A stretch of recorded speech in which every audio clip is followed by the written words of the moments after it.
The TireRack.com Champ Car Endurance Series brings real affordable endurance road racing to you on North America's most prestigious road courses. With live flag-to-flag coverage of America's best grassroots motorsports racing, AutoZone presents ChampCar.Live.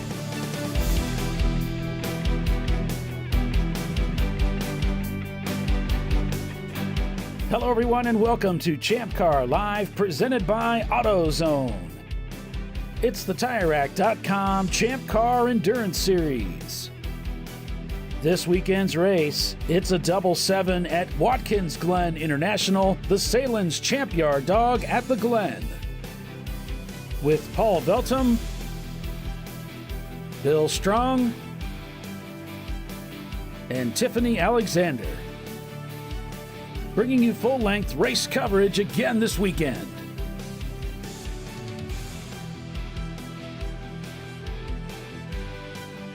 So let's take a look at Watkins Glen International, courtesy of Google Earth, as we head out onto the racetrack here. Front straightaway, not terribly long, not terribly fast. It does drop off considerably there as you go into turn one. Very constant radius turn one there. Nicely banked, by the way. You can really throw the car in there.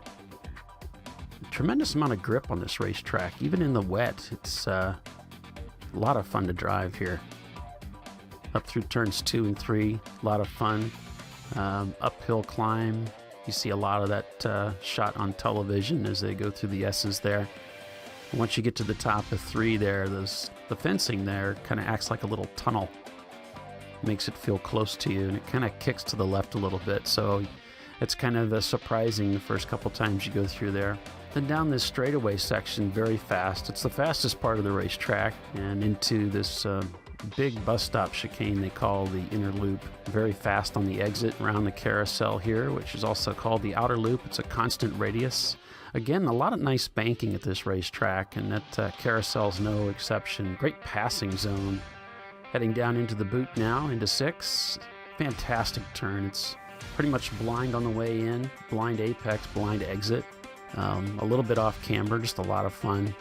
Then racing down into turn 7 here is also tremendous fun. You're headed downhill, and you really toss the car into the corner hard. Harder than you would be able to at any other corner in the world, I think. It's just, the banking is just incredible, and the grip level is very high. So now we head down this straight section, which is uphill for the most part, heading into the heel of the boot, which looks like a constant radius. The track turns back on itself a little bit here. But again, it's a smartly banked turn here off to the right, which sets you up for turn 9. Turn 9 is fantastic corner. It's blind on the apex and blind at the exit. You're right up against the wall here at the exit. Quite a few cars that meet their demise there, unfortunately. But then a very fast turn 10.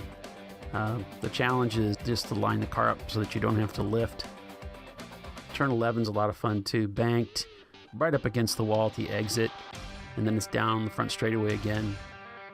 That completes a lap at Watkins Glen International. That completes a lap, but we've got 7 hours of endurance road racing on tap for you this morning and throughout the afternoon. Folks, thanks for joining us on ChampCar.Live for the Sahlen's Champyard dog at the Glen as we get ready to start. We've got Bill and Tiffany here, and Visceral, number 918, starts the race on pole behind the safety car. So it should be an interesting day, but we got some information after the race about the number 918. Bill, did you want to fill us in on that? Yeah, so about 15 minutes to go in the race, Ron's driver radios in saying he's out of fuel and only the surge tank has the light on. Basically they only had the surge tank. So they didn't know how long they could go on that surge tank. They learned They ended up, sorry, I had a hiccup there with my sound, but they found out that about 15 minutes, and that was not at full speed. So he had to back off like crazy just to maintain to stay at least in Yeah, yeah. podium position. And they ran out of fuel as they were going down the hill into turn one. It completely ran out of fuel. So they had to be towed back to impound. But Ron was happy. He's like, we pulled out all the punches on that one, and we just couldn't do it. I asked him if there was one more yellow, could that have helped you? And he's like, maybe, but no, probably not, because they're at wide open throttle, and they had to stay at wide open throttle to stay ahead of the Sahlens folks. And the Sahlens, I think, just by some things that Wayne Nonamaker said, was I think they didn't know how much fuel they had left either. So that that could have topsy turvied this whole race if they had run out of fuel too. So we'd have two cars doing like 20 miles an hour coming across the start finish line. Which would have been really funny. I would have loved to see Oh yeah, that. Yeah, we saw their lap times falling off towards the end, and that was kind of our theory. Yeah. But yeah. yeah. Yeah, because they don't give up. They will stay on Right. the throttle the whole time because they know they've been doing this forever. They know that things can happen at the end. So, yeah, it was a good race. Good race. So they ran out of gas and still grabbed a second place. Yeah, yeah, That's awesome. yeah. Because they ran out of gas after the race had ended for them. So, and I mean, that's perfect. That's what matters. Yeah. Yep. Lots of action in the garages last night as we were cleaning up, getting ready for today, and lots of guys fixing cars, repairing bearings. The was it 901 Motorsports? Their car just had a left front caliper that just kept hanging up on them. They said it would be fine, and then they'd go to brake for the bus stop, and the car would just do this darting action back and forth. Scary as heck. It catch you by surprise, because basically I think that left caliper was dragging, heating up the pad, so it had instantaneous heat in it, and I'm ready to work now. And while the other brake pads were like, wait for me, It can be very unsettling to the driver. Oh yeah, pace cars leading this field. They're coming down the front straight, crossing the start finish line with the Porsche Boxer leading the field. Yeah, we kind of lost your audio again there, Bill. It's just, there you go. Sounds like he's in a closet. He's just got a connection problem with his board. I have so. it's these There we go. headphones. Oh. They work great And then one So day. they don't. You pay $800 for a set of headphones. You think they'd work every single time. It's like those darn calipers. Jeez, no kidding. It seemed No like kidding. yesterday's race, we didn't have much attrition. Cars seemed to hold up really well, although we had the standard yellows every half an hour. It seemed like a lot of cars finished the race yesterday, and so that's encouraging for today. It's going to be busy out there, but Yep. the weather is going to be so much better. All the cars are running Flagtronics this morning. We had some complaints about some of the Flagtronics stuff, and part of it was due to, the corner workers still learning how to use them. I wouldn't call that a complaint. It's just a learning curve, and it's something new for a lot of track workers, and it's something that they need feedback, and they were given it today, and about what was happening when they didn't do it or when they did it too early, and things like that. So I think it'll work a lot better today. The sectors will be a little easier controlled. One thing that was tested yesterday, a lot of people don't know, is that we have a medical alert in it, that if it's a high G incident, it will actually flash on a plus on the Flagtronics, and it'll ask you, are you okay? And hit any button. So you just hit any button, and that radios back to us that yes, you're okay. And yesterday we had a high G impact, and the driver saw it, and he hit the okay, and we were notified that he was okay. That's a super cool feature. Yeah, but the really cool thing is that we let the safety people up here know, that the safety coordinator, hey, that was a high G hit. So he was the last car to stop further up the track. So as safety rolls up, they look at the cars as they come up to them. Well, they were told, hey, go to the furthest car first, because he had a high G impact. And so they went up to him first and verified that he was okay, and then proceeded to go the next. So we can actually tell up here what's going on in the cars. And that's such a good safety item. And they really like that. That would happen to me. I'd be the guy that got in the first altercation and then safety just roll right on by and ignore me and go on to somebody else more important. Come back. Well, they don't ignore you. It's just because right behind them are other people. So they just, it's, I'm kidding.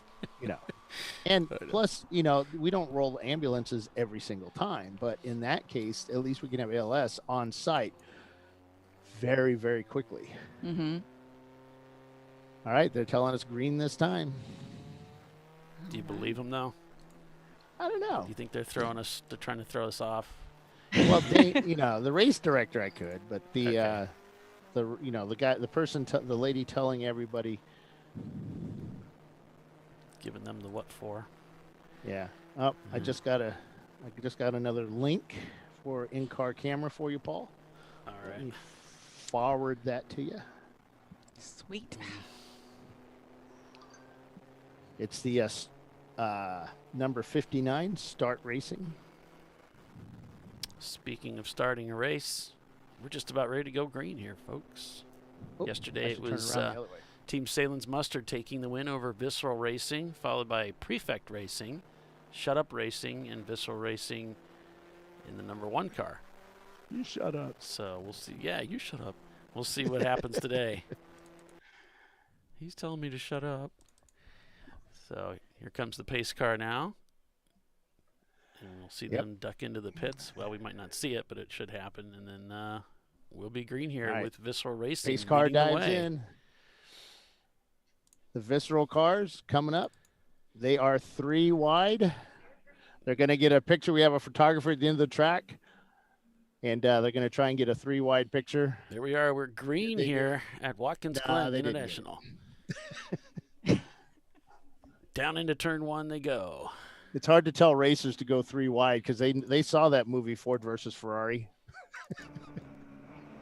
Yeah, we do have a car smoking heavily being. Oh yes, go to the camera up top of the stands there and you'll see it. Yeah. You got a little bit of smoke. Just a little bit. No bugs over there, folks. Oh. Mosquitoes are dead. Oh, it's a cute little blue CRX there. We ended up with a couple of CRX. Is that the Karlnowski one? I was trying to see the number. Yep. There's Flying Ghosts coming by, the EC car. And they're still coming around. Still trying to make it to start, yeah. Oh my goodness. There are 1 million cars here at Watkins Glen this weekend. Didn't you say like 103 started yesterday? Yeah, I'll go once they cross the start finish line, and I'll wait a few minutes and we'll go down there and talk to our Kelly and find out how many cars started because they've got to make sure everybody hits and Yeah, all their got transponders. a lot of being- stuff they have to do. The flagger's wrist is getting really swole from trying to flag all these cars with green. Well, Dana said too that they even though they start now, they don't actually show up until the next lap. So they start the race as the green flag drops. So right now there's no cars starting. I'm not sure I followed you on that, Bill. So the scoring starts as they begin the second lap. All right, so the flagger just did a count as they drove by. He counted 85 cars. Let's see where that goes. We'll see how good he was.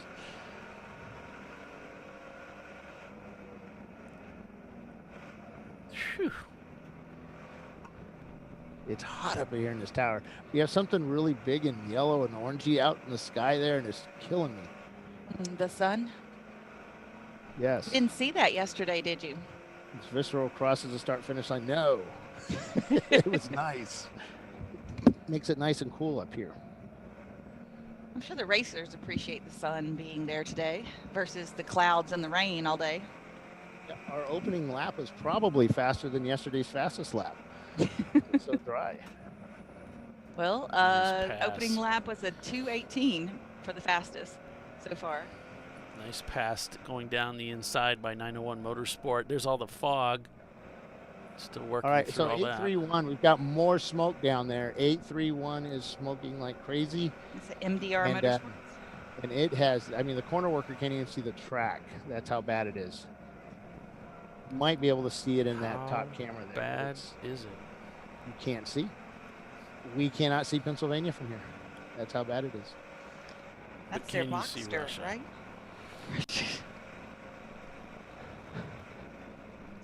Yeah, so it's 831. Who was that?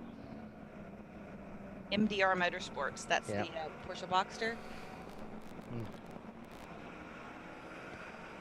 It's usually one of two things on those cars. Either it's like the air oil separator going bad, which makes it very smoky, or other worse problems.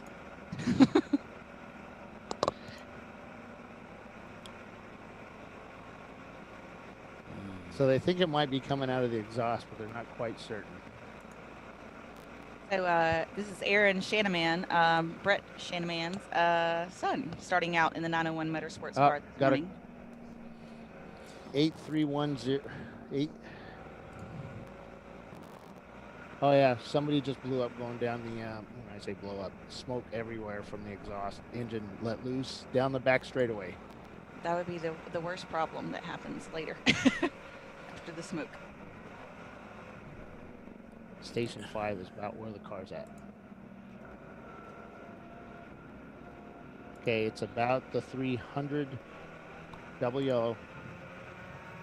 Wow, that didn't take About long. a few meters away from the 300 mark to the bus stop.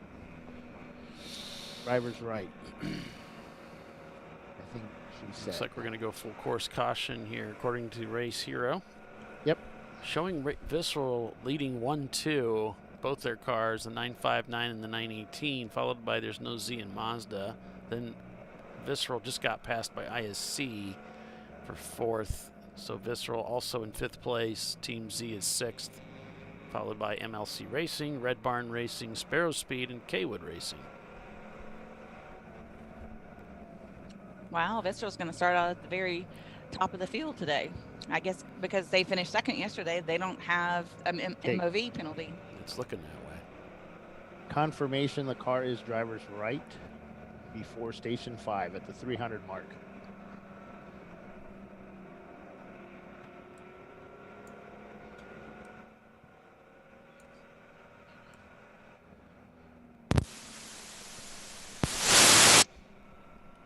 Ooh.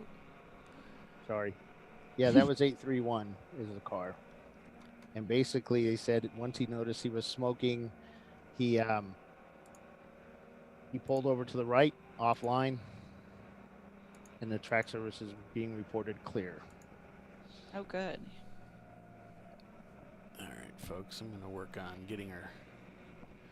So that would have been an indication that if it was coming out as exhaust, piston let loose or rings. Piston rings. Or even a valve that went through the piston. Little things. I've seen that happen.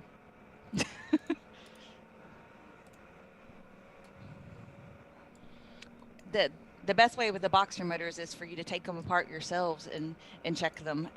Versus when they take themselves apart, it's usually pretty catastrophic. Yeah. So 94, it's being reported 947 TF Racing has pulled off somewhere on the track. I actually have a track radio this morning, so listening to the corner workers, so I can give you guys a lot better information than I gave yesterday. Well, it'll probably just be a lot more information. Not better. We're not sure if it's better. Okay. But at least we get something. Yeah. We got some. Yeah. We'll take what we can get. Hey, yes, exactly. Get what you pay for. All right.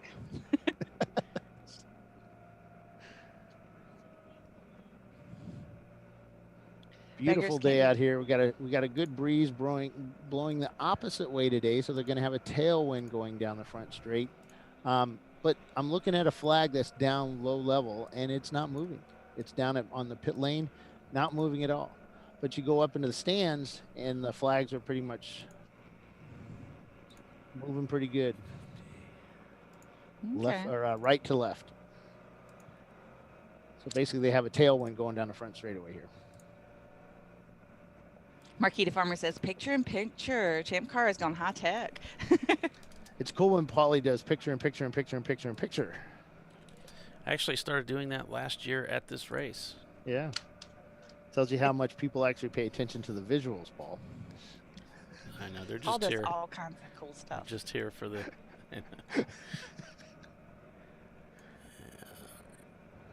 According to Mikey D up there, he's just here to hang out with me. So there you go. Yeah. The mad redhead. Mad like cuckoo, not mad like angry. Right. Okay. Kid. I'm redheaded. You don't want to see me angry. That's not pretty. I don't even want to see that. Okay. I'm actually not seeing Race Monitor up and running, so I'm going to give you Race Hero. It's not scrolling right now, but at least we got something to look at. Take what we can get. Don't you have the scroller bit? Oh, it's not scrolling. So we got that much. At least I'll pull that picture out of there. Dun, dun. There we go. Still under full course yellow from a Porsche that decided to implode. It didn't want to race on Sunday. I guess it was a Saturday only racer.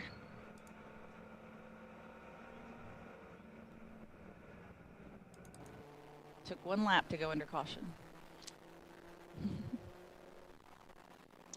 But you said their confirmation there's nothing on the course. Nothing on the track, yeah. Awesome. That doesn't mean there's not. So you always have to kind of be careful, despite what you're being told sometimes. You as the driver have to make those decisions on, what's it feel like? Right. It proceed with caution. What's it look like? Yeah. So yeah, those guys that just go blindly following, radio those guys are pretty scary. That's why I always told my guys, it's up to you. I'm going to tell you when to go, but it's up to you to make that final decision. Because if you get black flagged, I'm going to yell at you. But you said go. Yes, but I'm an idiot, so don't listen to me. Yeah, then you get on there. I told you to go. Why didn't you go? Exactly. That's exactly. Wait, this is no win. Visser Racing Group led that first lap, and now they're running 1-2-5. There's no Z and Mazda in third place rather, and ISC Services in fourth. They weren't really as much of a factor in yesterday's race. ISC. Now we had Sahlen's, of course, winning overall and C class. Simon Says winning B class. Rosmar Racing in the number 473 took A class, the A class win, and the D class by Team Z in their Nissan 300ZX. They're doing one last check with the corner worker to make certain that his track is clean, and he said yes. What is that? Affirmative. Affirmative. I always think of Aliens, the little girl saying that. Affirmative. According to Race Hero, it looked like 85 cars started, but there's one car that doesn't have a lap. Oh, that's a Miata. I'm really digging this guy's helmet with the gold, like a visor. Gold chrome, yeah, and the chrome, the gold visor, but the chrome job on the side of the helmet's kind of hard to get done. Okay, pace car stayed out. So, we do research into, our rules and stuff. And I was reading that, some of the FIA rules are changing, that they're not allowing certain colors in the car because that changes the driver's perception of the light boards, that they don't see the correct lights. Oh, like there's like the sunglasses that change the colors you see? Okay. Yeah. So they're not going to let a tinted visor of some kind? I don't know. It has to be FIA approved. Interesting. The visor itself. And that's part of the FIA certification, because FIA is moving to light boards as well, just like we are. They looked at us and said, oh, we should do that too. Sure they did. Glad we could show them what to do. And like I said yesterday, we may have showed it online, but Flagtronics brought out their FIA certified, or the panels are going to get certified by FIA, and they are like 3 times as bright. Actually, the thing, they might be 10 times as bright as the panels we're using now. And yeah, it's pretty blinding. Morning, Hiller. Because we're not the only outfit that's going to be using Flagtronics. It's pretty impressive who's going to be using it. And yeah, it's not my job to say, but yeah, I'm really everybody. impressed. We've talked about this before, but like I was very much a skeptic about the Flagtronics, but after driving with it, like totally a fan. Totally a fan. It's so nice to have that little bit of tech in the car with you. BearMaximum.com, I think it is. They have their live stream on Facebook. Bear Maximum, BARE Maximum. And there's the leaders coming by through the bus stop, the inner loop as they call it. Us Neanderthals call it the bus stop. The inner loop, yeah. I like the bus stop, but it is. Well, even Daytona doesn't call it the bus stop anymore. It's now the Le Mans Chicane. You're kidding me. No. They can't just go changing the names of things. They can't do that. Who do they think they are? I mean, come on now. They've been calling it the bus stop since the beginning of time in racing. How dare they? They should have to do like a vote with all the announcers and make sure that we're all on board with that. It's amazing. They didn't ask us. I know. Yeah, we're going to start making up names for tracks. Paul Veltum Curve. Yeah, let's make up our own. The Veltum Curve. There we go. We'd be like, what? And we just start watching Fox, and somebody's going to say, hey, the Veltum Curve here. Well, Tiffany came up with the unstraightaway at Ozarks, and that caught on. People wow. That. Yeah, I saw it on the forums. It's like, yeah. The unstraightaway. The unstraightaway at the Ozarks. Oh, yeah, the front unstraightaway, isn't it? Yeah, because it's not straight at all. Yeah. Did you submit that to them?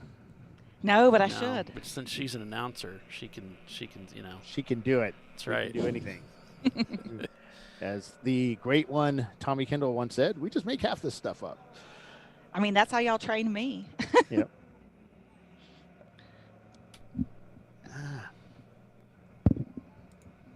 I always like it when tracks have turns named anyway. So I always think that's cool. It's, I don't know. Yeah. Better than just 1, 2, 3. Yeah. So they don't have it named. I'll just name some things for them. All right, safety cars coming up on turn 11. What will they do? The suspension builds, folks. Like at Barber, they used to call that back section after the tunnel, they used to call that like the Alabama roller coaster. But for some reason, pace cars in. They stopped calling it that. Drag race down the front straightaway between 2 Porsches. Kind of leaves the Miatas behind, even though the Ecotech Miata kind of, as he gets up in the RPM, and he is picking it up a bit, but still those Porsches way up there. And the Porsches were able to brake so much later than the Miatas. Oh, the Sahlen's Porsche. He's coming up on about 4th or 5th car in line. I think they have a lap to make up, don't they? Yeah, they would have the back. They would have an MOV. Margin of victory penalty. It's like, congratulations, you won. We're going to give you a penalty. Just make it a little harder to do a back-to-back win. But we've seen the cars do it. So Mike D says Daytona calls it the Le Mans Chicane, and it's named Daytona Chicane at Le Mans. So there's a lot of confusion between the two tracks. That's right. Forgot about that. Nobody knows what to call it. They're pointing at each other. They have Indianapolis too there too, don't they? Or did they change? I think they might have changed the name of that corner. They had Indianapolis corner at Le Mans. Oh, did they? I know that there's an Andretti somewhere. There's the Porsche Curves. But I'm not sure about the other stuff now. I haven't watched a Le Mans race. Why in a long Andretti? time. Why do they call it Andretti? Because I don't know. Be good. win? Tiffany suggested we have trivia during the yellows. I should get some of this race trivia together. Yeah. And we could come up with some stuff. It'd be fun. Because you think they'd have who's the guy that's won more Le Mans? Is it Tom Christensen or something like that? That sounds right. Yeah. Yeah. You think they'd have like a whole Thing big just section for him, named after him? Yeah. Right. I'm just waiting for them to name it some turn somewhere after me. Yeah. I'm gonna hold my breath and see how that works out.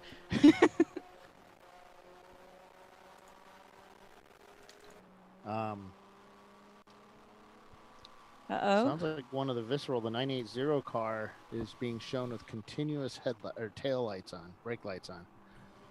The Boxster? Yeah, it's always something. Oh, yeah. Those cars have quirky tail light issues. Usually you can get one to work, but not both of them. Not consistently. It's it's an electrical thing. It looks like they went off now. He might have had his driving lights on, and those are bright, and because they have brake lights up on the top of the roll bar. And they were on? Like, hold on. Looking like he's braking? Okay, so it looks 947 splitter is being reported oscillating. Oscillating? Yeah. Like a fan? That's the TF Racing BMW? Yeah. Like going up and down. Like splitters, don't normally do, but some can. We up the spelling bee challenge, I guess. Went from moving to oscillating. 3 is waving.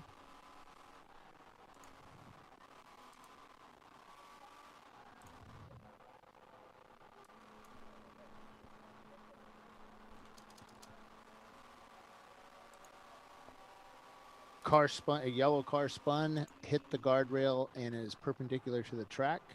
You can see cars going really slow through there right now. They don't think he's going anywhere, so up at turn 3.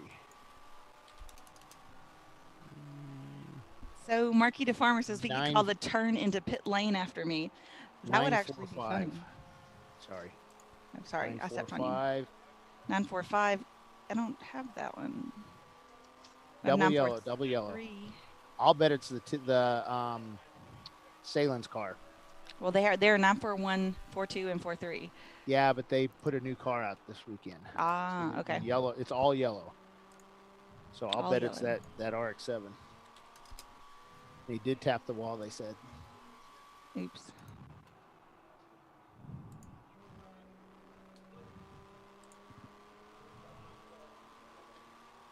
So the story goes back in the day, since we're under yellow anyway. Some of my friends. They need to go. They need to be. All your cars need to be drivers left as you go up into 3, guys. Is there a car drivers right? Yes. Okay. So stay drivers left. Then when we were all first starting out, the guys weren't super excited about getting passed by me. So as I got better driving, that became more of a threat. And so what they would do is when they get close to the pit in turn at Barber, they would just pit instead of pointing me by. Over and over and over again. It'd be like, oh, I was on my cool down lap. See, I came into the pits over and over and over again. It became a thing. Yeah, Marky, I was watching that Obi-Wan Kenobi series last night with the wife too. It was good. I enjoyed it, which is the first really the first Star Wars series I actually enjoyed. I watched HPDE crash videos all evening. Oh, I don't know why. Serious? Yeah, one of my friends runs the Lynchburg Road Racers Club on Facebook. He had put up a bunch of videos throughout the night. That just led me down the rabbit hole. Yeah. The YouTube rabbit hole. Yeah. Have you ever watched the boat fails? Oh my God, yes. I grew up in a boat Crazy. family, so that was always the thing to do. Sit down by the landing with a beer and just watch people sink their trailers and their pickup trucks and slide down the hill and stuff like that. It Yeah, is that's the incredibly yellow. entertaining. That is the The one I yellow like- Sahlen's car that got into the wall there. They Yep. just pulled that on. They unmothballed it just so they could run it. It's a shame. The one that I like is the boat coming in down in Miami. They Yes. leave the A1A and they go out in the ocean, and the currents are just insane. And That the cam they keep there where the Yeah. boats are crossing that, and that is cool to watch.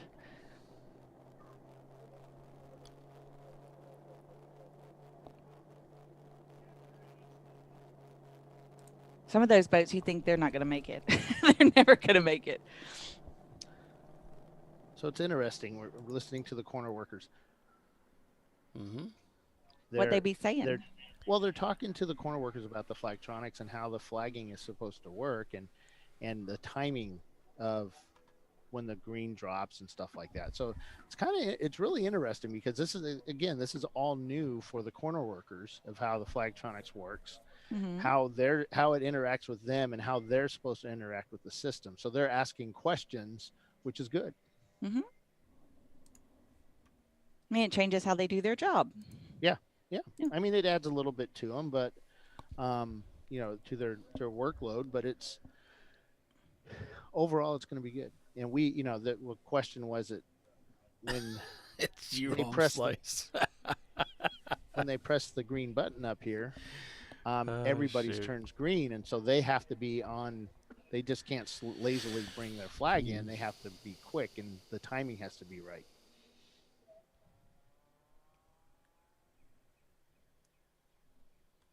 And is it going to replace the corner workers? No, because the flagging system couldn't tell us what car was smoking like crazy down there, or what kind of smoke it was, if it was coolant or oil or tires. Yeah, the light can't smell. No. Nope.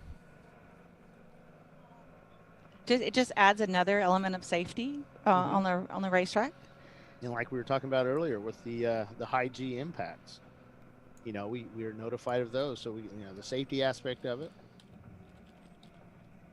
When they pull out the dreaded R flag, and That was everybody which will not be named. everybody.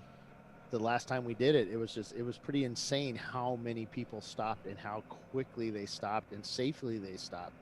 We did the same thing at Pittsburgh a couple of years ago when we first started developing the system, and only about half the people had it, and the people that had it stopped, and the people that didn't crashed into the guys that stopped. Oh. We had a couple of incidences like that. Oops. So, yeah.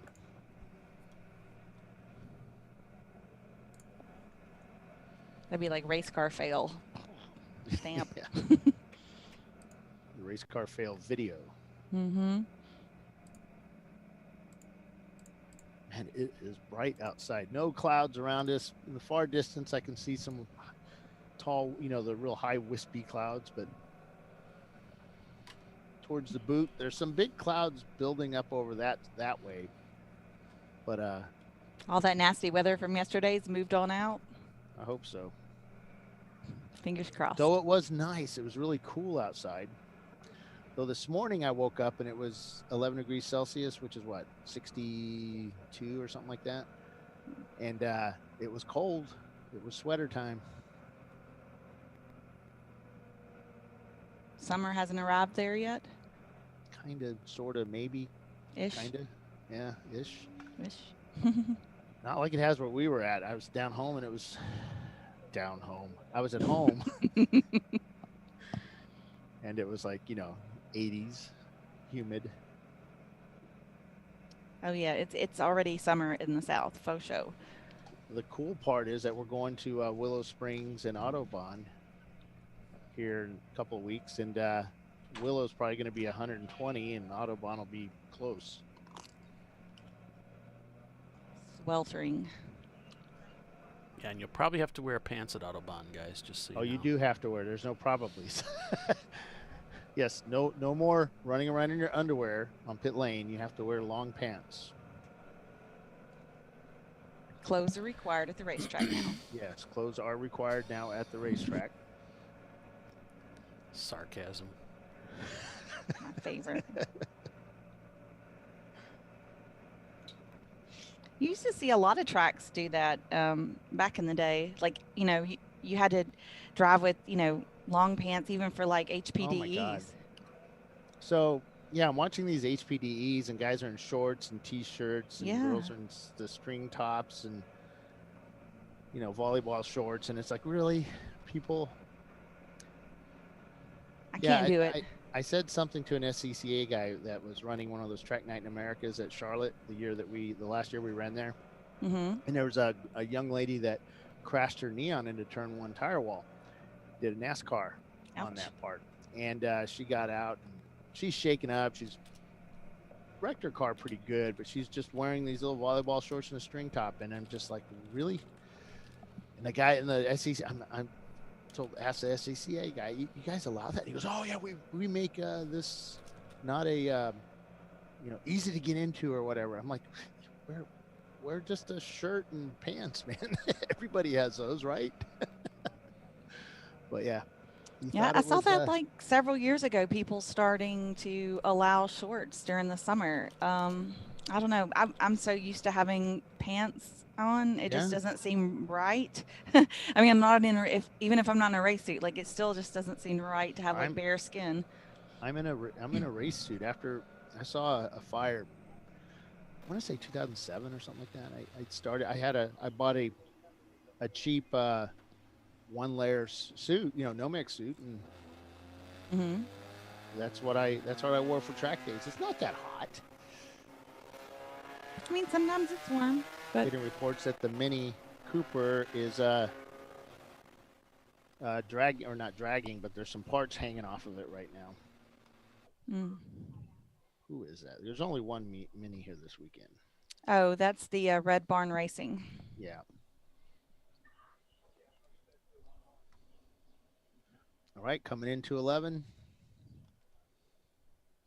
Pace car is in. And it's another drag race down the front. And the 918 just out drags a 943 to get past him again. But I bet you that, and the Boxster is able to outbrake the 944. That ABS just working overtime on that Boxster. The Visceral 944s aren't using ABS, so that's sort of a disadvantage. But the Porsche is, the Sahlen's folks said the Porsches just had so much more straight line speed than they had. Their 944s had more straight line speed than the Boxsters.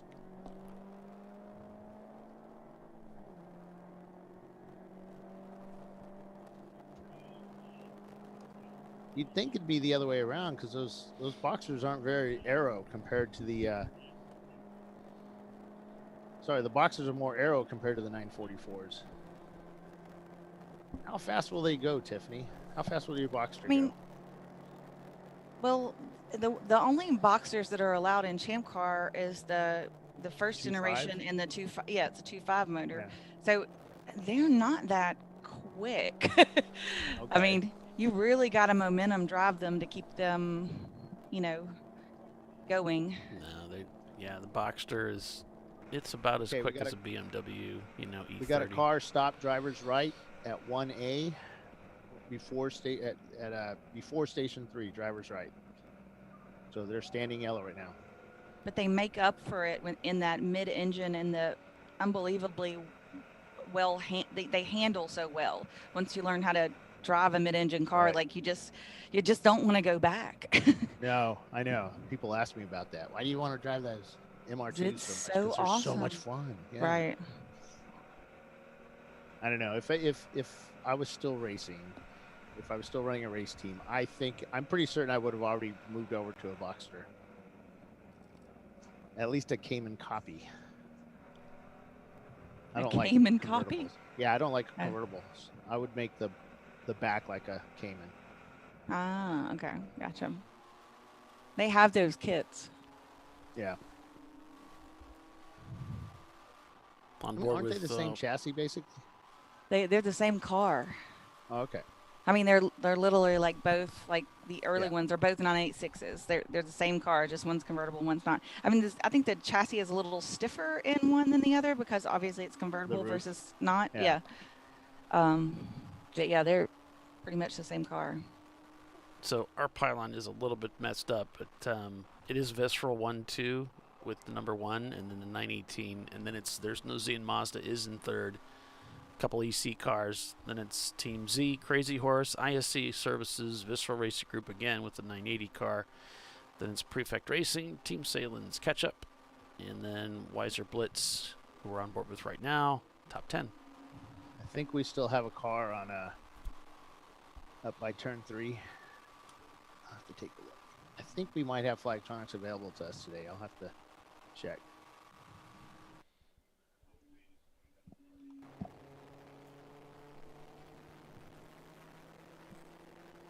Yeah, I've raced two Porsche Boxsters at Road America, and I think the one that David bought might be one of the cars I raced, and Yes. the grip level was super high in the corners. So that's what you have to get used to, is that you're putting power down in the corners, and it actually helps the car grip, and you've got all this.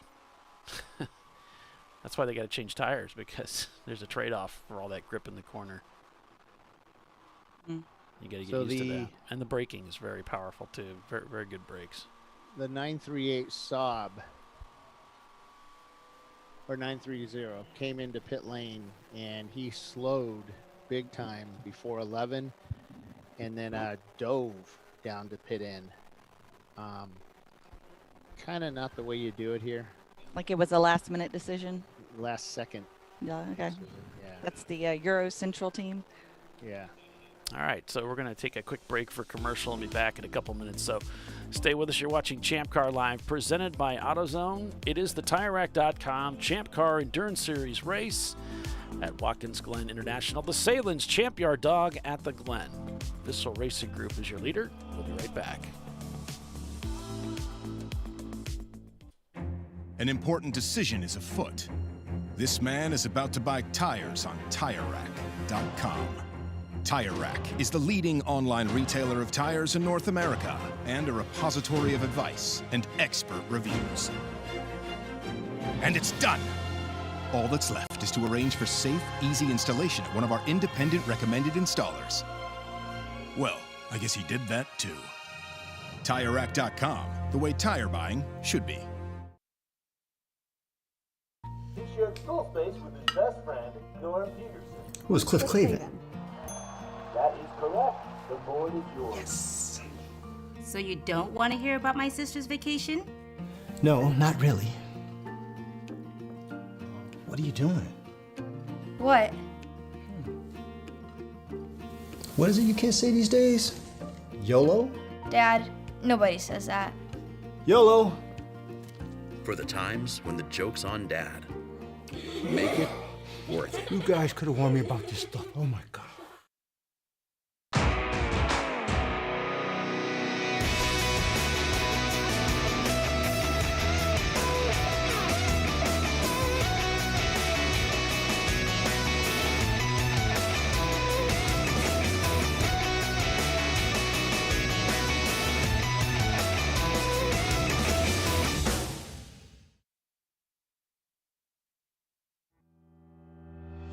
Lifeline USA is a leading manufacturer of onboard fire suppression systems. Lifeline's continuous commitment to research and development ensures that we supply the most innovative and cutting-edge products available. Used by the majority of the world's motorsport championship-winning teams and constructors, Lifeline has a proven history of success. Lifeline offers a complete range of fire suppression systems for all budgets and needs, and we continue to push development and limits on both extinguishment materials and our patented delivery systems to make the race car environment almost as safe as sitting on your sofa at home.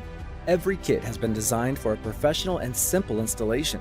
For more information and to purchase your Champ Car fire suppression system, go to www.lifeline-fire.com.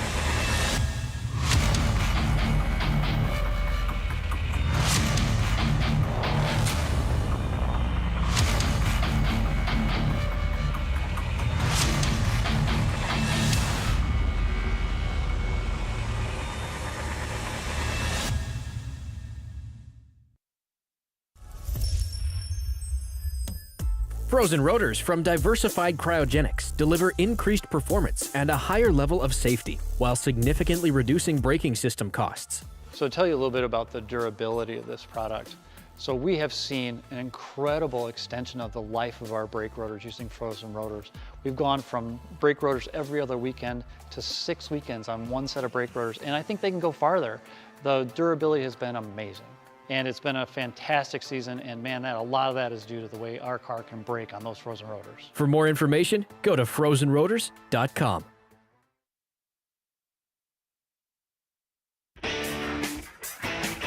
Located in Northeast Ohio with 40 years of combined experience, Money Shift Racing knows how to deliver performance and safety, offering everything you need to get your vehicle and drivers ready for race day. From safety equipment to full engine assembly and repair, in-house fabrication, 3D design, and rapid prototyping. Money Shift Racing. Performance done right. Come on, Road. Do your worst. We'll be at our best. Triple tested to meet or exceed original equipment performance, exclusively at AutoZone.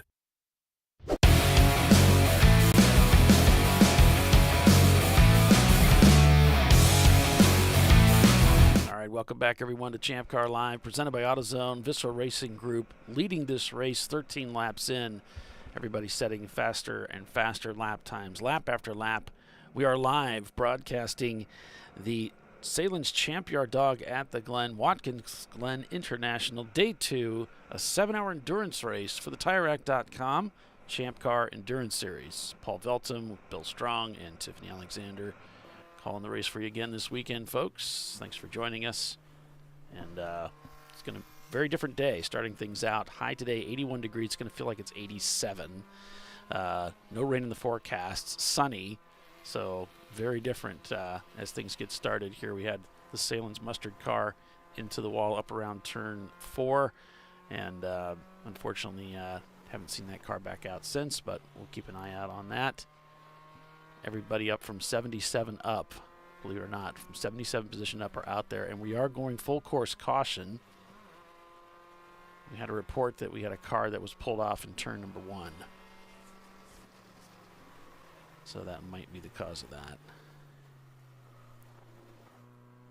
Yep, he backed up in there, and now they're gonna go get him.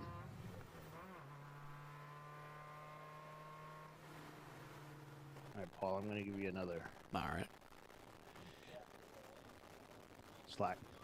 All right.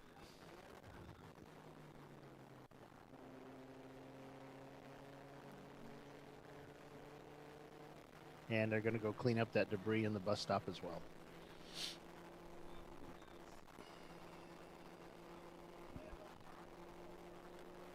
Sounds good. Safety car missed the leader, is what we're told.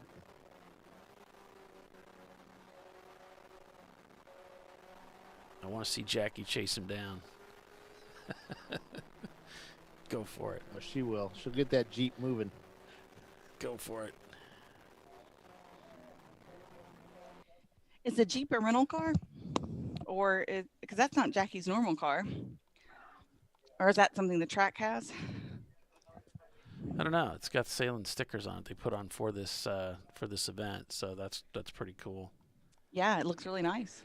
So they did it up. We should do that again.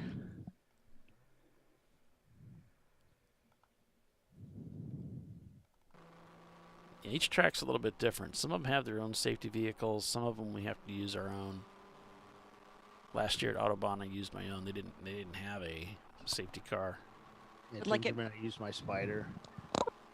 Did you? My insurance lady is my sister-in-law. She's like, "Do you race that?" And I'm like, "No." She sounds just like that too. No. Is that how she sounds? Yes. Oh.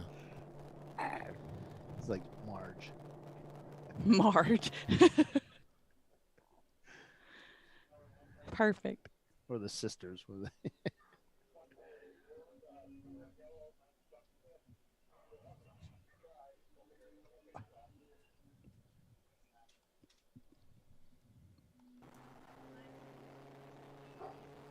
Just waiting for Misco to get black flagged. I just saw him pass under cautions. Did you really? Yeah. I mean, his Flagtronics was blasting yellow, flashing. He's passing. Oh, well.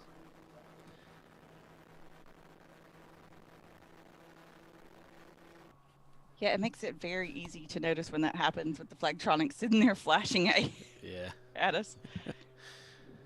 Yeah. You just get that, what do they call it, laser vision? Or laser focus or whatever it is. Just looking at that.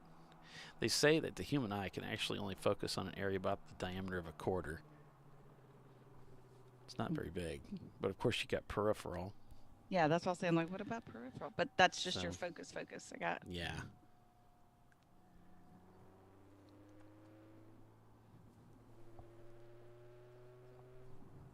So 14 laps into the race here. Full course caution as crews are out to pick up a car stranded around turn number 1. Visceral Racing Group leading 1-2 with the number 1, the number 918. There's an Ozean Mazda in third. That's a Toyota Mazda. It's a Toyota Mazda. It's a Toyota. It's not a Toyota. It's a 90 Mazda Miata. And then we got a couple EC cars. Fast Hog leading EC. Visceral leading C class. There's no Ozean Mazda leading B class. And A class is way down there in 10th spot. ISC Racing. I wonder what's happened to Simon Says. You know, when we start these races, we be racing down there in 20th. Simon Says is 21st. Okay. You know, they invert the field from what they start the day before, which is just a random drawing who's going to lead. And so, yeah, that can throw things around here at the beginning where everybody's like, oh, where's this car at? They did so well yesterday. Well, they're way in the back trying to work their way up. Twisted Nuts Racing shown in the pits. And so is Miles Behind Motorsports showing in the pit loop and hitting the pit loop. Other cars not turning laps. Atlanta Speedworks, Palm Tree Racing, Team Sahlen's, the old Mustard RX-7, and MDR Motorsports in their Boxster. Safety car at turn 11. Lights are out.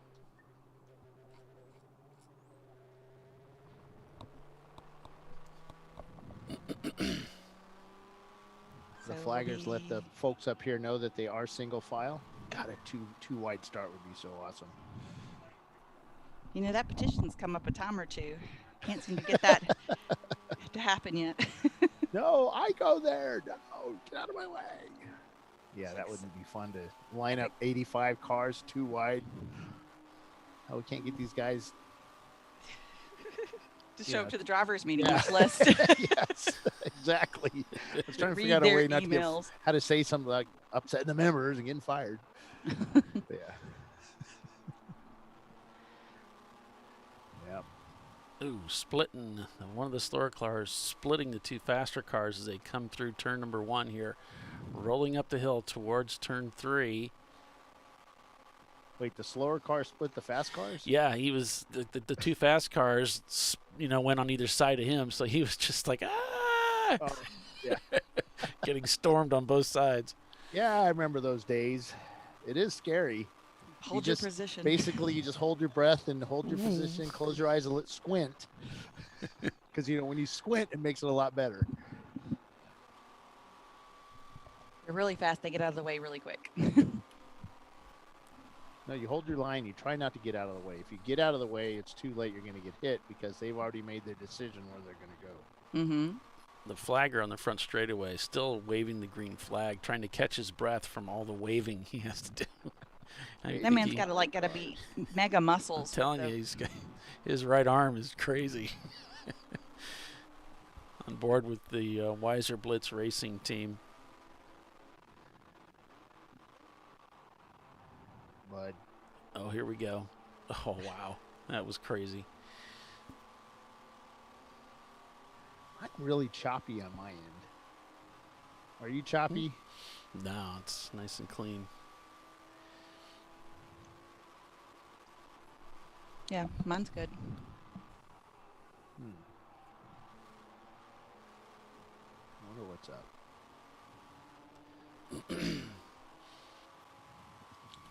Man, that sun is bright, isn't it? Yes. Reflecting off the cars. Maybe that gold visor comes in handy with that reflection. If it works on the moon, it's going to work on us on a race car.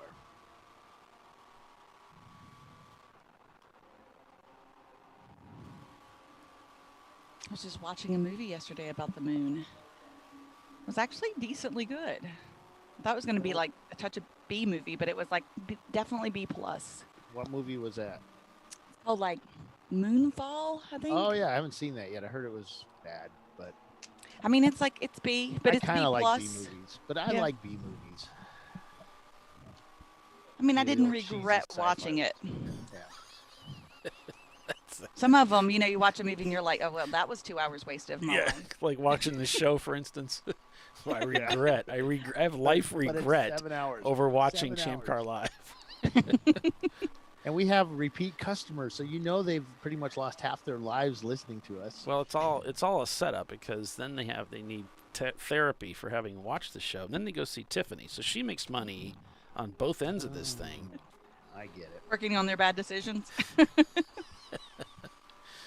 Okay, now repeat after me. You're not going to watch ChampCar.Live this weekend, right? Right. Not going to watch it. Okay, then. Show me. We've talked about this. Show me on the little race car. Show me on the little computer. Yeah, where did you click that?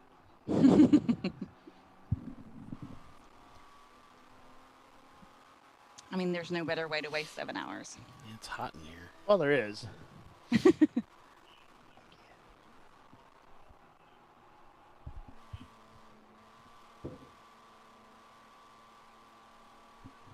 Live's waving. Oh, Marquis the Farmer says, Bill just laid out the perfect excuse for not seeing the flashing yellow. It's Attention the visor, bro. It's the visor, bro. A lot of these visors, some of them will enhance. They're like they use the shooting, the skeet. That help. 378 spun at 5 and hence continued. And then others, it's like looking through a tinted visor. It really doesn't make any difference what color it is on the outside, so it doesn't really distort your color. Yeah, that was JS Motorsport.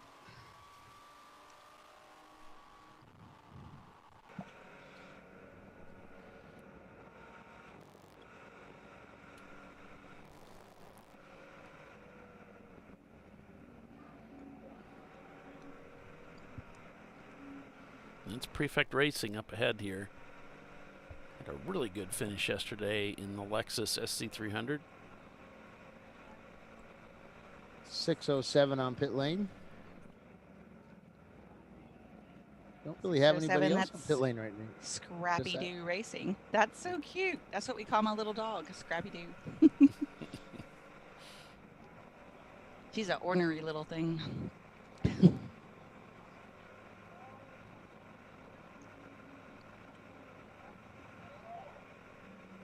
So 901 Motorsports has worked their way up to like 10th position. It's shown 13, but we have 3 EC cars ahead. So that's up, what did it say, 25 or 44 spots, because they started towards the back of the field today.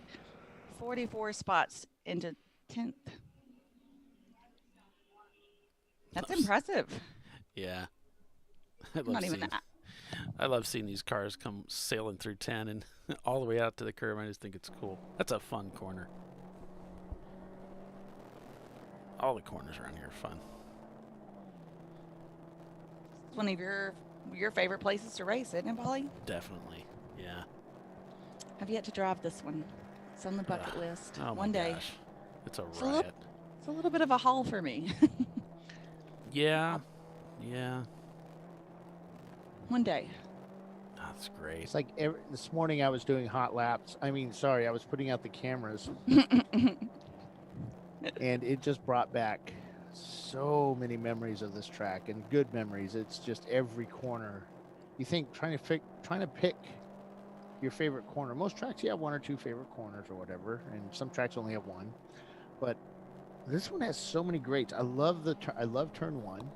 Mm-hmm. The downhill up to the S's, that whole turn 1 all the way up to 4 and to 4 is and 5, I think it is just so much fun. What is it about turn 1 that you love so much? Well, it's got this awesome banking to it. For Yeah, one it's thing. it's banked, but you That's don't what's so really beautiful notice about it's this banked. track. The car just sits in squats as you go through there. You can really throw the car around this track. Yeah, it looks like you have a lot of runoff until you get out there, and it's like, oh yeah, there's not much. There's not much runoff here. That fence comes up on you, or tire walls come up on you very, very quickly. But the just trying to late brake the downhill section, because it goes downhill, trying to late brake it and make the turn while not reducing your speed too much. It's just that balancing act, which is fun. There's and then doing it so in much traffic. about it. It's just like, yeah, there's so much turn for turn. One of the things that drivers that make them enjoy a corner is being able to hit it properly, the satisfaction of getting it right. And this track is very rewarding in that way. It affects your all the way up to turn 5. How you take turn 1 affects you way on the other side of the track. Your speed, which ultimately into the bus stop. Yeah, which is actually another area I really enjoy in iRacing. I don't really enjoy the bus stop in actually racing on the track as much, but the rest of the track, I just can't get enough of it. I do. In our car, we had a pretty compliant suspension. I drove Troy's in it. It wasn't so compliant, and it kind of sucked taking that because it was, the bumps and it's just too much for that car. But my car just ate it right up. Yeah, and then, then that's it. When the car's working good through a section, you just love it. Yeah. The one corner I always had issues with was I don't have a track. Oh, there it is. Hold on. Can't go that far. Hold on. The cord is only so long. 8. I just could never get 8 right. Yeah. That was just, it just takes more track time, I think. It took me a while to get the 6A, 7 to get those sections right. And in 7A, you just have you could get the speed coming out of 7. You got your the exit of the 7. You could get going pretty good there speed wise. But then I just screwed it all up in 8. 9's a little scary. Yeah, 9's scary because you're aiming. You're going straight towards a wall. Yeah, and it's kind of hard to see the way that the road drops away to the left. It's difficult to see really where you are in the corner. Yep. I had difficulty it comes back with on that. itself. Yeah. I had difficulty with that in iRacing. Learning 7 and 9 were probably the ones that were most challenging to learn, and that's once I had those. Those are extremely satisfying once you get it right, and then translating that to the track made it so much easier to drive it because I had spent so much time doing it wrong in iRacing. It's not 7 is incredible. It's got some banking. You can, like any other corner you've ever faced, you can really, really toss the car in hard, and then it's going uphill too. So it's this awesome combination of banking and uphill. You can overcook it.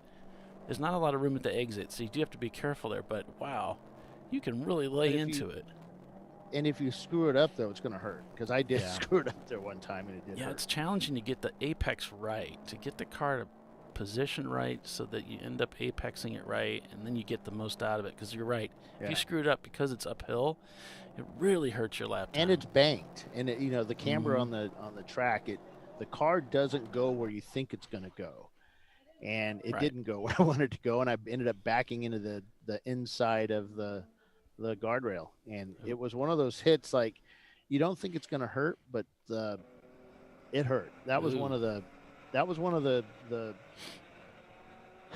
it wasn't the worst crash I had, but it was the one that hurt the most. Yeah. I was trying to think if that was when we had our ego car or the car. No, it was your me. body. It hurt me. Okay. I mean, it bent the car. I had a roll cage in the back to protect our fuel stuff, and that kept the car from crushing in, which is awesome. It broke my wing a little bit, but nothing that I couldn't repair. But it was going backwards into a guardrail and stopping suddenly. And I don't know. I was maybe doing 30 miles an hour when I hit it. Yeah. Maybe a bit lower. I don't know. But it was enough G-force to hurt my back. I mean, it was just all that.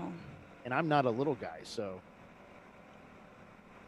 I was shocked by the I was shocked by the amount of the stopping part of it. That shocked.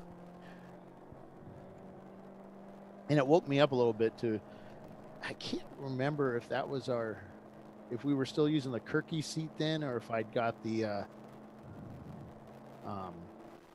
Cobra seat by then. But I'm pretty certain it was a Kirky aluminum seat we were using. Those are a little flimsy.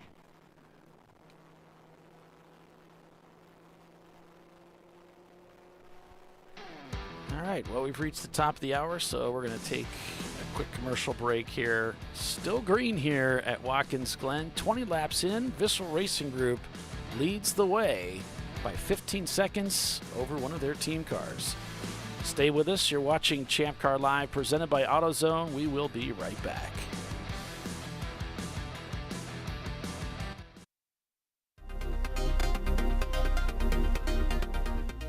Welcome to TireRack.com, revolutionizing tire buying since 1979. With our unmatched selection of branded products, finding what fits your vehicle and is right for you and how and where you drive has never been easier. Through helpful online shopping tools that include our professional hands-on reviews done at the introduction of a tire and consumer reviews that give real-world feedback over the life of the tire, you can make the right tire choice and find exactly what you need. And if you prefer to talk to someone, our tire testers, our sales team, are available on the phone. And that's how we get you the right tire for you and your vehicle for where and how you drive.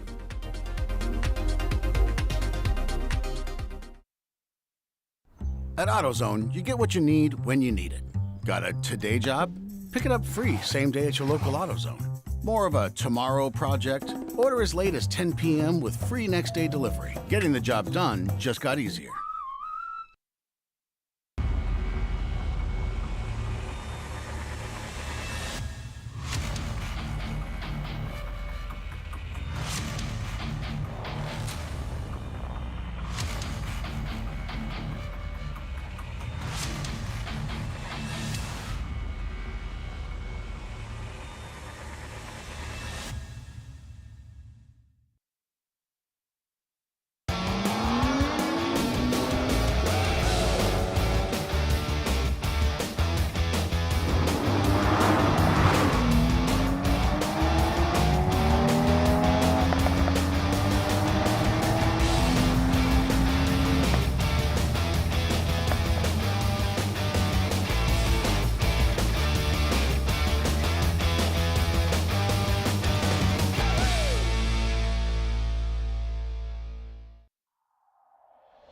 Discovery Parts is a veteran-owned racing and safety equipment company.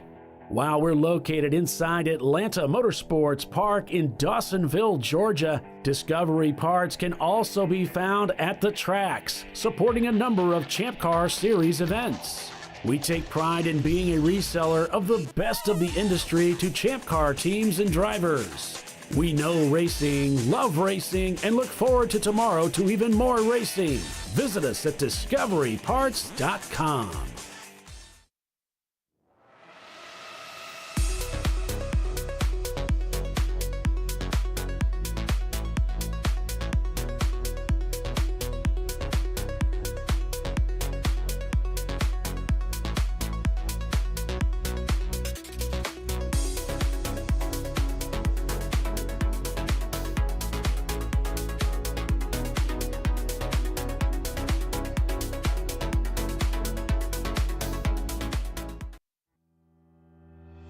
Lifeline USA is a leading manufacturer of onboard fire suppression systems. Lifeline's continuous commitment to research and development ensures that we supply the most innovative and cutting-edge products available. Used by the majority of the world's motorsport championship-winning teams and constructors, Lifeline has a proven history of success. Lifeline offers a complete range of fire suppression systems for all budgets and needs, and we continue to push development and limits on both extinguishment materials and our patented delivery systems to make the race car environment almost as safe as sitting on your sofa at home.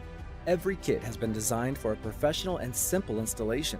For more information and to purchase your ChampCar fire suppression system, go to www.lifeline-fire.com. Located in Northeast Ohio with 40 years of combined experience, Money Shift Racing knows how to deliver performance and safety, offering everything you need to get your vehicle and drivers ready for race day. From safety equipment to full engine assembly and repair, in-house fabrication, 3D design, and rapid prototyping. Money Shift Racing. Performance done right. Frozen rotors from Diversified Cryogenics deliver increased performance and a higher level of safety while significantly reducing braking system costs. So to tell you a little bit about the durability of this product. So we have seen an incredible extension of the life of our brake rotors using frozen rotors. We've gone from brake rotors every other weekend to 6 weekends on one set of brake rotors, and I think they can go farther. The durability has been amazing. And it's been a fantastic season, and man, a lot of that is due to the way our car can brake on those frozen rotors. For more information, go to frozenrotors.com. Come on, road. Do your worst. We'll be at our best.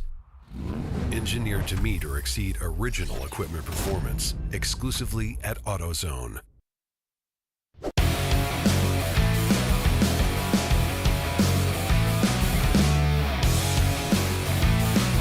Welcome back, everyone, to ChampCar.Live, presented by AutoZone. On this Memorial Day weekend, we, of course, want to remember those who are fallen, who gave the ultimate price for our freedoms and democracy we have in this beautiful country, the USA. Welcome back, everyone, to the Sahlen's Champyard Dog at the Glen. It is the TireRack.com Champ Car Endurance Series 2-day race event, 7 hours of endurance road racing again today at Watkins Glen International. I'm Paul Veltum, along with Bill Strong and Tiffany Alexander, calling the race for you here today, folks. Welcome. Thank you for joining us. Lap 23. Bissell Racing Group still leading 1-2 over There's No Z and Mazda in third. Crazy Horse now has moved into fourth, with Team Sahlen's catch-up up to fifth. They had some trouble with that car yesterday, but looks like they're in good form today. Yep, not much going on, just cars going around in circles. Doing the racing stuff. Nothing's changed since last commercial. No, I'm kidding. Yeah, there's been some movement up at the front, and We Be Racing now making an appearance up in 7th place. We pulled the EC car out. Let's see, that puts them in 6th. Biggest mover, probably 901 Motorsport. They've jumped 44 positions. I'll make that Crazy Horse in their Ford Mustang in 4th place. So yeah, we got a Mustang in the top 4. And No Z and Mazda, B-Class car, in 3rd place. But 901 Motorsport on the move. As we said yesterday, they had trouble with the brake system yesterday, but we thought, wow, this is a team that could do really well today. So we're going to want to make sure we keep an eye on them. And it's still early. It's an endurance race. So what you see now probably won't be going on at hour 7 or 6. Right. We've got Visceral. Visceral just turned a 2:15. Their fastest lap time at 2:13. They are gapping the field. There aren't too many cars running those kinds of lap times, that sub 2:15. Now, Team Sahlen's Mustard is. Those are some pretty stout lap times there. That's a lot of fuel, though. Difference between 2 and 3 seconds can mean, 5 minutes or so in your pit window. Yeah, if they would have played the conserve mode yesterday, they probably could have won this race. But that alert that came up on the dashboard was pretty sudden. I don't think they expected that. And they did run out of fuel.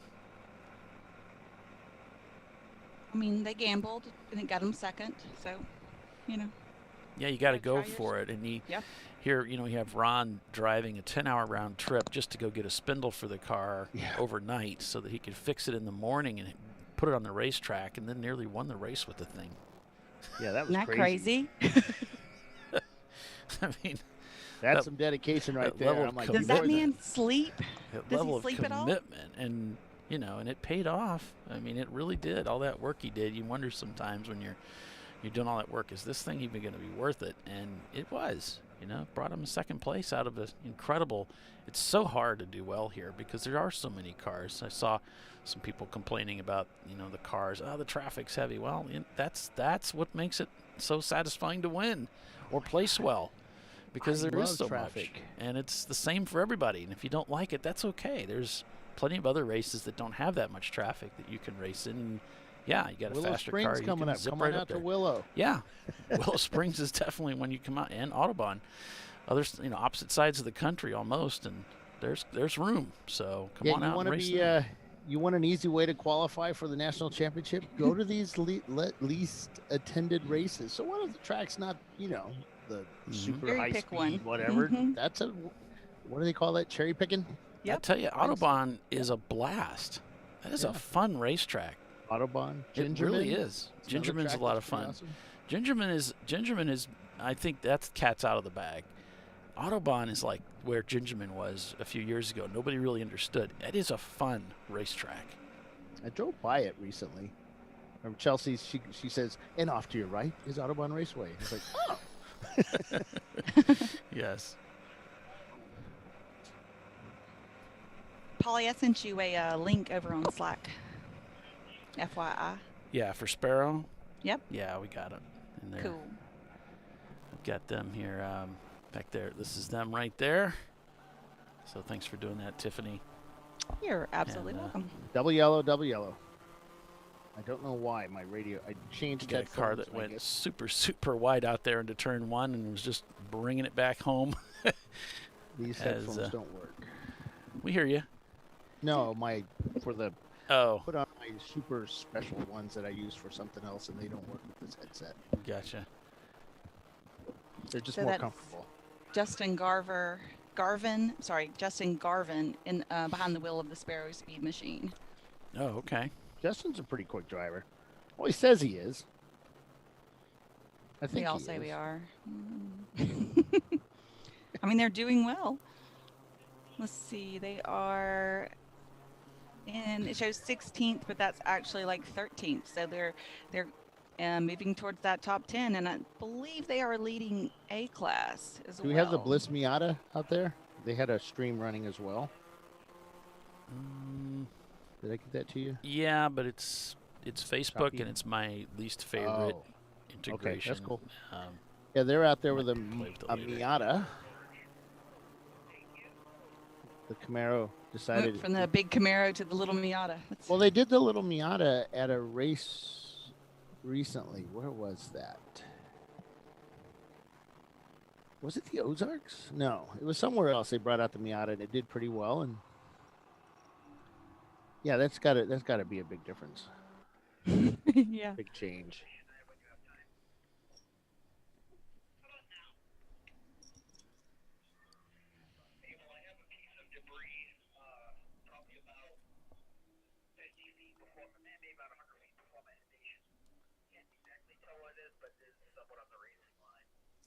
So there's some debris on track. They're going to pick it up during this yellow. It's in the racing line. I missed the corner. I don't have the headset. There we go. These guys.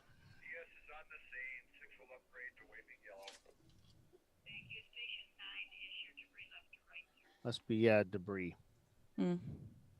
Station 9. Somebody left some of their car parts out there, huh? They last evening after I collected the cameras, I pull up to the Race Central, and the debris truck, the pickup truck that picks up everything, is pulling up, and he gets out, and they've got boxes of small parts and bits. It was like, holy cow, you could build a whole car with this. Anybody got an alternator? So 901 ducks in the pits. Hour and 15 minutes in. They're going to take advantage of that yellow. Go ahead and get Aaron out of the car. And let's see who's going in next. Yellow gloves. That's going to be Aaron's. Shanaman. That's the father. We have the son and the father driving the car this weekend. And Prefect Racing is also in the pits, or not turning laps. They finished third yesterday. The 201 car just pulled in as well.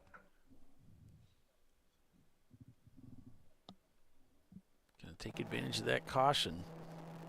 That's one of the nice things about these 7-hour races. You don't have to be out there for 2 full hours. It's really nice not to have to do a whole 2 hours. But I bought 2 hours. I don't know, somewhere about an hour and a half. You're like, okay, I got my fill.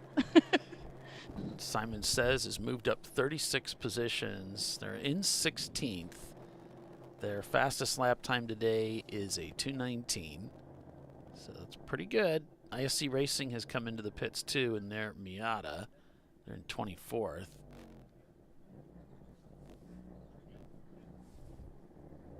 Weiser Blitz is up to 10th place.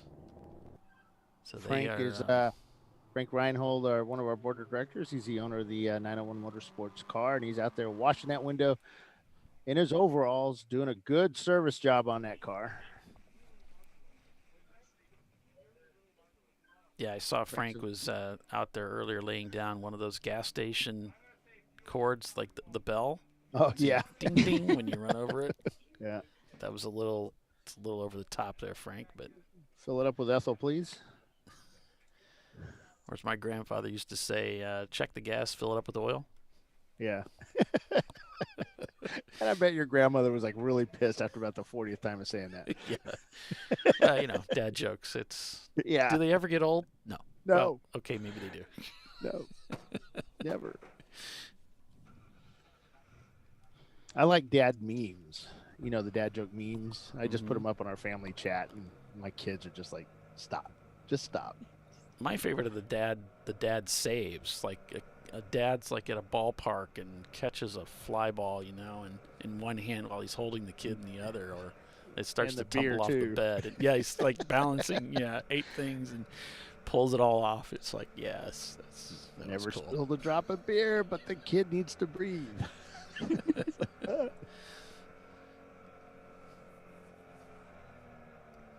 Yeah, I may have made that mistake. My younger youth days,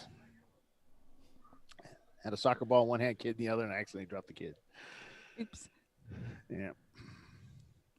That's why your kids don't like you. Huh? Hello, Mr. Child Services person. I did not mean to do that. Oops, wrong one. Yep. Meant to kick the ball back, and you kick the kid not back. to kick the kid. It was an honest mistake. Yeah, I saw a meme the other day. Dad, the holding the flashlight, that look your dad gives you when you don't point it in the right spot, on the car. Oh, yeah. Yeah. God, it flashbacks, I'm doing it right. Stop shaking it. What are your favorite dad isms when you were helping your father work on your car as a kid? Yeah, don't run over my dad. I think I was like 4, and I put the car in neutral or whatever, and it rolled down the driveway with him up under the hood of our 63 Impala. That hood came down on him. My stepdad wasn't very tall, like 5'5", so he disappeared under that 8-foot long hood.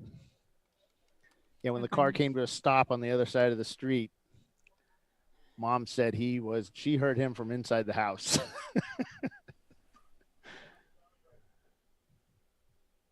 Oh, wow. Yeah. So it's showing Visceral in the pits. Do you see them? Yeah, the black yep, they're fueling that 18. one. Okay. Topping it up with fuel.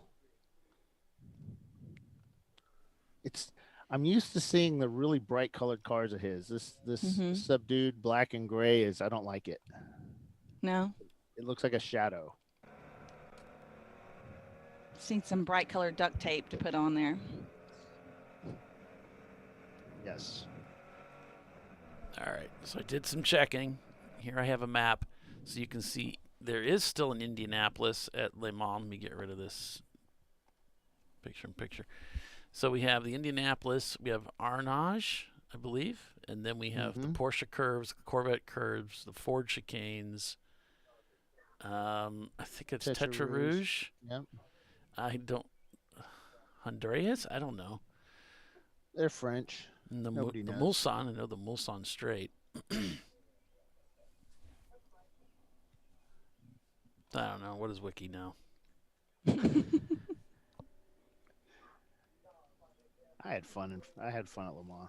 I Le really Mans. want to go back again. Yeah, Le Mans. At least you don't call it Le Mans. It drives me nuts.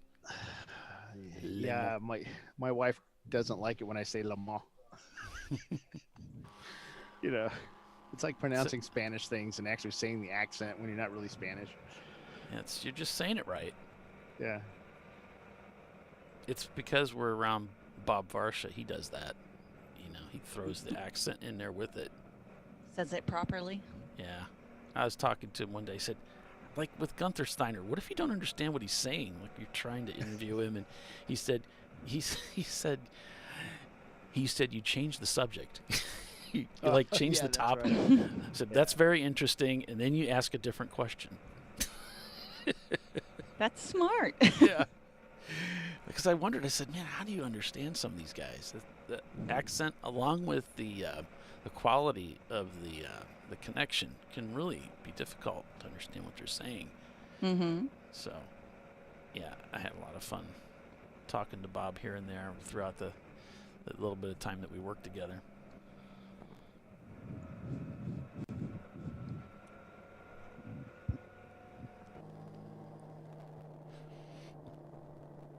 So under caution as they remove some debris from the racetrack. Should be going back to green here shortly. And we'll see how things unfold today. Visceral Racing Group, the number 918, shown crossing the pit loop up in second place. And also Shut Up Racing and their BMW also crossed the pit loop down in 25th. 942 and 943, Sahlen's Porsches are leaving pit lane. Yeah, both cars were shown not turning laps down in 27th and 28th, so this sets them back quite a ways. But you know, they are taking advantage of. Yeah, they are taking advantage of this caution. So. Yep, and the Visceral Porsches just went right by him. Yeah. Boy, watching them roll down pit out at 20 mile an hour is like painful. Oh, we got another Porsche somewhere that just backed up. He spun it or something, and he's doing something on track. He was track center at one point. Okay. Doing 7A. something on track. Turn 7. Yeah, we don't have a camera there, but let's see if we can catch up with something here. Maybe one of the in-car cameras will see something. Oh, shoot. He's lowering his window net, waving his fist at the corner worker. Now he's driver's left. That looked like a Camaro. Did we just... Because nothing's better than waving your fist at a corner worker.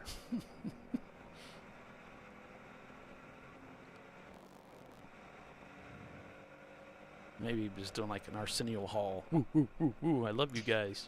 I don't know. How do you wave a fist? I mean, you know. You can shake it. Way back for that one, Polly. You can bake it, but can you wave it?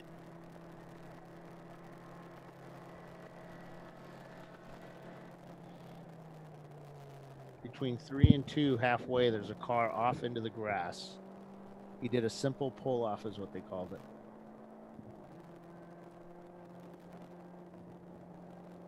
"7A, guy's still sitting there.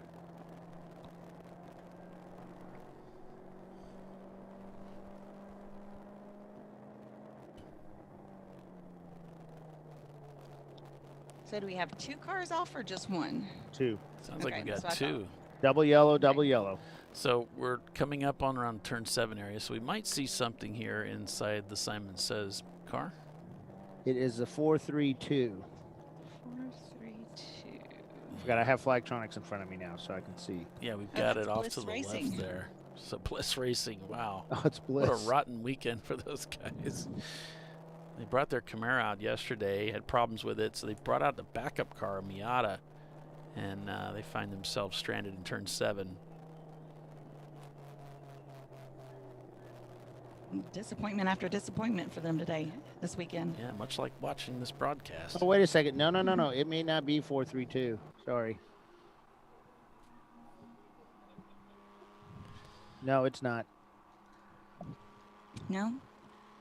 So we're showing everybody on track up north of the first 64 cars. Hard No Racing in their Porsche 924S is shown in the pits. It might be the old Visceral, one of the old Visceral cars. The catch-up car is shown in the pits as well.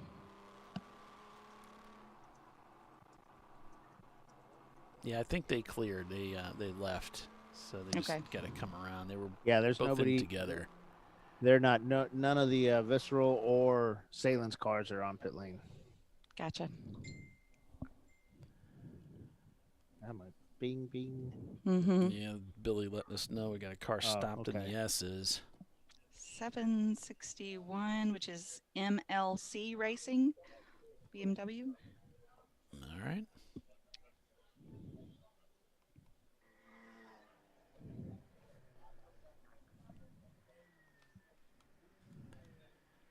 Up, getting passes under double yellow. Never. He just did a duck. It was red. It passed under yellow. I'll get the numbers when they come around again.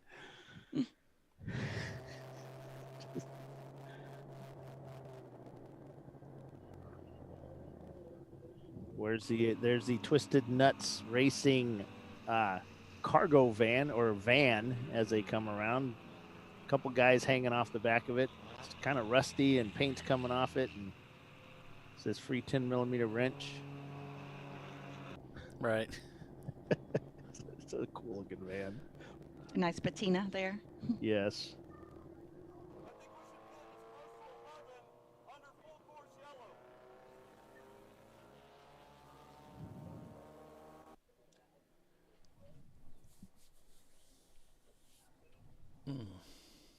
See, I like it when the guys yell into the radio from the adrenaline, because then we can hear them. Exactly. Yeah, I remember Troy just yelling at me like, "Dude, you don't need to yell." Where's that, you guys? I don't know. You're like, but I'm excited. Doc would get excited. He would yell a lot. Oh yeah, yeah. We almost got kicked out of the tower because of that a few times. Oops. Barber, I remember that.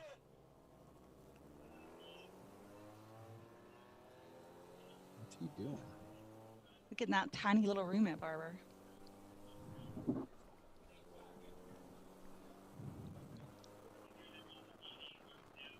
$5B, another log jam.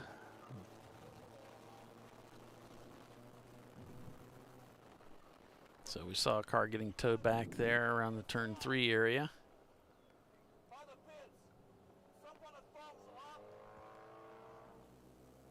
Something by the fence? There's a bracket out there. That might be what he's talking about. Big metal bracket. They're going to pick it up. It's just they're not there yet.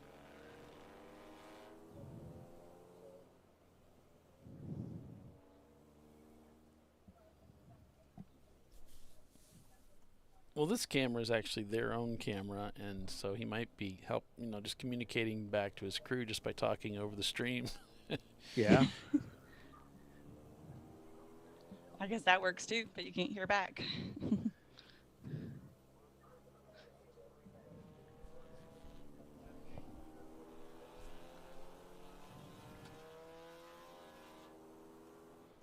So Visceral.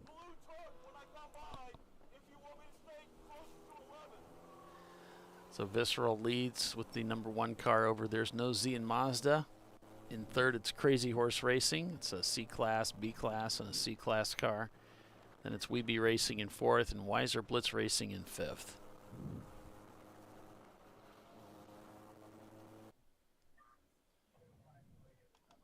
leaderboard with Weiser Blitz there in fifth place.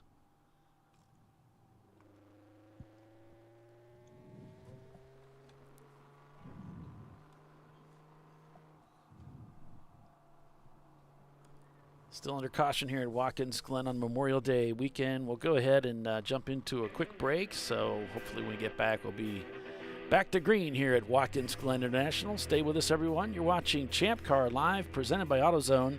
We'll be right back.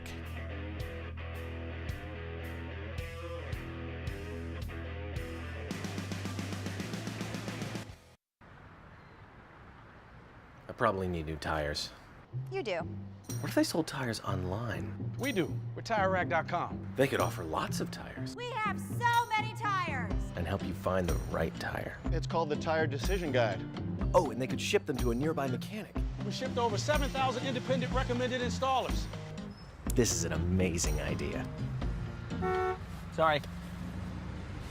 TireRack.com, the way tire buying should be.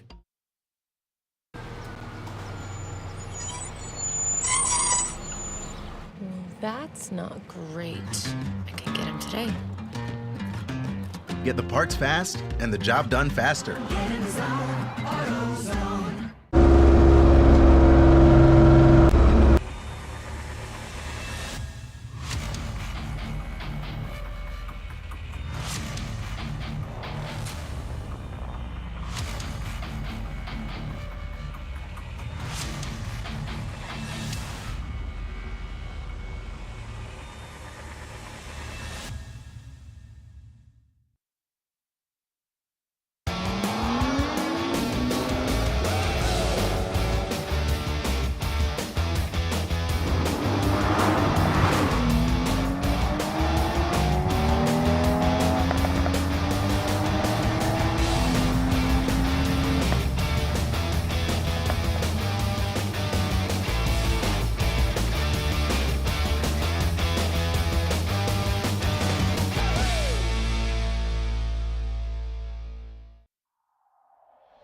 Discovery Parts is a veteran-owned racing and safety equipment company.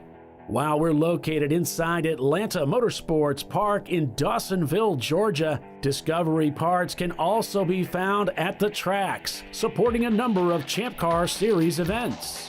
We take pride in being a reseller of the best of the industry to Champ Car teams and drivers.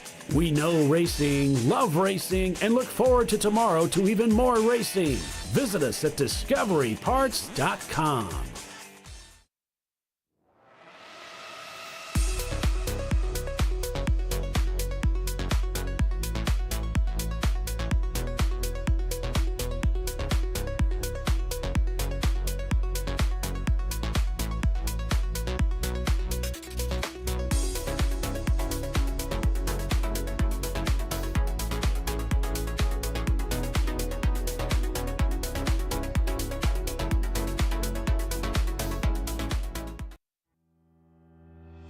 Lifeline USA is a leading manufacturer of onboard fire suppression systems. Lifeline's continuous commitment to research and development ensures that we supply the most innovative and cutting-edge products available. Used by the majority of the world's motorsport championship-winning teams and constructors, Lifeline has a proven history of success. Lifeline offers a complete range of fire suppression systems for all budgets and needs, and we continue to push development and limits on both extinguishment materials and our patented delivery systems to make the race car environment almost as safe as sitting on your sofa at home.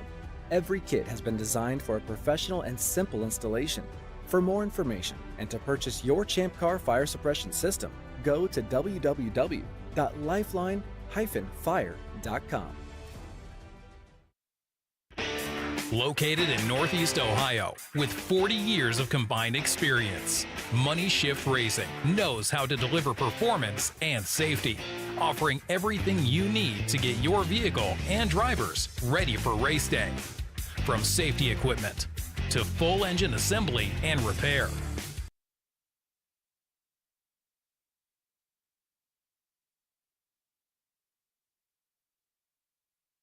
All right, folks, welcome back to Champ Car Live, presented by AutoZone. It's the TireRack.com Champ Car Endurance Series race at Watkins Glen International. We're back to green with Visceral Racing Group, the number 1, showing in the pits. So looks like they tried to take advantage of that caution, but might have jumped on it a little bit late. And that's hurting them deeply now. They've tumbled down to 25th, their sister car just ahead of them as they have finished up their pit stop. And I see they've just crossed the start-finish line. So they tumbled from first place to 25th. I never saw them come in the pits. So I don't know what happened there. It's crazy. They must have snuck it by you there, Bill. Old Eagle Eye. I think they may have been black flagged. Yeah, it could be. It could be. Don't know. They're now with their sister car, the 918, right together there in 24th and 25th. So Nosy and Mazda now leads this race on lap 31, with Crazy Horse Racing in second in their Ford Mustang, Weeby Racing in third, Weiser Blitz in fourth, and Sent from the Gourds in fifth. Then it's Team Z in their Nissan. Then it's Sparrow Speed, JS Motorsports, and Simon Says is now in 10th place. Get out of town. No, I'm serious, really.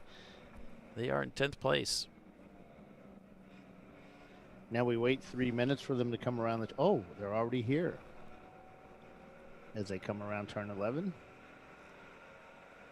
Yeah, the pace has really picked up today.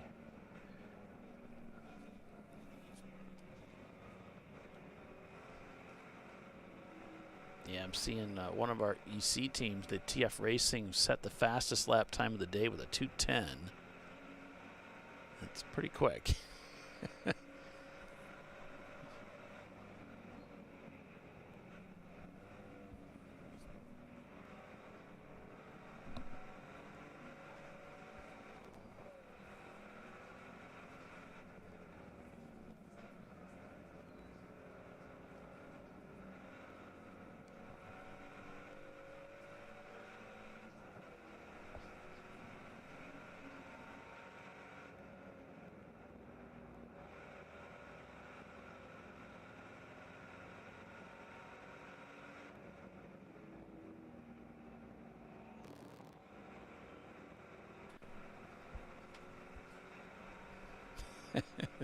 The old wave on, come on, go, don't slow me down.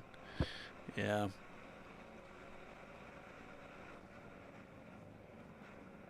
.901 Motorsport on the charge in the number 903. They are now in 21st spot. So they had that pit stop that went ahead and took advantage of a caution we had earlier, and that set them back a little bit. So now trying to recover, as is Visceral Racing Group. Looks like that's Brett Shanaman behind the wheel. Of the Visceral clan, it looks like the number 980 is in 17th place. If you include the EC cars, there's 3 of them up ahead, so they're 15th. And that is the highest running Visceral car out there right now.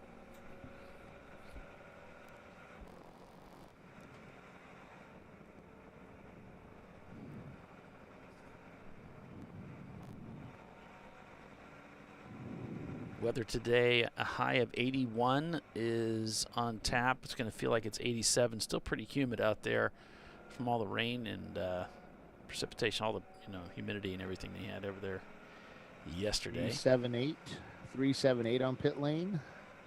That's JS Motorsports, Miata. Yep, they just pulled in. Guys over the wall. Oh, they're trying to get him back in the square part. There, because he was set right on the line. The timing guy just went nuts. He parked on the pit loop? Yeah, right on the pit loop. It's like, I'm in first. Yes. Oh, wait, no, I'm not. Roll it back and forth a few times. Yeah. Prove your position. James Clay is really good at doing that.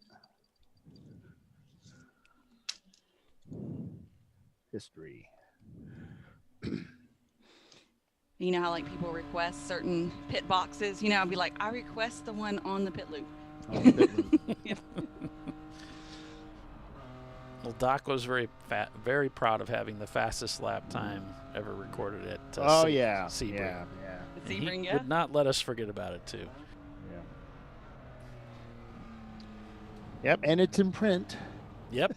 It was published. It was printed, so it's official. And I look back, and it wasn't.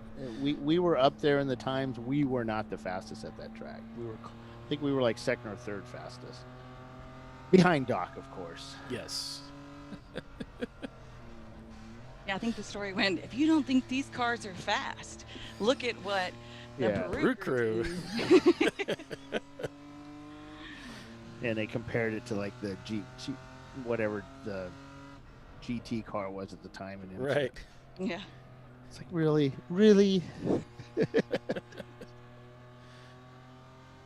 Your research department needs to work a little harder. Oh, you love that one. That was a fabulous story. No, because we were hunting for that FTD. We weren't going to win the race, but at least we wanted the FTD, and we were close. And then all of a sudden, it's like, what's this? What's this Brew Crew? Is that the guy with the Station 6 hard impact?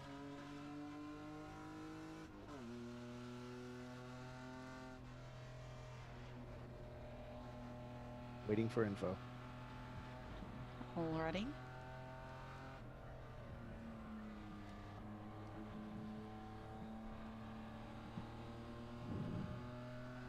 There's a little bit of debris on 6. The tire wall seems okay.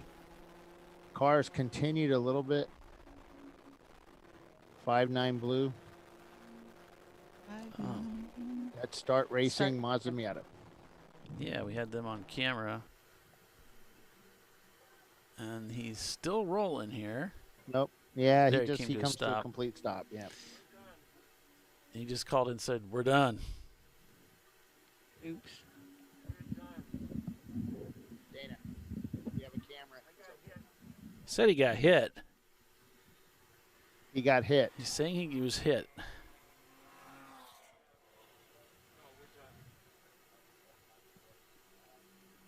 Let's see if I can roll this back a little bit and we can get an idea of what happened here.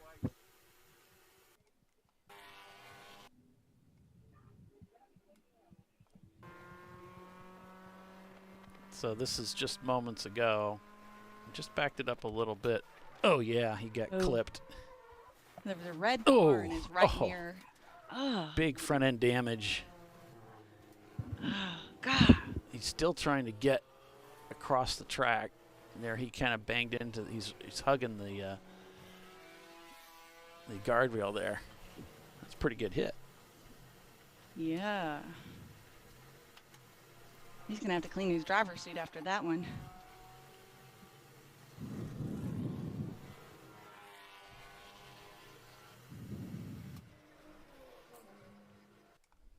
Can you do it one more time? Yeah, I've got I got it on replay here. So here's what it looked like. So he just gets clipped. But the way he hit that guardrail at the front would have done quite a bit of damage. He clipped it there. Oh, God, that car just barely missed him, too. Yeah, could have been much, much worse. So it was a red car? And it was in his right mirror. Right before the impact. Leader's pitting, so they got to pick somebody else up. So Nosy and Mazda coming in. So it might be Weavy, who led the race yesterday. So, wow, they've really worked their way up the field. Leaders 102.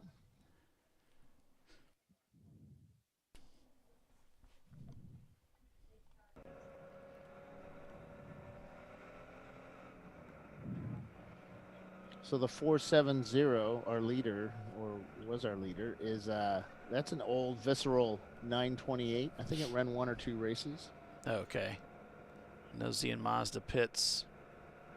There's a lot of guys. Oh, whoa. It looks like the I-5 right now, about 5 o'clock in the afternoon at pit in. And I am not kidding.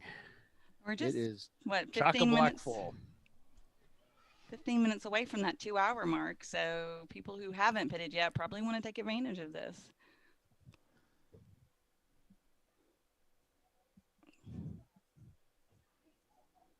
be a penalty really in coming in, you know, a few minutes early now. So I'd say makes sense. You can make your way back to pit stall 25 before behind you. The guys there with the 429 car, just remind them again that they're supposed to be keeping track of that thing.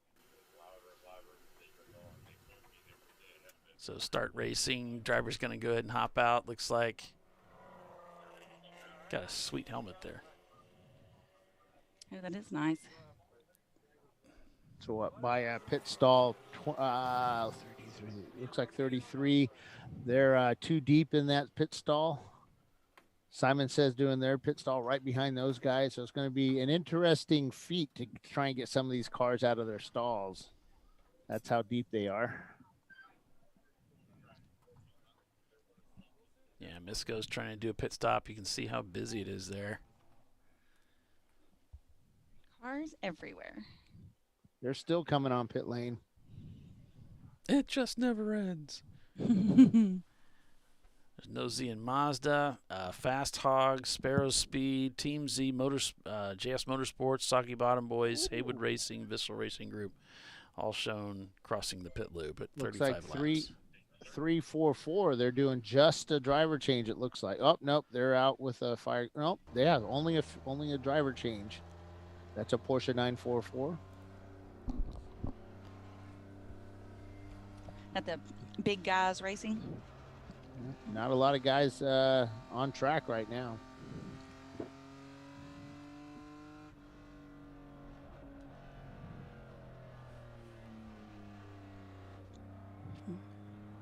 Looks like Bear Maximum coming into the pits too.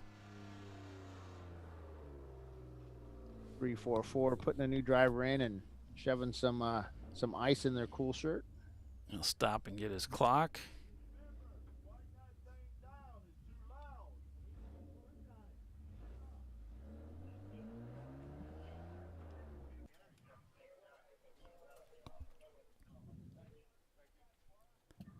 Getting their driver buckled in there.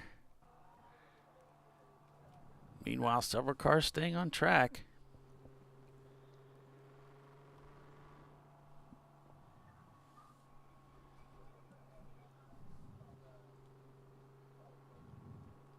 So we got Weeby. Go ahead, Bill. Oh, that silver Saab.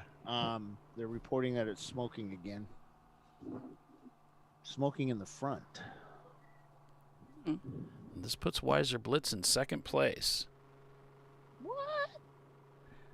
David Kisak is in second place right now. You know, he's got all his fingers crossed. Mm-hmm.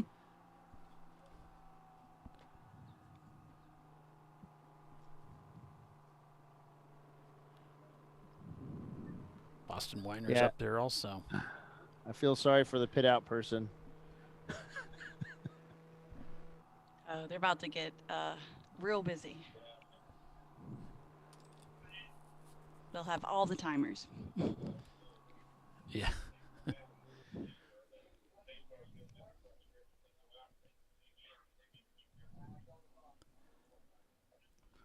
All these cars came in about the same time. They're all going to try and leave at the same time, so it'll be interesting. It's going to be busy. Hopefully nobody comes to pit out with time still left on their clock.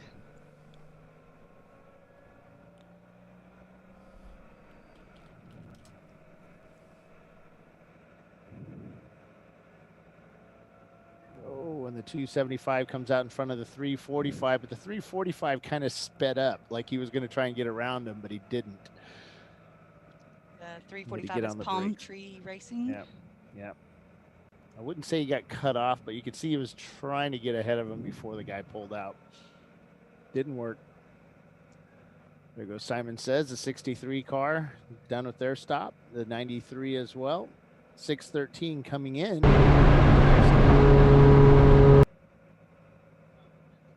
427, 472 coming in. 472's Rossmar Racing. All right, I've got 2, 4, 6, 8, 10, 12, 14, 16, 18, almost 20 cars, 21 cars headed towards pit out right now. Oh, wow.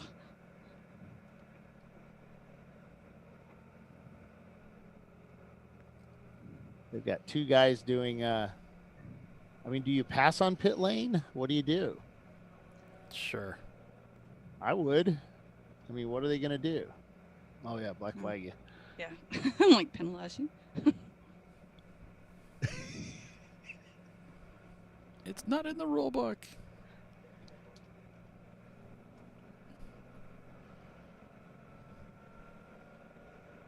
The slowest race in the world, the 20-mile-an-hour race. Yep. They've formed a single line. But they've got 2 people doing, oh, no, that car that passed, he's going behind the wall. Mm. I would have made more of a scene. That would have been more dramatic. The kid. What, Bill? Like drama? What?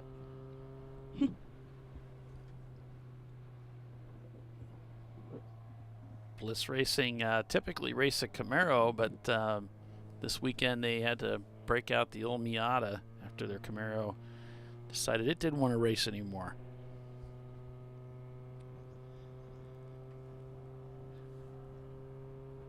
I can't tell if there's a tree in the way, so I can't tell where they are, if the car's still in their paddock space. Are they back on track? Yeah, we've got them on screen. Oh, okay. All right. Oh, I see. Okay. Yeah, I saw What is that little hook thing that's... I think the helmet hook or a steering wheel hook, but it's just a little bit loose there. It's not steering wheel hook, and you can put your finger on it too to hang your finger if you want. I always need one of those. Or catch your eye socket on it when you get in the car. I guess I'm not used to seeing them move around. But yeah. It looks like they bought one that's the wrong size for the cage, so it's just kind of flopping around there. Still works. Yeah, yeah. Okay, green this time.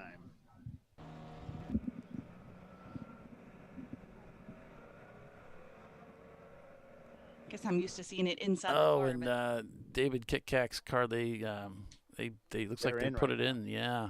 Yeah. Checking the air pressures on the tires. It looks like they're just.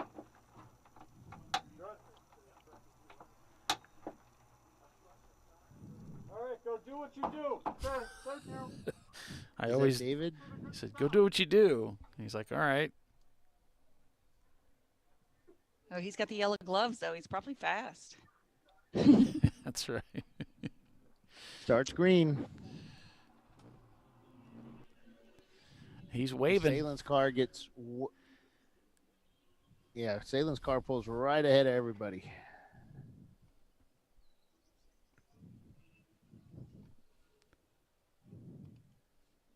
Prefect Racing now leading the race over Red Green Racing, followed by Visceral Racing in the number 918. Then it's 901 Motorsport and Visceral number 1 in 5th.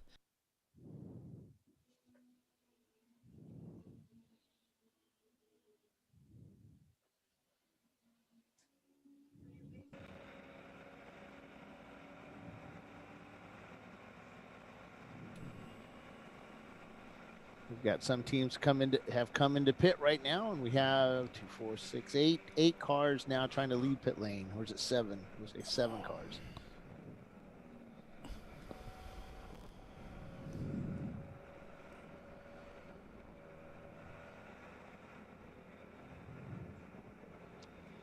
Well, the catch-up car has gotten up into the top 10 now.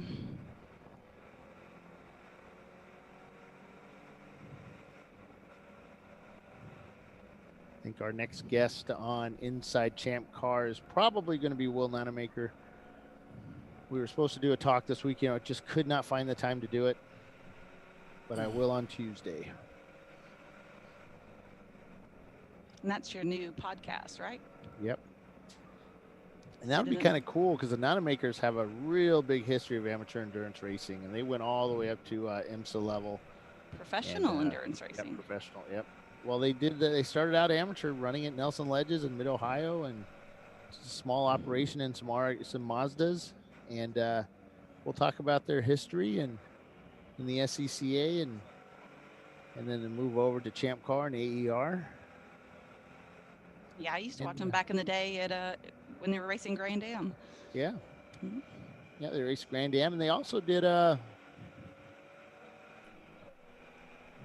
IMSA. They did the 24. They had a really cool looking those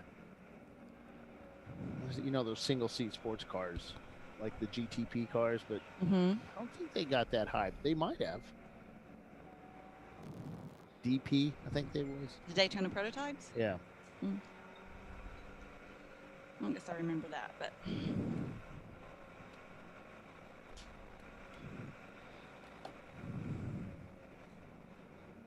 901 just puts a nice pass. Really like the way they worked around the around another competitor there, heading through turn 10 and all the way back around to the front straightaway.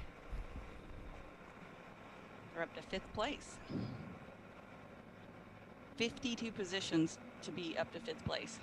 That's impressive. Such a strong team, you know. Strong team, strong driver, strong car.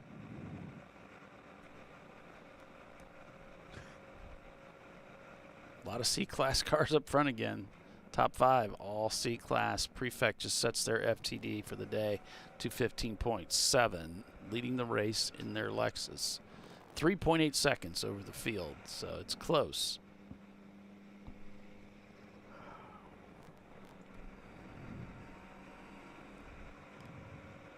Yeah, those top 4 or 5 cars are all right together after that yellow, I guess. Weiser Blitz back on the racetrack.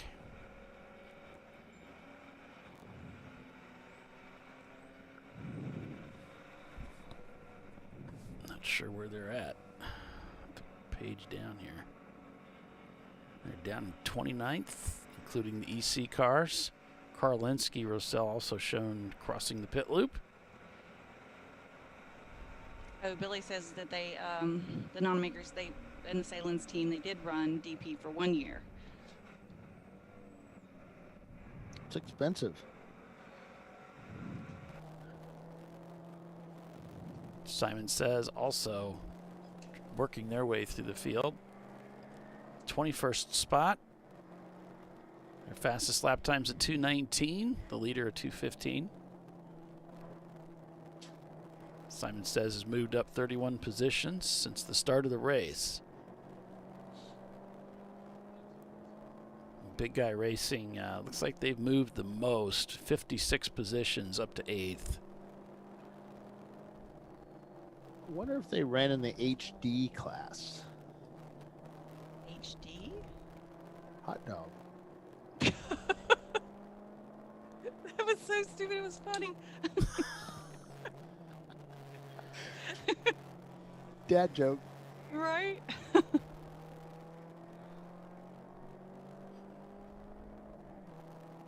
I wasn't even expecting that one. Sahlen's, of course, is our sponsor here this weekend for the Champyard Dog at the Glen.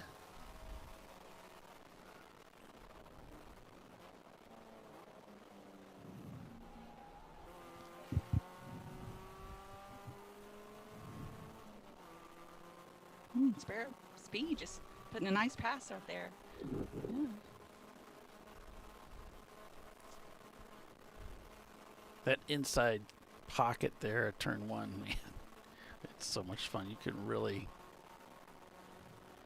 I think it's more common to underdrive it than overdrive it. There's a lot you can put a lot of energy into that corner. I love seeing NASCAR go down into that corner. Yeah. Side by side, and they down there, man. It's like, yeah, that's cool. I think it was Billy Johnson. What does he race in? Billy Johnson. Don't know. Yeah, he drives a Ford. He drives for Ford. I saw him race here one time. It just blew me away at what he was doing. This will be a bit of a surprise, but he makes it work.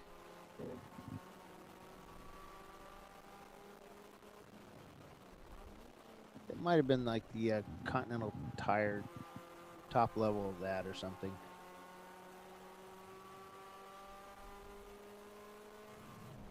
Sparrow Speed, really. Funny fact, when he was a teenager, he started out racing a Toyota MR2 way back in the day. Oh, we're sorry. He helped us out on our racing section of our forum for a long time about how to get into racing.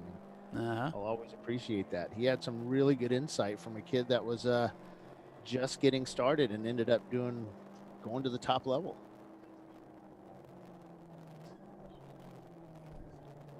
Wow, he just passed like 5 cars there on the stretch heading up to 8. Sorry, let me get rid of the Slack notifications. I don't know why it came back. Are you hearing that? No. Mm-mm. I just sent Polly another link if you didn't have the prefect. Oh, good. Yeah, I'll work on that. And I can't say the name of the driver. How do I say that? I'm gonna butcher it. Mr. Tabola. All right. Is in the car right now in the prefect racing car.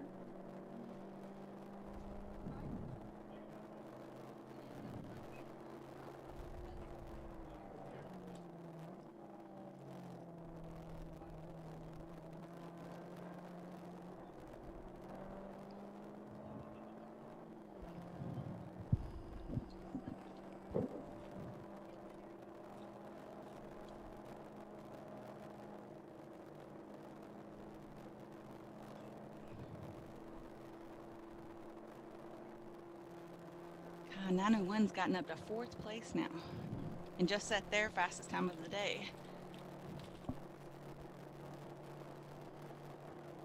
Bliss Racing in the pits.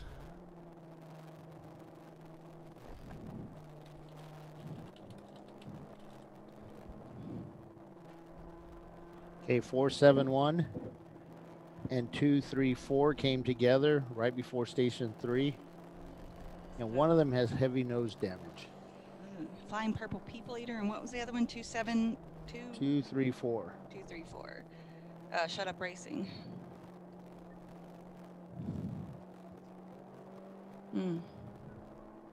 Corner worker doesn't really know who hit because she was looking the other way. She heard it, turned around, and Caught the tail end of it. yeah.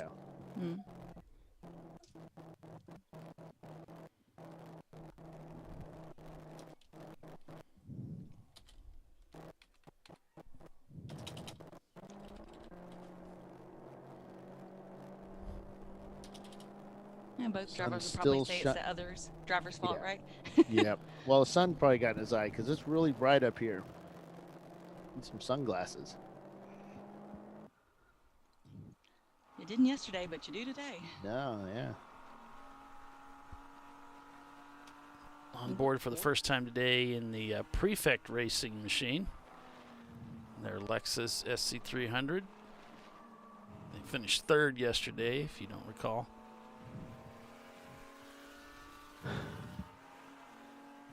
And running first right now.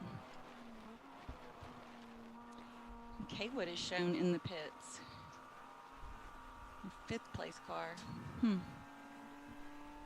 right. I've been derelict in my duties, folks. We got a break for commercial. So stay with us. You're watching ChampCar.Live presented by AutoZone. It's the Sahlen's Champyard dog at the Glen. We'll be right back.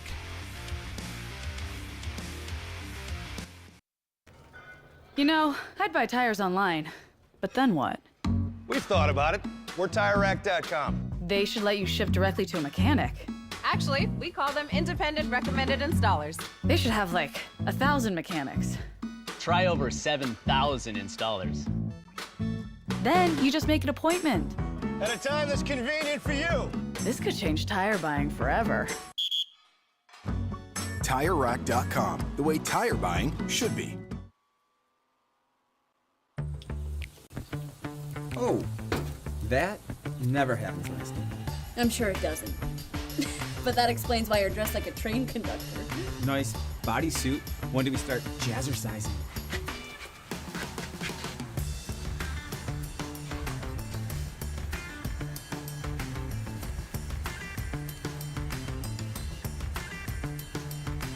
for the times when taste beats style.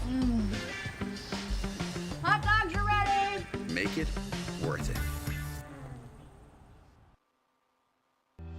Lifeline USA is a leading manufacturer of onboard fire suppression systems. Lifeline's continuous commitment to research and development ensures that we supply the most innovative and cutting-edge products available. Used by the majority of the world's motorsport championship-winning teams and constructors, Lifeline has a proven history of success.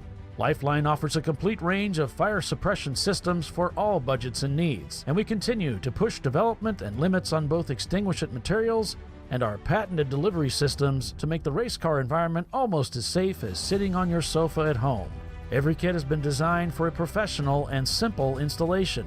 For more information and to purchase your Champ Car fire suppression system, go to www.lifeline-fire.com.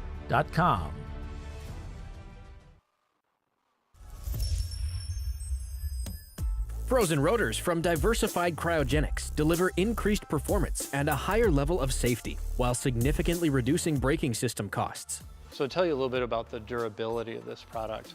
So we have seen an incredible extension of the life of our brake rotors using frozen rotors. We've gone from brake rotors every other weekend to 6 weekends on one set of brake rotors, and I think they can go farther. The durability has been amazing. And it's been a fantastic season, and man, a lot of that is due to the way our car can brake on those frozen rotors. For more information, go to frozenrotors.com. Located in Northeast Ohio with 40 years of combined experience, Money Shift Racing knows how to deliver performance and safety, offering everything you need to get your vehicle and drivers ready for race day. From safety equipment to full engine assembly and repair, in-house fabrication, 3D design, and rapid prototyping. Money Shift Racing. Performance done right.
Come on, Road.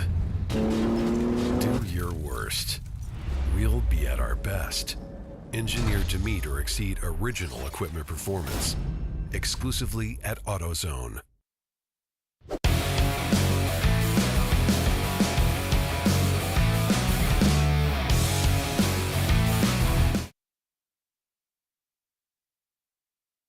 Welcome back, everyone, to ChampCar.Live, presented by AutoZone. It's the Sahlen's Champyard dog at the Glen this Memorial Day weekend. Paul Veltum with Bill Strong and Tiffany Alexander calling the race for you this weekend. 7 hours of endurance racing today. So got a report update on the incident. A car spun. The purple RX-7 tried to avoid him. He ended up spinning and ended up collecting the 234 BMW. So what event was this, Bill? Multi-car incident just a little bit ago, coming up onto into turn 3. Looks like the BMW is in pit lane right now. That's the Shut Up Racing. Yeah. They've got some pretty major front end damage on it. Oh no.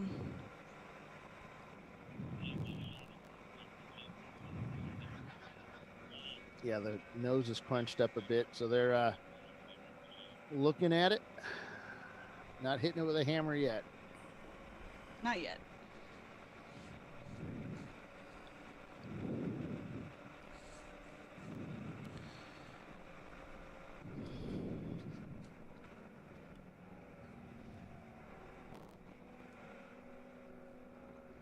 On board with the 901 Motorsport team. Looks like they're coming up on the KeyCat car here. They're working their way through traffic. Keysack. Keysack. Not Kit Kat. Kit Kat. It's a Kit Kat bar. There's a 901 car going by the Weiser Blitz machine. I'll just call it a Weiser Blitz. I can say that. Get that right. Sort of. What do you think that team name means? I don't know. Any guesses? I don't know. They look like last names, really, but I don't know about Blitz. I don't know. I don't know. David is a really funny guy, so there's probably something going on there. Mm-hmm. It wouldn't shock me at all. I love finding out how people came up with their team names. Some are quite clever.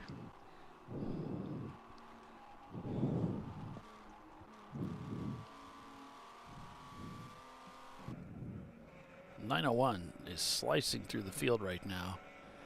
They're in 4th place. They're hunting down Visceral right now, and they're turning the same lap times. It looks like both cars just turned 2:23s on their last laps. And Visceral car a little bit quicker. 2:13 their fastest lap time to 901's 2:19. 3 seconds is a pretty big gap. Oh, and they're only 4.4 seconds behind them. We really are closing in on them. Billy Sahlen says, I want a Kit Kat.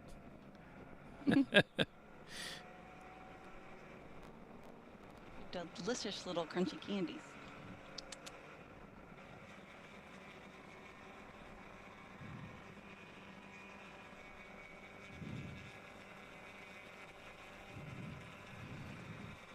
So are you racing this year, Polly?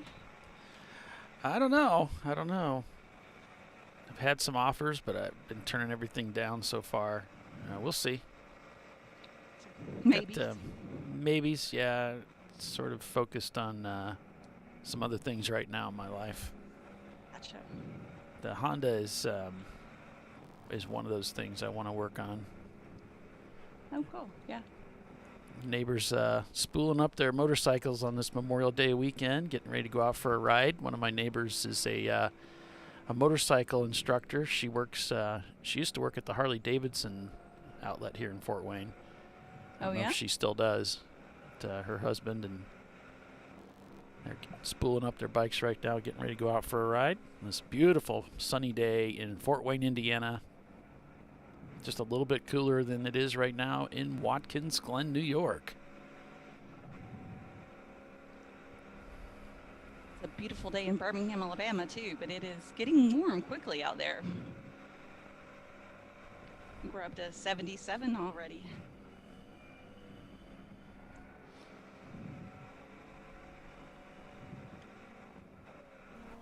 Prefect Racing on board with them now. Thanks, Tiffany, for that link. Looks like they're leading the race at this time. That they are. Working their way up the hill here. See how well they can get through traffic. Gonna split these two, hopefully. That was kind of odd car positioning there for those two guys to be so far apart, yet not really on the edge. So he heads down into what looks like the bus stop chicane. The inner loop, as they call it, and then out to this is the outer loop. Around this, I guess it's like a constant radius right-hander on the power here nicely. As that car, he's going to mid-track it here, brake into this corner. The laces of the boot. Got a little crossed up there. Down into 7 we go here.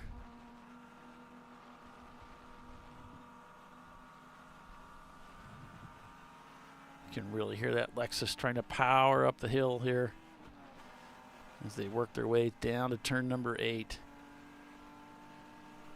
Prefect Racing turning at 2:17 on their last lap. Their fastest lap time at 2:14 today. They've got a 9-second gap over Visceral Racing Group, who just was a second faster on that last lap. So we may see the number 918. What a storied history it has at this track this weekend. There's so much that's happened with that car. Not only at this race, but at the last race at the Ozarks. Oh, yeah. You see what happens today as they are again in second place with that car. And these two cars, the leader, Prefect Racing and Visceral, both their fastest lap times of the day so far, 2:14. So both these cars seem to be well matched as far as lap times are concerned. I have a feeling Visceral will use a slightly different fuel strategy today. There's 901 Motorsport on the heels of the Sahlen's Porsche. Gets by easily there. Wow, what a slingshot. Passes like 6 cars. Not sure what happened there, but that was, I checked his Flagtronics. I'm like, that was all green. I don't know what happened there, but boy, did he get a good run out of that corner. Sure did.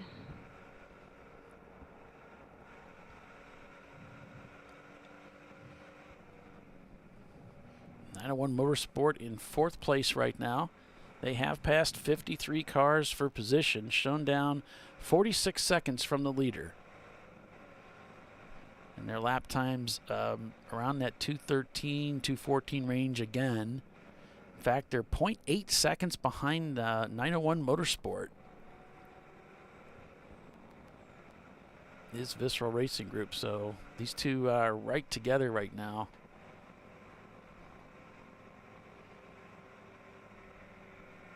So 901 Motorsport on the wheel, up on the wheel.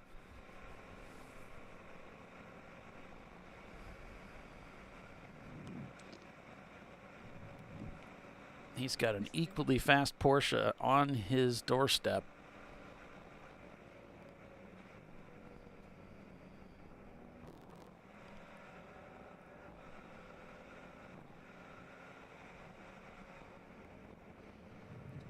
Yeah, so 901's up to 3rd place now.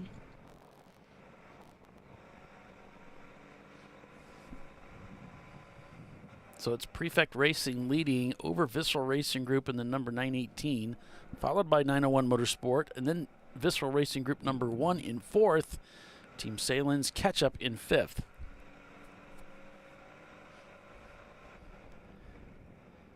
.901 trying to catch up with the Visceral 918, while their sister car is right on their heels, and the number 1 car behind them, sandwiched, is the 901 car.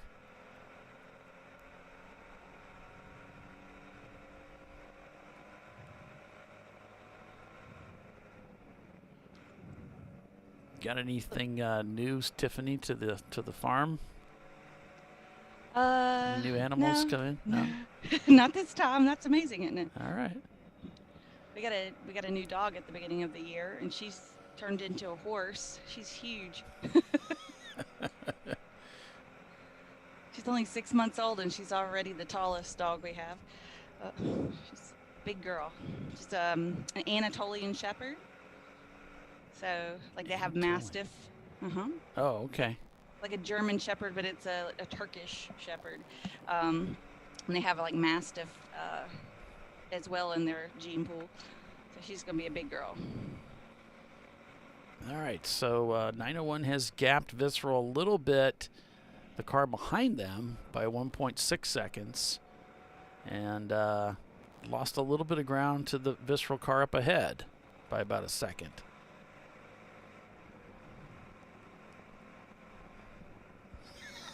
Thanks, Timothy.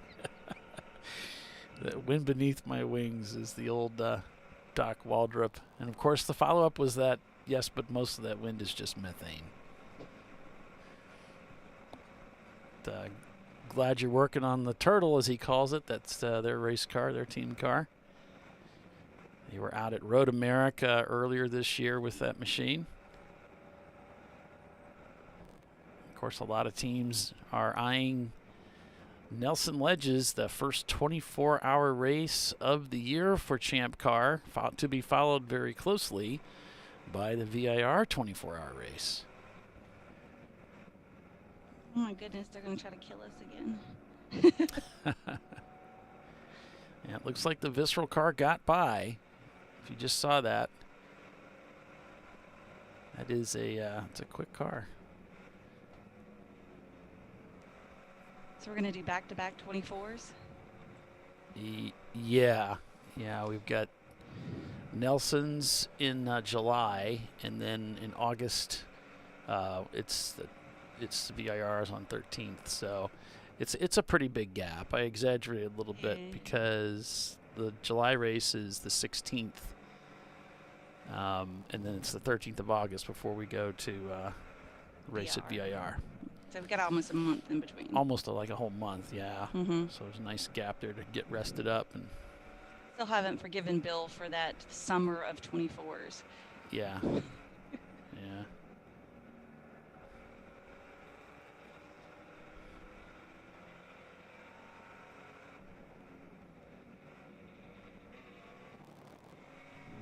That one was a little brutal. Oh. Yeah.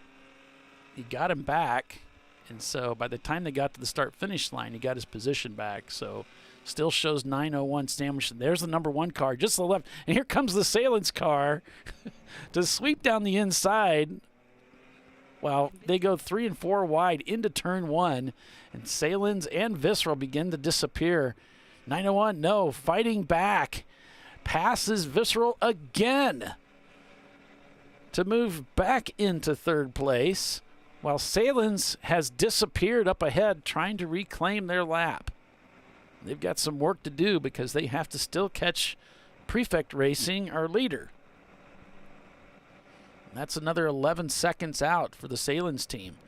Here comes Visceral again, making a pass back for second place. Make that third. 901 trying to stick with the Porsche 944. The reigning Champ Car Series national champion. Now getting boxed in with a slower car, but the slower car ducks out of the way, leaving room for 901 to get back on the heels of the Visceral Porsche. A thank you wave from the 901 car as they head down into turn number 7. You just get the feeling that the 903 car is probably not sweating this at all. He feels like he's got this in hand. He just needs to stay close. Mm-hmm. If we got a car that's stranded, this could put us back under caution as the number 1 begins to disappear here as they head down towards turn number 8. The 901 car has to mid-track it, braking into 8, whereas the number 1 gets the full advantage of the corner, lining up to the left. Now they go into turn number 9, catching more traffic up ahead. As the battle for third place continues between 901 Motorsport and Visceral Racing Group, they've been swapping positions back and forth as they close in. As they close in towards turn number 11, a slower competitor off to the right. 901 has nowhere to go but just to follow them through the corner. Grabs the next gear, and he gets left behind. You can see he just lost momentum coming out of turn number 11 onto the front straightaway as they head down into turn number 1, looking for a way around that slower competitor. He gets it. And now the Visceral Porsche begins to turn on the steam and begins to gap them now as they head up towards turn number 3. So it's Prefect Racing leading over Visceral Racing Group in the number 1. In number 918, rather. Then Visceral Racing Group number 1 is in third place by 901 Motorsport in 4th. Team Sahlen's catch-up in 5th. Meanwhile, Prefect Racing is just up ahead here. All in a day's work as we go to full course caution. 50 laps into the race. And that's going to cool everything down, but perhaps narrow the gap here because Prefect Racing is only 9 seconds ahead of Visceral now. And Bill, thanks for fixing that. If you can hear me, thanks for fixing the turn 1 camera. There we have it. The start-finish camera, rather, was offline there during the commercial break. Bill went down there and fixed it for us.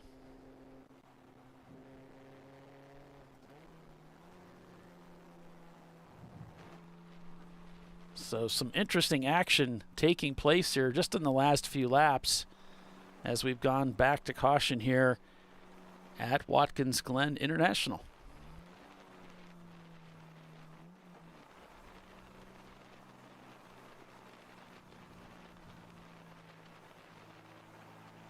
Wow, that was some good racing.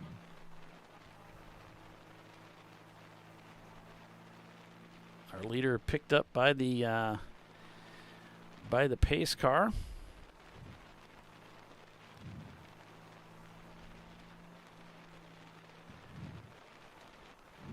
Guess they're going to go out there and retrieve that stalled vehicle.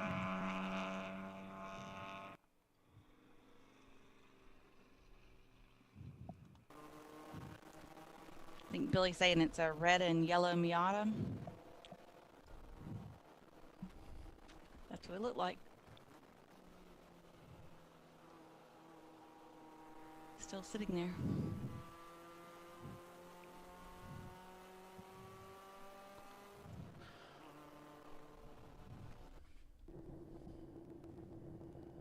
This will put Visceral and 901 Motorsports right back together. Yeah. They can... Yeah, they're pretty close right now.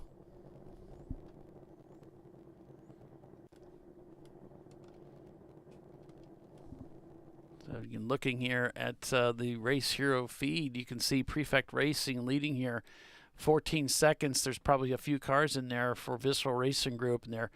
But they're running 3rd and 4th place with 901 Motorsports in the car number 903 in 4th. Team Sahlen's Ketchup is in 5th. Big Guy Racing is in 6th. There's No Z and Mazda 7th. Team Sahlen's Mustard, it's yesterday's winner, is in 8th. Weeby Racing is 9th. And ICS Racing Services in 10th place. B class being led by, there is No Z in Mazda. A class being led by ISC Racing. C class by Prefect Racing.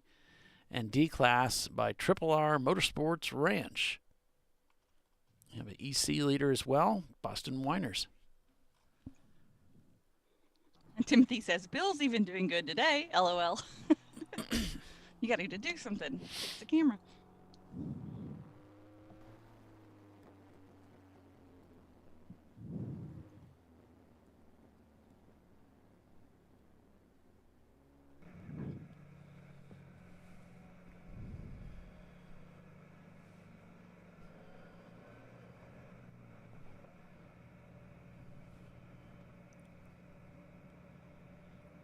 So the JS Motorsports Miata has turned salmon.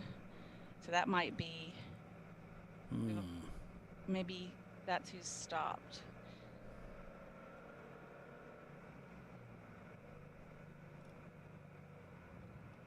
Let's say Miata. Yeah, I think I've got access to the Flagtronics, so I'll try and bring that up here. Oh, cool.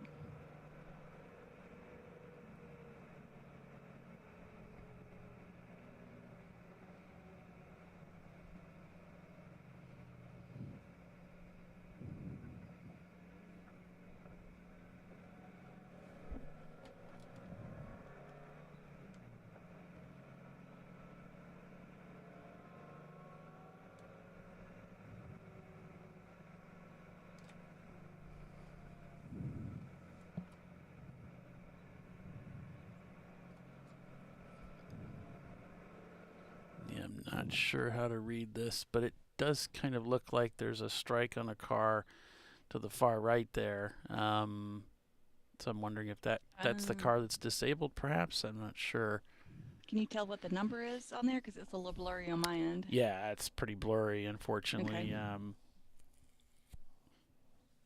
So not sure. It's one of the things that needs to be worked on is the how viewable it really is. Mm-hmm.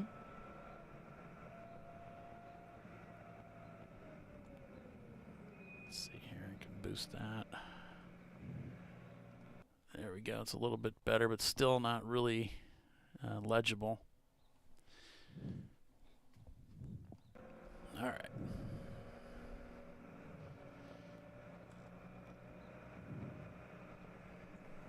So 52 laps completed here. Seems like as good as time as any to go ahead and take a commercial break. So we'll be green hopefully when we get back. Thanks for watching, everybody. Champ Car Live presented by AutoZone. We're at Watkins Glen this weekend for the Sahlen's Champyard Dog at the Glen. Prefect Racing is your leader. We'll be right back.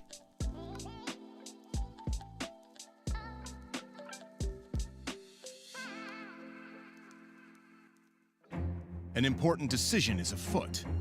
This man is about to buy tires on TireRack.com.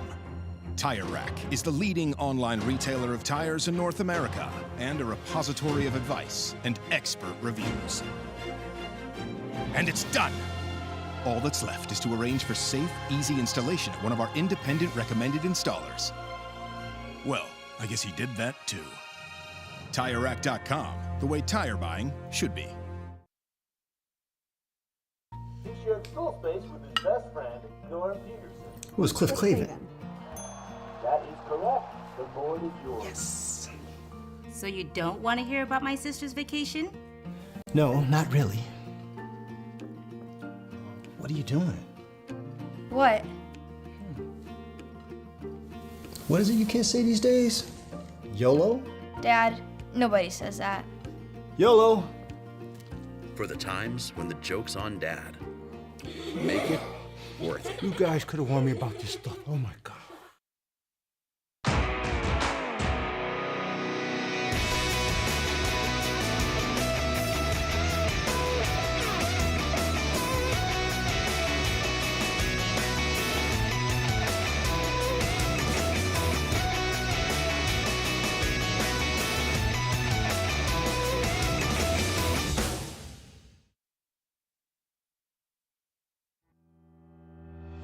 Lifeline USA is a leading manufacturer of onboard fire suppression systems. Lifeline's continuous commitment to research and development ensures that we supply the most innovative and cutting-edge products available. Used by the majority of the world's motorsport championship-winning teams and constructors, Lifeline has a proven history of success. Lifeline offers a complete range of fire suppression systems for all budgets and needs, and we continue to push development and limits on both extinguishment materials and our patented delivery systems to make the race car environment almost as safe as sitting on your sofa at home.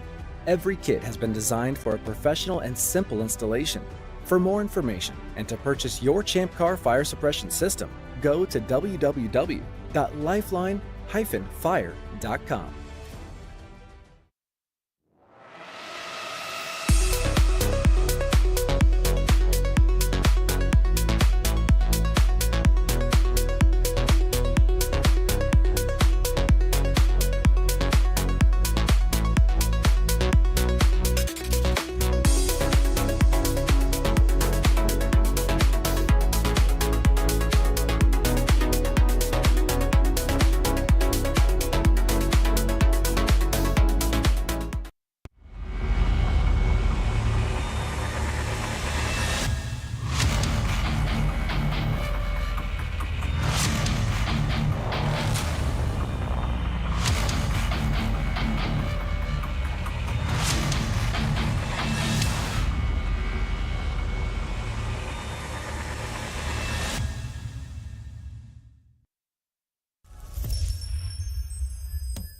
Frozen rotors from Diversified Cryogenics deliver increased performance and a higher level of safety, while significantly reducing braking system costs. So to tell you a little bit about the durability of this product.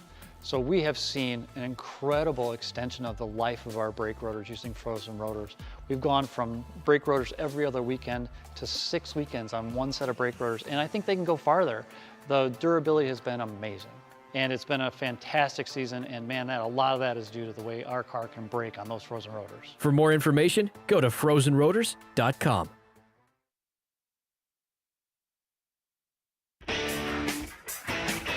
Located in Northeast Ohio with 40 years of combined experience, Money Shift Racing knows how to deliver performance and safety, offering everything you need to get your vehicle and drivers ready for race day. From safety equipment to full engine assembly and repair, in-house fabrication, 3D design, and rapid prototyping. Money Shift Racing. Performance done right. Come on, Road. Do your worst. We'll be at our best. Triple tested to meet or exceed original equipment performance exclusively at AutoZone.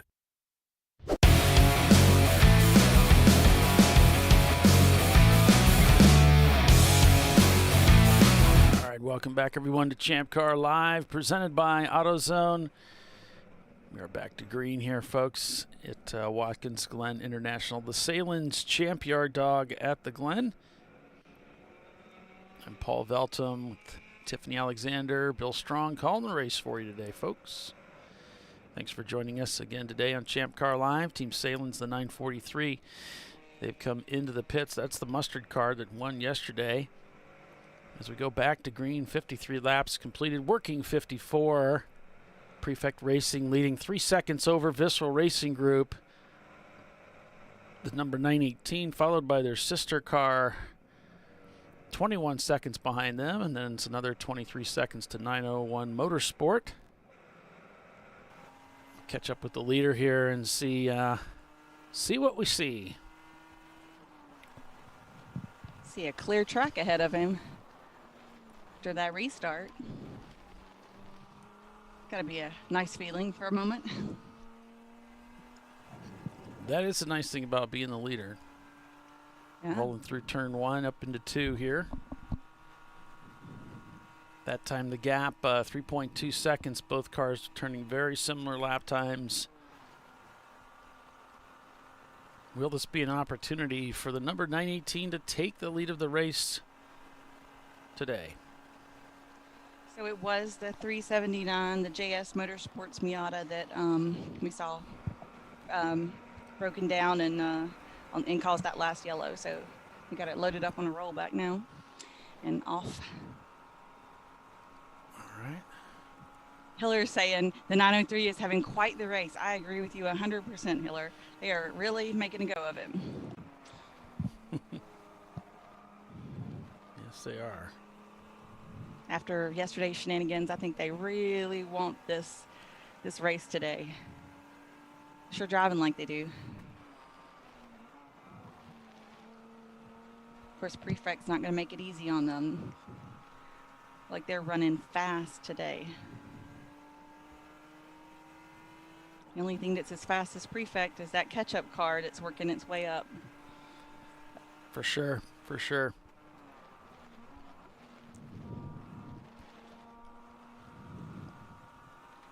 Yeah, it's certainly, like you said, Tiffany, a big advantage for Prefect here, having that clear track, whereas Visceral, behind them, maybe working their way through back markers, trying to get up there.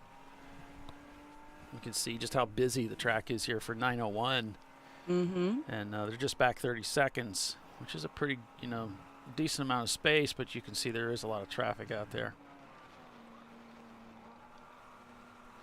It'll take time to get it, through this bunch, especially when they're all bunched up like this, He can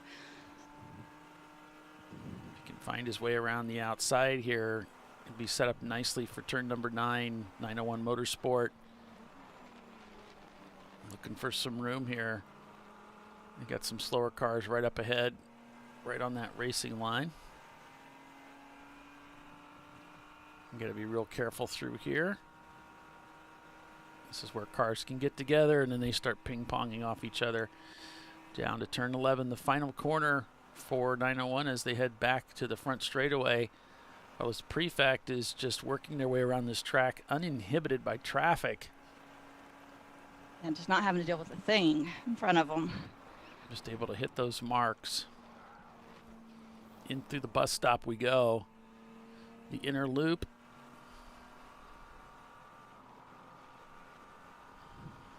Open up and over the rumbles there.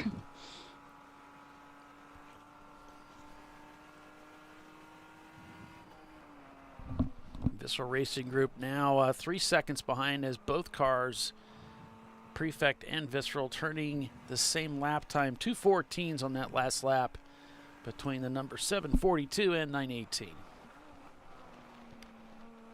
How are the rumble strips here? Are they abrasive or very user friendly?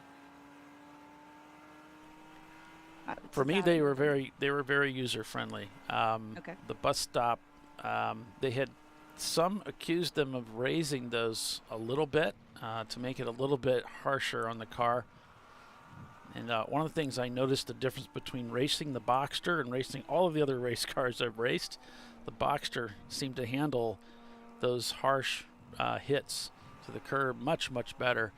You could really eat those curbs with the Boxster, whereas the other cars would get more thrown off by it and disrupted. The other thing, So it didn't upset the Boxster. Okay. right? You could ride on at Road America. You could ride on those rumble strips, whereas in any other car, you felt like it was going to take your fillings out, and it was probably damaging the driveline. Mm-hmm. The other thing here, now we don't have the rain, so the painted surfaces are not an issue today. So you're probably going to see those lap times come down, and the drivers can attack those corners a little bit better using those curbs. But you can kind of get a feel just looking here at the Prefect Racing. They're pretty flat. You know, they're Yeah, I didn't see it. Didn't look like it was really upsetting to the car. yeah, they're pretty fat. They're more of a gator style to my memory. So if you're familiar with NCM, Yes. it's more of a gator style curbing. Well, some of the ones at NCM you can use perfectly fine. They're nice and smooth, and then there's some that are highly abrasive. You just really don't want to get on. Or if you you find yourself on them, like the little hairpin turn, you might as well just go over them and go just completely clear them because they're so rough. And it's been about 3 years or 4 years since I raced here, and I only raced here that time. So I'm going off a limited memory, but as I do remember, turn 9 is more of a hug it going through. You're not really going to get on that curb. He's got a little crossed up. He's trying to work his way around that left-hander there.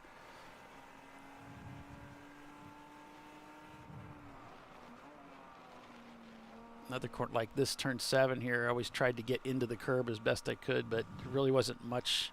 I had trouble getting to the curb. You just want to carry so much speed through there. Okay. Now we see the 918 now within striking distance for 901 Motorsport. He's caught back up to the Porsche 944 rather. So 901 Motorsport now in position is caught back up as traffic ahead, playing a role in this race.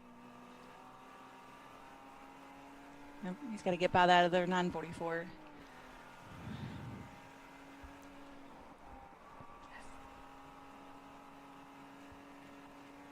Seems like Visceral's catching traffic in just a little bit more advantageous places sometimes. Yeah, on this last lap, our leader and second place runner, the 918, both turned 215s. And now they come across with Prefect turning a 214 to Visceral's 216. Now the gap 5.6 seconds from first to second place. And as you saw, about half a second, the gap from 901 Motorsport up to Visceral Racing's #1 car, the National Championship car.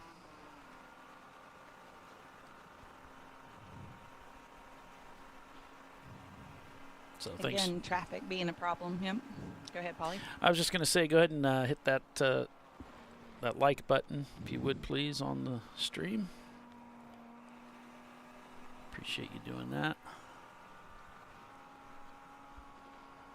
Da.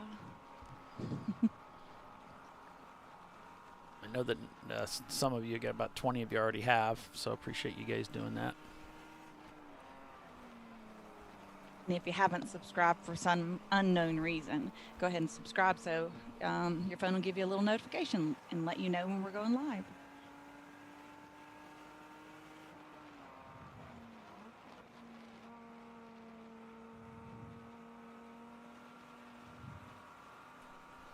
Yeah, I did turn on the subscribers only for chat permissions for this stream.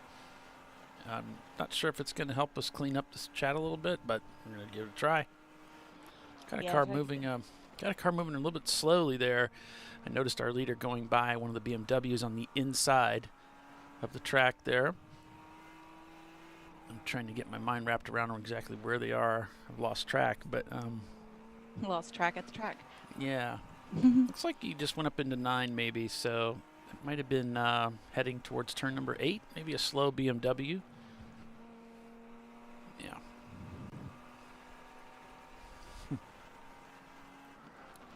Again, 901 Motorsport right on the tail end of the Porsche Boxster.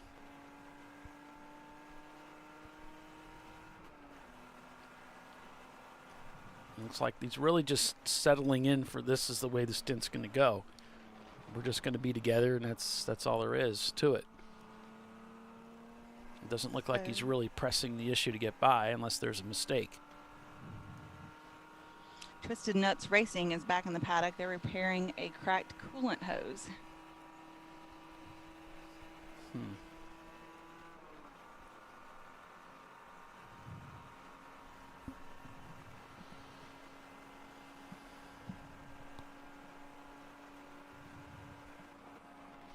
Whoa.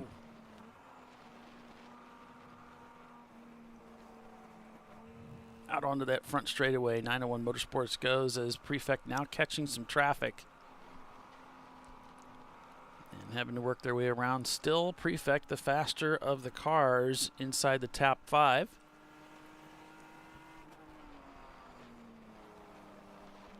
Two Sahlen's cars working their way up through traffic. The Mustard car in 8th, the Ketchup car in 5th. Haywood Racing sets their fastest lap time of the day, down in 19th place in their Miata. So does Red Cow Racing in their BMW in 20th.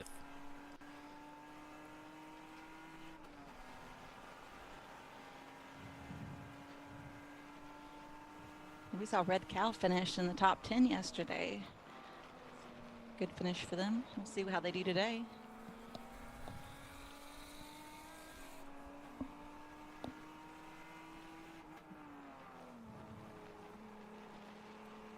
I mean, I think a top 10 finish in Champ Car when there's 100 cars is just an unbelievable, feat just within itself. I agree completely. It's very challenging in Champ Car to begin with, and then you have a stacked field with this many cars on track. This is a lot to take in and a lot to deal with lap to lap to lap, especially when you're in a competitive race car like these cars where you're doing all this passing. You're passing 5, 6, 7 cars on every lap. That's a lot of work.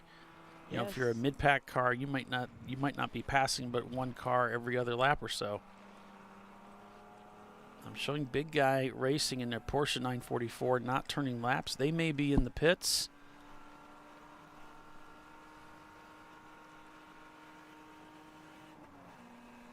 So we do have a few cars on pit lane, I can see. Several drivers around the hood area of this white car that's up ahead.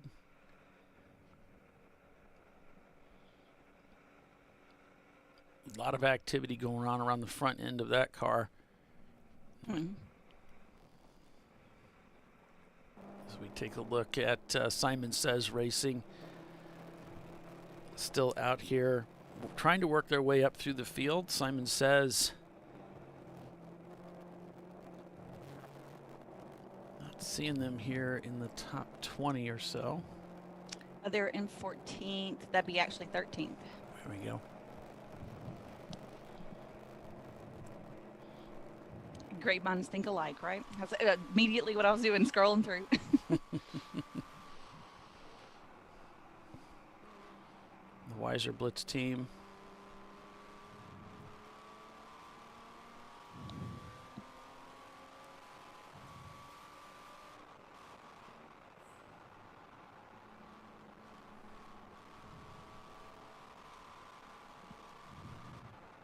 That's a really nice, clean dash he's put together in this one. Yeah, this used to be one of the round 3 cars. In fact, I think I may have raced this car at Road America. Oh, okay. I guess I didn't realize that Yeah. was its previous pedigree. Yeah.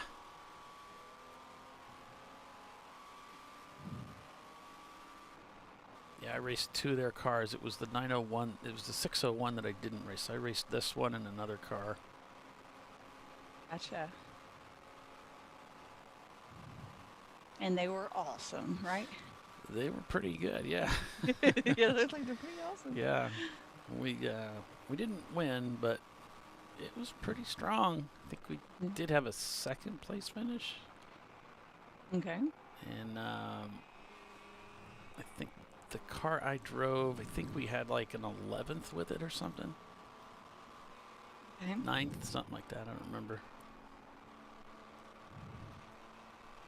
See that Simon Says car. There's Simon there. Says, yeah.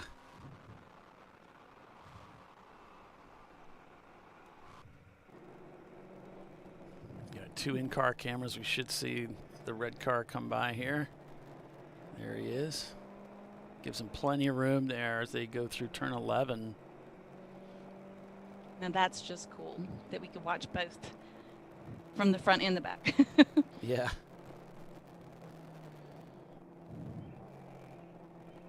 Paul, you're really setting the bar high these days. Oh no, let me shut this thing down.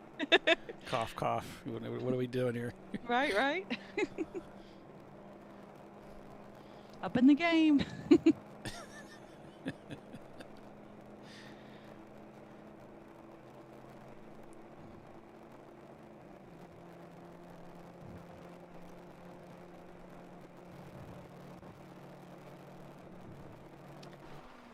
And don't see the visceral car in front of 901 anymore. They've kind of gotten out of sight. Let's see what the gap is here. About 2 seconds on that last lap, yeah. So might be kind of hard to see him out there. It seems to be sort of a breathing effect in their distance as the cars catch traffic and They get back together. Goes back and forth, right? Mm-hmm.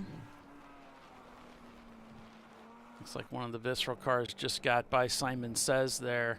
Not visceral. Sahlen's. One of the Sahlen's Porsche Boxsters just got by the Simon Says Acura Integra. The catch-up car has been on the move today, up 38 spots to 5th place now.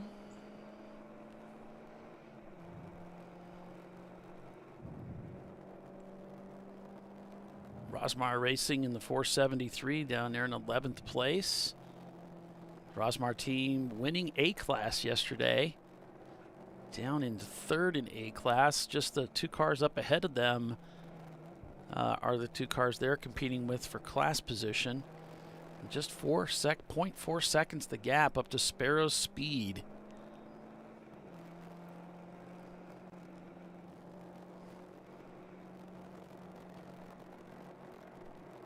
Go on board with Sparrow Speed here.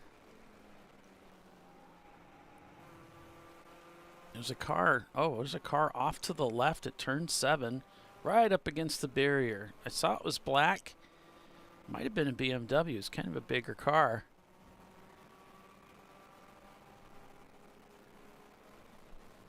I missed it. Yeah.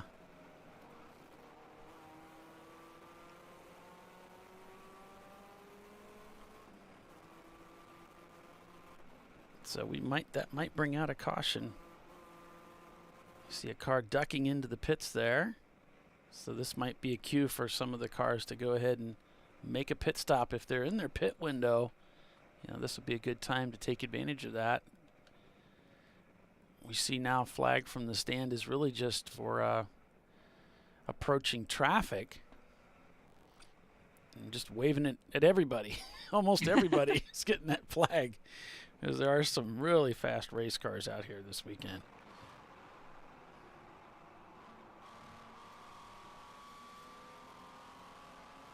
And look at this gaggle that 901 is catching up with here. As that looks like the Sahlen's car up ahead of them now as well. Sure does. They may have passed them to take 4th place. We'll see if they stay stuck together. Well, He might be trying to get it back. Yeah.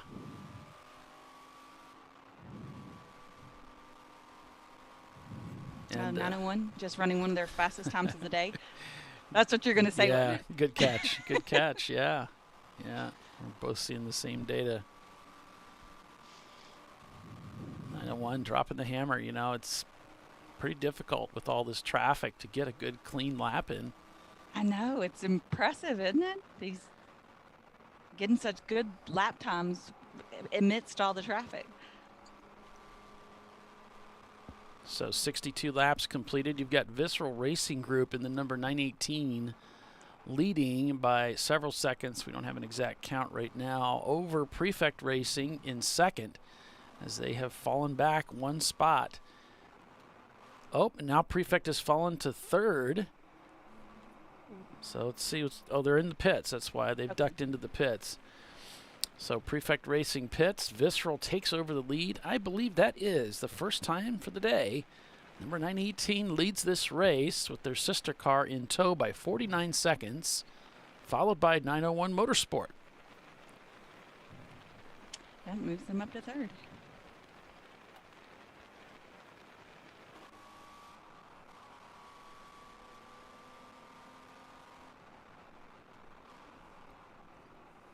I don't know if they were anticipating a caution with that car stranded up there in turn 7. But they might have jumped a little early. Yeah, you really wouldn't want to take a stop unless you had to. They may have needed fuel. Could be. You know, we'll take a look here at 901 and see if we still see that car stranded over there in turn number 7 as they're gathering up some traffic here. And that traffic's really been the name of the game here for the 901 team. So you're looking to the left here as we come around the corner. And I don't see it. I see a little hash mark on the guardrail, but I don't see a car. So they must have got themselves remotivated.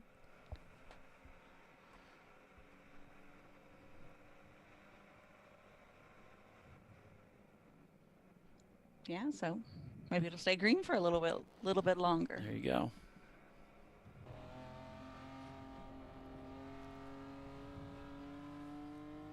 Bear Maximum also sent us a link, I believe. So we got there in 16th place right now. If you take the EC car out there in 15th, EC being led by Boston Whiners still.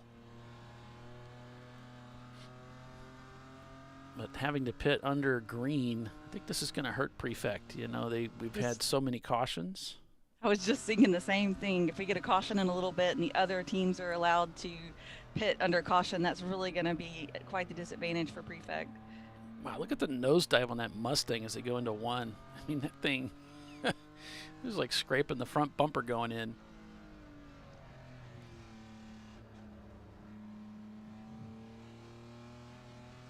Oh, there he comes again. Mixing it up with them. What's that, 121? That's the Mustang Renegades. Uh-oh. Got a little wide out there. Got a little crossed up, trying to hang on to the outside there. It's a little tricky.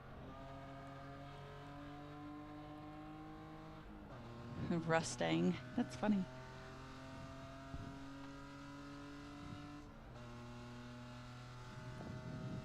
They've got it kind of raked anyway.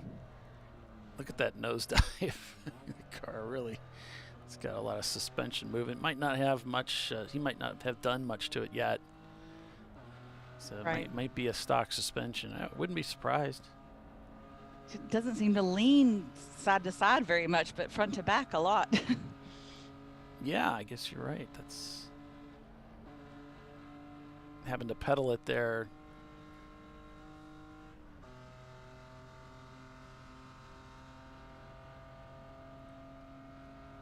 This is awful positioning for the Mustang to be on the outside heading into the... Wow, look at it stand up. Yeah. And back end is like really high. 2.5 seconds the gap from 901 Motorsport up to Visceral in third place. So 901 has worked their way up 54 positions into third. And Team Sahlen's catch up 1 minute and 18 seconds behind them. And they just turned a lap time 3 seconds faster than 901, trying to get to third place with the ketchup machine. And mustard's hot on the tail of ketchup. All this ketchup and mustard talk is making me like want a hot dog. Yeah, we can't get Sahlen's ready-made here in Fort Wayne, but we did go down to the local ice cream shop yesterday. I took the wife down there, and we picked up a couple chili dogs. And have to get to Billy Sahlen to send us some hot dogs so we can try them out. Yeah. 901 Motorsport on the heels of the number one, of Visceral Racing Group again. And with that, looks like we're going to be going to commercial under green for a change. The first time. So stay with us, everybody. You're watching Champ Car Live, presented by AutoZone. It is Visceral Racing Group, your leader. We'll be right back.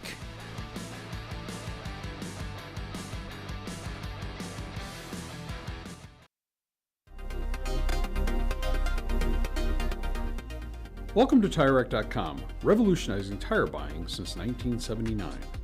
With our unmatched selection of branded products, finding what fits your vehicle and is right for you and how and where you drive has never been easier.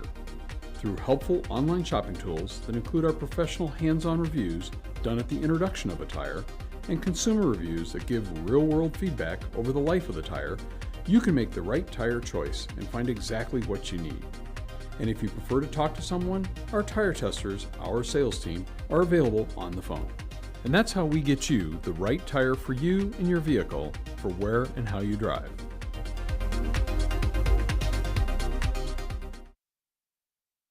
At AutoZone, you get what you need when you need it.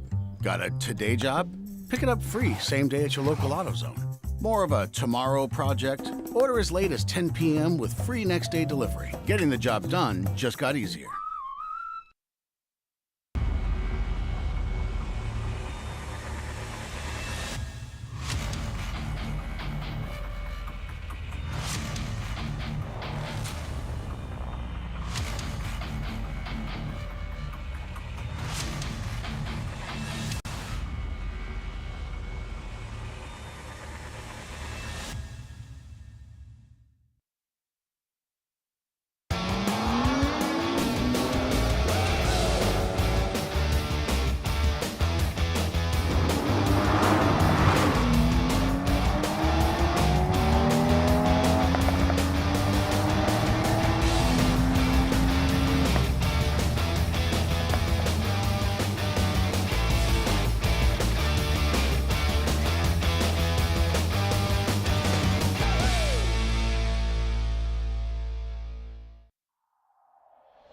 Discovery Parts is a veteran-owned racing and safety equipment company.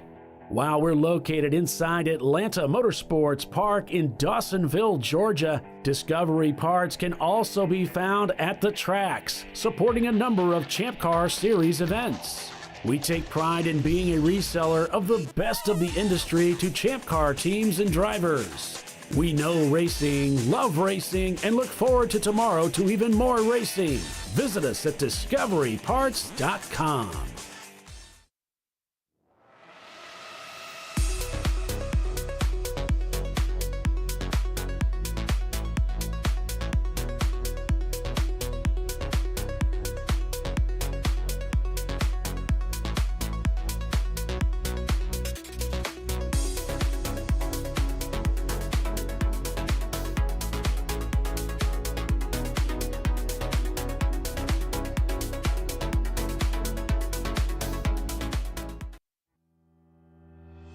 Lifeline USA is a leading manufacturer of onboard fire suppression systems. Lifeline's continuous commitment to research and development ensures that we supply the most innovative and cutting-edge products available, used by the majority of the world's motorsport championship-winning teams and constructors. Lifeline has a proven history of success. Lifeline offers a complete range of fire suppression systems for all budgets and needs, and we continue to push development and limits on both extinguishment materials and our patented delivery systems to make the race car environment almost as safe as sitting on your sofa at home.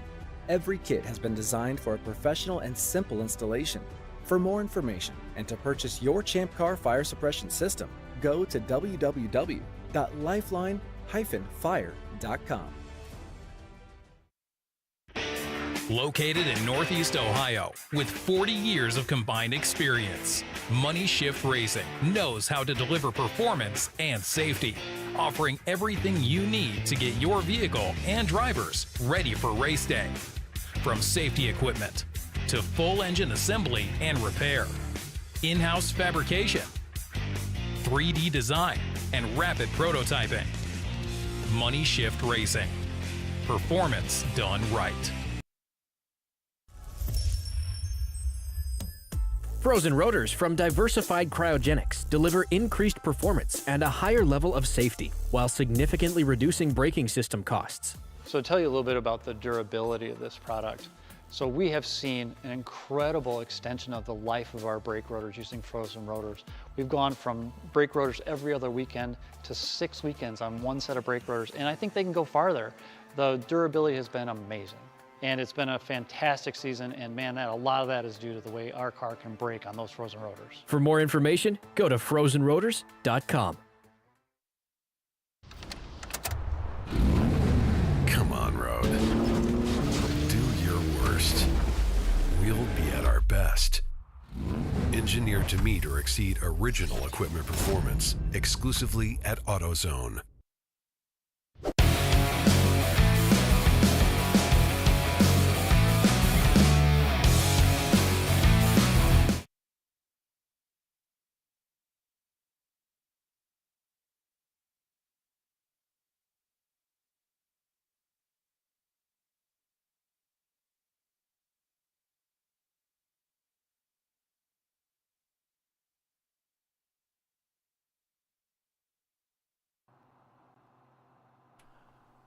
Welcome back to the Sahlen's Champyard Dog at the Glen. We are under caution here at lap 66 at Watkins Glen. The Sahlen's Champyard Dog at the Glen. And I'm just checking the track now with the cameras we have available. Not seeing the cause of the major malfunction. Looks like everybody jumped in the pits, though, just what we were talking about earlier. If Prefect had to pit under green and then everybody else got, in the top 5 there, got to pit under yellow, that was going to be a huge advantage for everybody else. Right. And then we say it, and then it happens. Billy Sahlen saying they did have to push start Prefect Racing to get it out of the pits. Really? It's not even a 944. Right. Maybe they're just jealous and they're trying to, get in on the fun. Yeah. 901 in the pits. ISC Racing also tripping the pit loop, and so is Visceral Racing Group, the number 1 car, which was in second place. I think I've almost got their suits down. I'm guessing this is Mark Yoshida. Oh. Let's see if they tell me if I'm right. Yoshida, that sounds Asian. Yoshida? Uh-huh.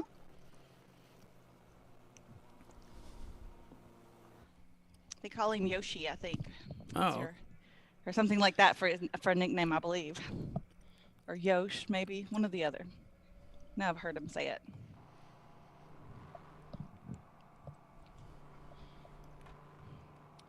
This is his first weekend at this course. Oh, that's right. They got him in the car yesterday to get some laps.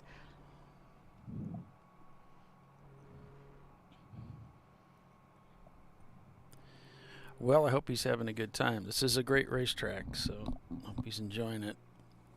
The weather's certainly a lot more agreeable today than it was yesterday. Absolutely. Weather just kind of looked grumpy yesterday. We got a car stalled on the racetrack, Tiffany. Looks like Oh, wow, right in the middle. the cars came around and then they just sort of came to a stop there. And Ooh, hope everybody checks up and sees that. So, yeah, we got some cars whistling in from the back trying to catch up. And you can see they're having to really get on the binders there because there's a traffic jam up ahead. You can see there is the waving yellow that the corner worker's trying to warn everybody to slow down and zipper back in here.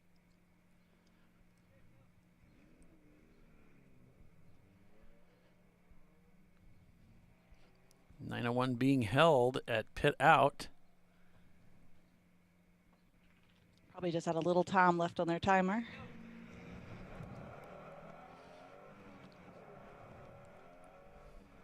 Billy saying turn one, someone blew up. Okay. So Steve Sawicki is in the 959, and they did take fuel. Car's running well, fingers crossed. In a visceral car, and then Justin Willis is too many letters. Justin Willis. Hold on, I'm gonna get another set of lips. Yeah. We'll try this again. Justin Willis is in the 918. They fueled that car as well. So there's your drivers for visceral. So they fueled both cars. They're like, we're good for the next 7 hours. So emergency crews on scene. They're going to check on the driver and see what they can do to get that car off the track. Just gave up right there in the middle of the track. You don't see that very frequently. No. Usually they've pulled over to one side or the other, or grass or off or something. It just. Yeah, it must have been pretty sudden. Under caution there. Looks like Start Racing has pulled their car back to the garage. Now they've stopped racing. Yes, they have.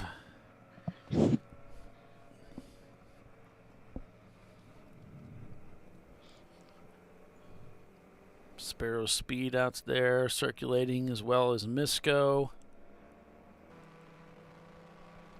Weiser Blitz just a few cars back from the lead.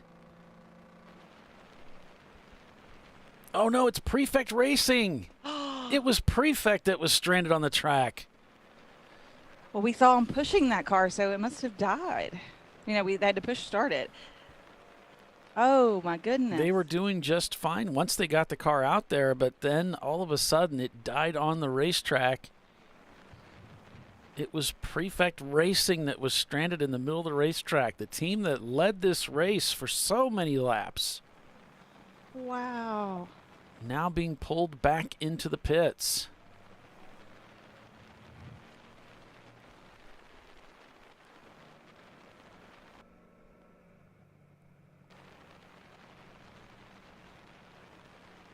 I don't know why we've got all that wind noise coming from their camera, but that's.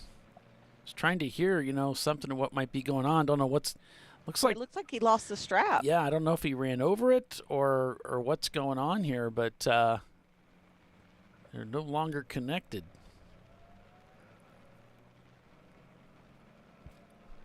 Look at he's so frustrated. You know, at least this is happening under caution, but still. So frustrating. He's like, let me put my visor down. I'm going to have to cry for a minute.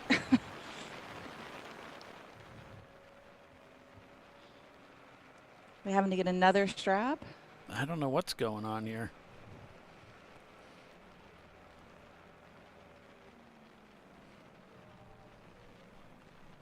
Prefect Racing. Was your race leader up until just a few minutes ago. What, about 15 minutes ago when they took fuel.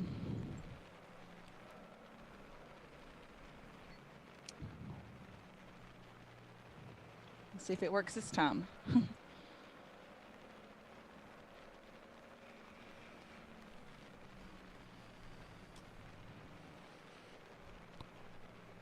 what in the world is going on here? And looks like their pit stall was just outside. They could almost walk down there and just pushed it in. Right? And where is their crew? Guess they don't even know that the car is here. Like in the pits, maybe? I don't see anybody coming to assist him. But they're unhooking the Lexus and going to put that tow strap back up in the truck. And that driver is, looks like he's waiting for crew to show up. They might have left and gone to lunch, huh? It's after 12. And they're eating ice cream. Pushed him out of the pits and left.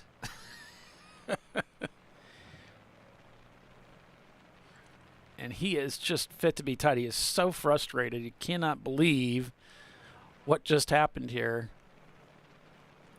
He's like, you gotta be kidding me. All that work that they went through, and he had the lead of the race. Getting into the car, they were in such a great spot.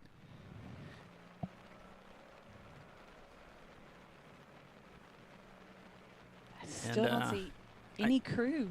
No.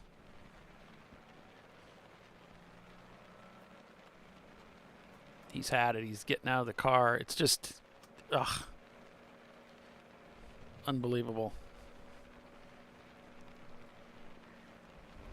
There's nothing like racing to teach you about disappointment. You got that right. I've never had anything more disappointing than some races. I know Doc went through just years of struggle with Brew Crew. It was just one disappointment after another, and so disheartening, you know. It can be rough on a owner, a team, all of it's just. Yeah. And part of it, you know, is it's such a financial burden on top of that. You begin to wonder, you know, what am I doing, you know? Mm-hmm. Looks like they're just pushing the car back a little bit so that he's not inside the pit stall next to the guys up ahead.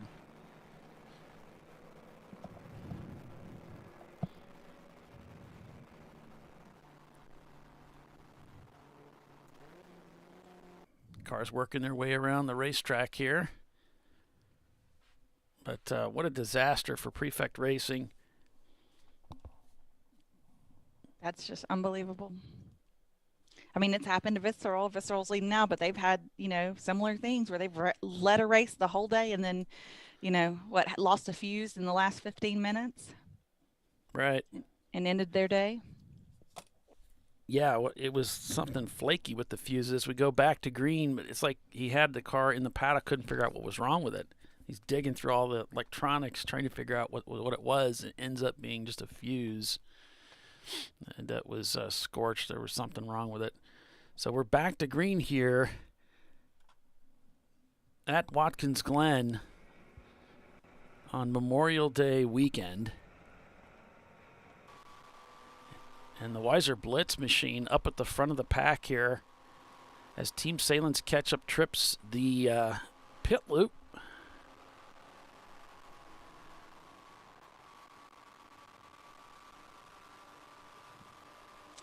I don't know, though, why they would be pitting now, though, unless they're out of fuel. And why would they wait till it's green? They just, oh no, I'm clicking on the wrong one. Hold on. I have one of those mouses. You have to click it to wake it up. And every once in a while it's not asleep. And so I click on something I didn't mean to. Right. Okay.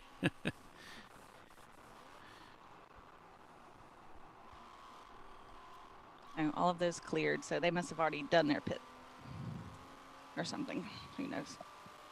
Not me. So we've seen the whole front of the field shake up and change around.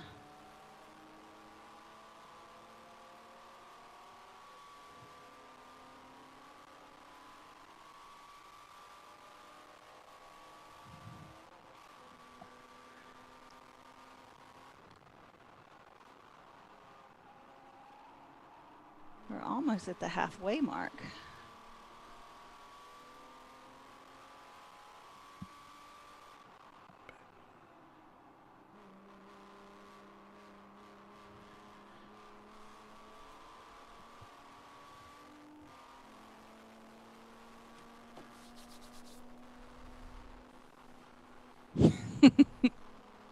Marquita Farmer says, I wonder if the tow driver walked up and asked, do you need a tow?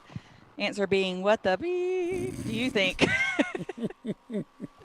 Could be. I wouldn't be surprised.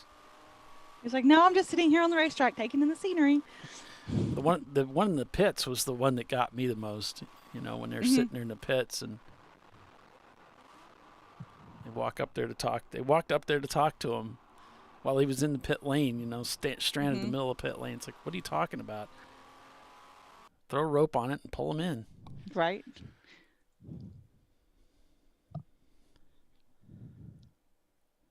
It's just weird that nobody asks me what they think they should do, because I've got all these answers, you know. Right?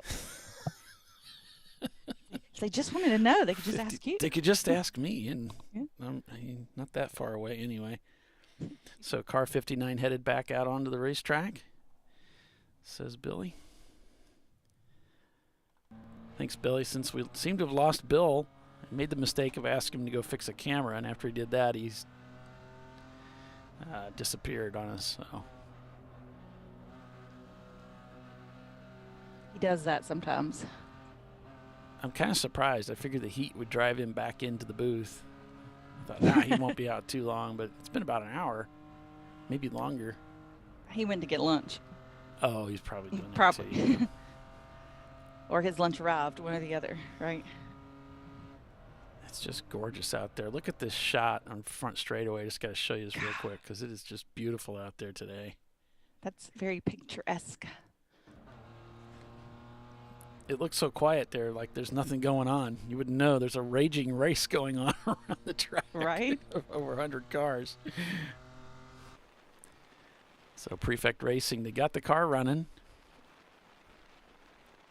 But it looks like one of the crew guys taking it into the garage where they're going to be working on it. Gosh, what a disaster. Man, you just really feel for them. Yeah, I don't so know. close. I don't know the team at all, but you still feel for their pain.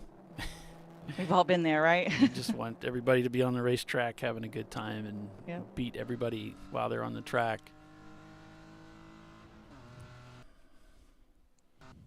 Bear Maximum with another very nicely detailed interior.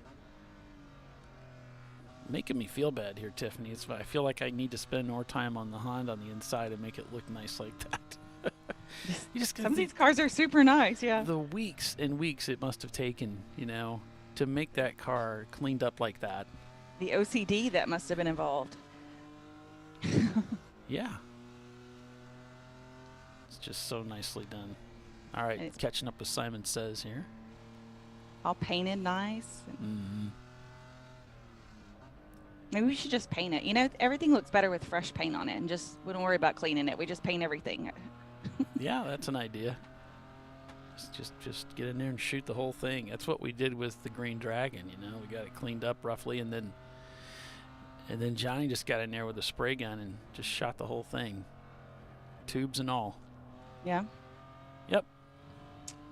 I like the idea of doing the interior white like this because it seems like it would be cooler in the car.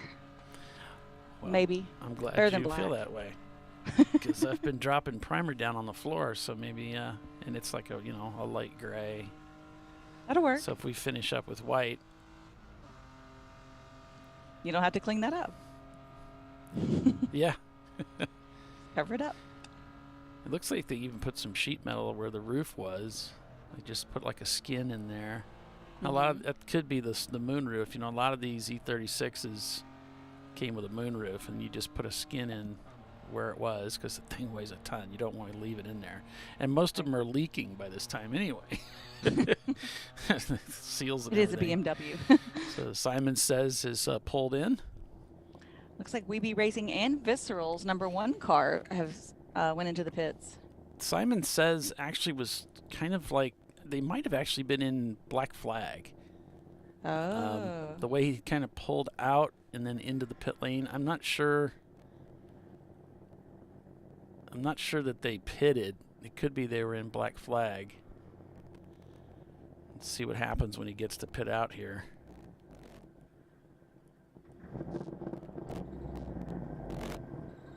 I say the 59 Start Racing is headed back out. Yeah, I mean, they just let him roll out, you know. So, I mean, the Visceral, the number 1 car, just pitted a couple of laps ago. So there this he is is. Not a planned stop, I wouldn't think. Oh. Yeah, and there's the number 1 car getting passed by Simon Says. So it should trip the pit loop now and show them back on course this when they get back around. Mm-hmm. But yeah, you wouldn't think 3 laps later. So I wonder. Something's up. The window net fell down on the number 1 car. That's what they had to go in and put it back up. Wow. Something crazy. So minor. That's incredible. So at 71 laps under green, we have Visceral leading in the 918, followed by Sahlen's Mustard in the number 943, who just set their fastest lap time of the day with a 2:13. They're the fastest car up at the front right now. Then there's Nosy and Mazda in third, back 24 seconds. Back another 37 seconds is 901 Motorsport, followed by Rosmar Racing, yesterday's A-Class winner, now in 5th place in this race over Sparrow Speed. And I have a feeling Rosmar is probably up there because they haven't pitted yet, maybe? Yeah, they pitted on lap 35, so they're going to have to be pitting here rather soon. Yeah, Sparrow Speed as well. They pitted on lap 35. Rosmar, they both came in at the same time during that yellow, about, 3 yellows ago, so. Yeah. Yellows ago. And full course caution being thrown here. Not sure what the story is. Let's see if we can get any information from in-car view. I mean, because we certainly can't wait for Bill to tell us. Billy's more reliable in giving us that information right now anyway. Absolutely.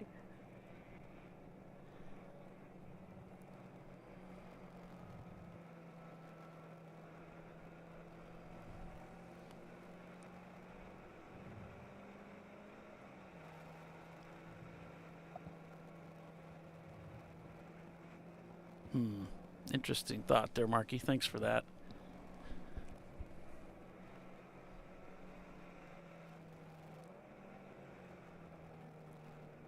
I always run a tinted visor to cut. I don't have to wear sunglasses that way. Ah. Yeah, I always stick my sunglasses in my helmet. Partly because they're also prescription sunglasses, so I can see. There you go. That was a funny thing to try to explain while I'm getting my vision exam and picking out my glasses. I'm like, I need to go get my helmet and make sure these will fit in the helmet. And they're like, what? Yeah. Because I'm boss like that. Right. I'll never forget the day I think I was at Gingerman. Some people stepped off an elevator I was at. I was just at the hotel, and this guy, it's a young guy, asked me, he said, "Are you a race car driver?" Or something. It must have been I was wearing something at the time. And I was like, at first I was going to say, no, I'm not. You know, I'm thinking, well, yeah, I guess so. So that's kind of what I said. I guess so, yeah. Didn't really think about it. Certainly not at the professional level, so never really thought about it much. It's just something fun that I do. Bear maximum with a lot of hand gestures here.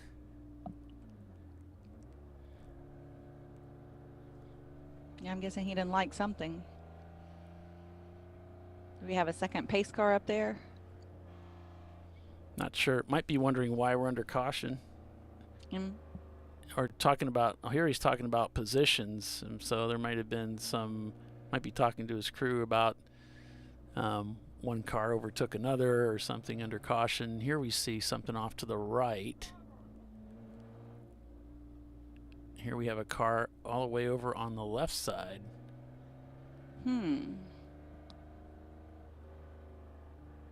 But the ambulance has been out there. Another car? Oh, yeah, we got something going on over there. So there's a lot of emergency vehicles on the track right now. So guess what that means? Right on time. It's time to take a commercial break, folks. So thanks for joining us on ChampCar.Live, presented by AutoZone for the Sahlen's Champyard Dog at the Glen. Day number 2. We're still racing, folks. Stay with us. We'll be right back.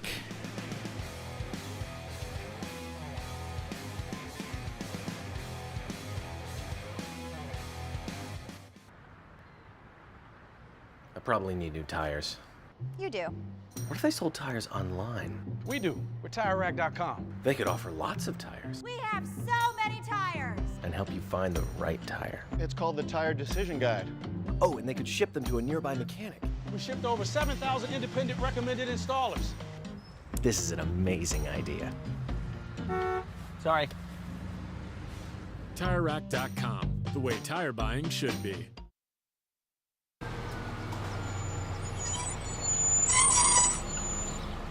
That's not great. I can get him today. Get the parts fast and the job done faster. AutoZone.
Discovery Parts is a veteran-owned racing and safety equipment company. While we're located inside Atlanta Motorsports Park in Dawsonville, Georgia, Discovery Parts can also be found at the tracks, supporting a number of Champ Car Series events. We take pride in being a reseller of the best of the industry to Champ Car teams and drivers. We know racing, love racing, and look forward to tomorrow to even more racing. Visit us at discoveryparts.com.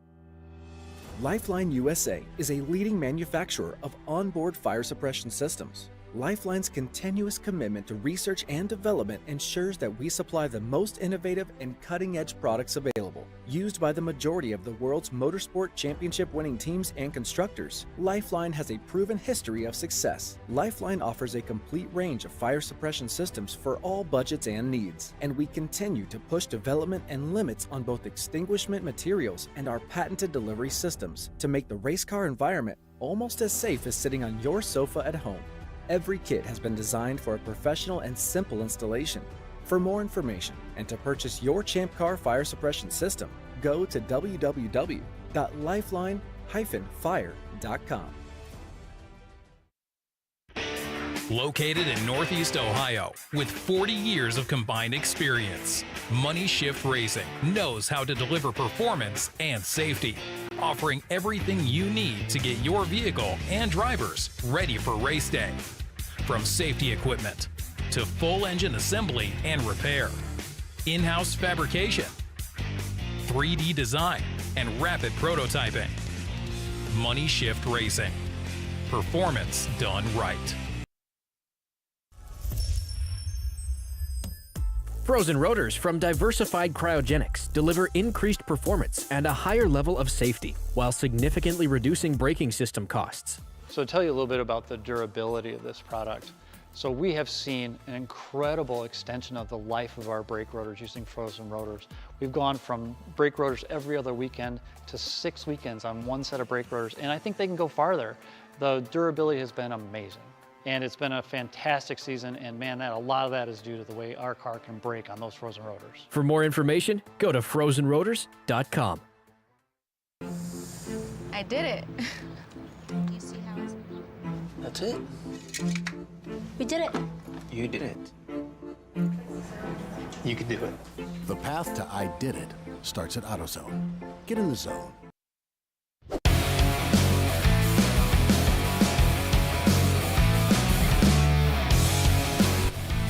Welcome back, everyone, to ChampCar.Live, presented by AutoZone. The complexion of this race continues to change pretty dramatically as we get a report here from Billy that the Visceral Racing Group's Boxster has just been towed in, while the 918 car that led this race for a while has tumbled down to 14th. And, of course, just recently we had Prefect, the race car, dying on the track after they had got done leading for quite a while. It could be the leader's curse has begun to rear its ugly head. So the Visceral Group is telling me that the 918 is out. They're coming into the paddock for diagnosis. Oh, geez. So it's just like, what is going on out here? It's crazy. 918, the 383, there is no Z in Mazda, shown as the leader, but also shown in the pits.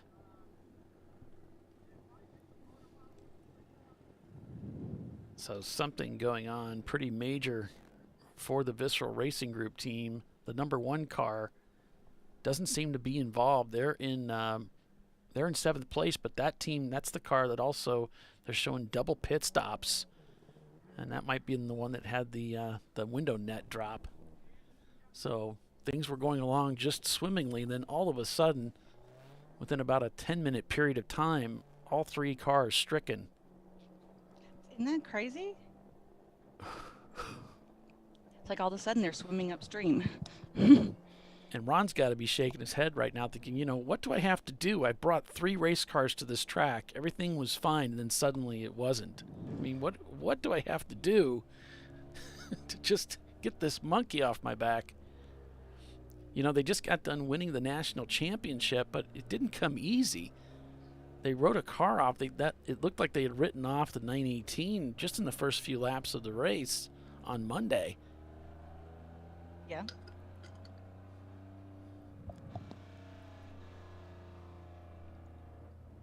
She is a cruel mistress, this sport. So cruel.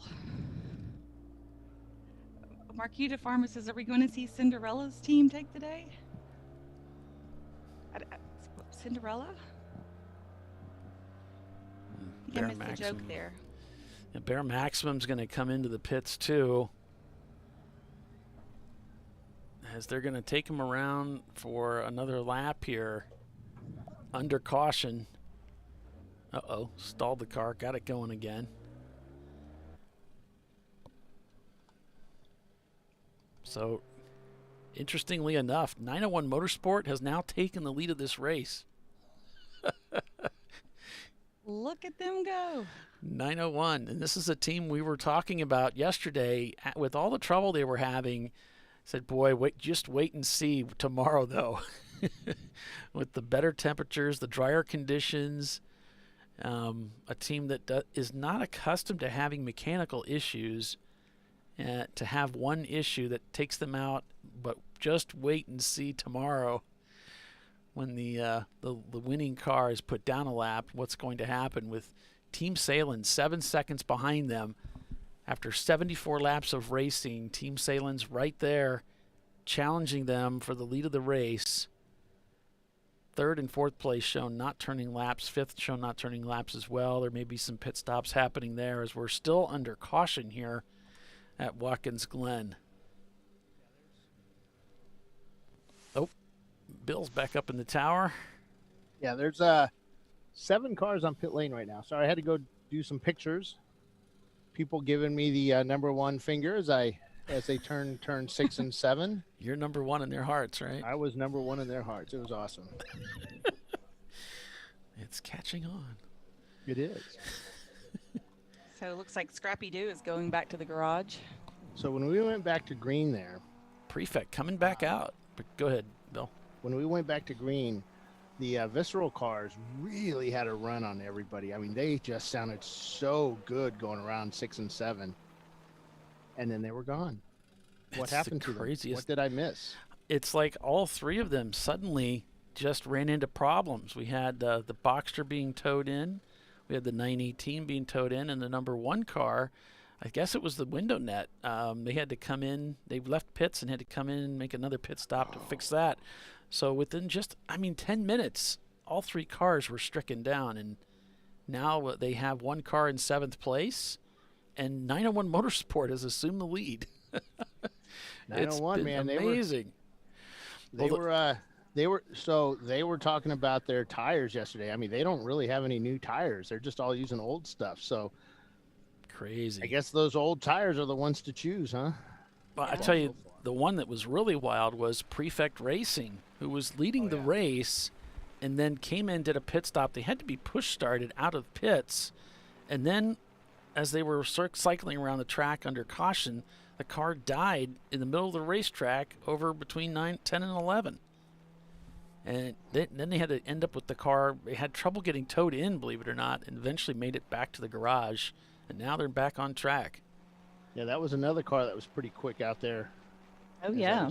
Yeah, I mean, it looked good. Billy Sahlen saying hi to all my fans outside the window here. Billy Sahlen. All one of them. It's like one team's disappointment is another team's luck. Yep. That's the way it works. So Team Sahlen's 943 in 3rd place, shown crossing the pit loop. And we knew that 901 was one of those teams that could shake things up. And, wow, huge change just in the last 30 minutes of this race up front. It's interesting. I walked down over by 7A, took pictures down there, and there was, when I raced here, there was always a flagger in 7A. But I guess now in 7, the 7A guy now controls that corner. So that was interesting. Different corner now. I wonder what that's like going into that corner and not seeing a flagger. Yep, guys are getting their cars fueled up, drivers in. And looks like pretty much almost everybody's done. The 429 looks like they're putting on some tires on the right side. Are the bare maximum? Yep, 473 just finished their stop. Their guys jumping back over the wall as the car leaves their pit lane. Same with 897. It's Rossmar and then 897. And we are back to green flag racing.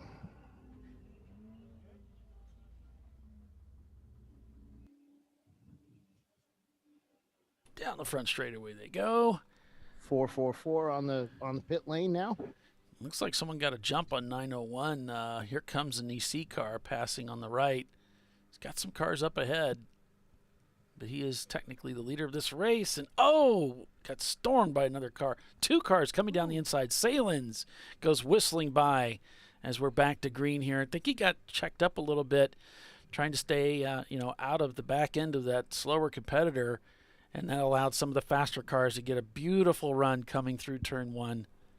You could get an idea of just how fast you really can go through turn 1 with a good head of steam as they head up through turn 3 and 4 towards the bus stop chicane. Yeah, those cars just went sailing by them. Is steam legal in Champ Car? Steam powered? Steam? Get the boiler going, boys.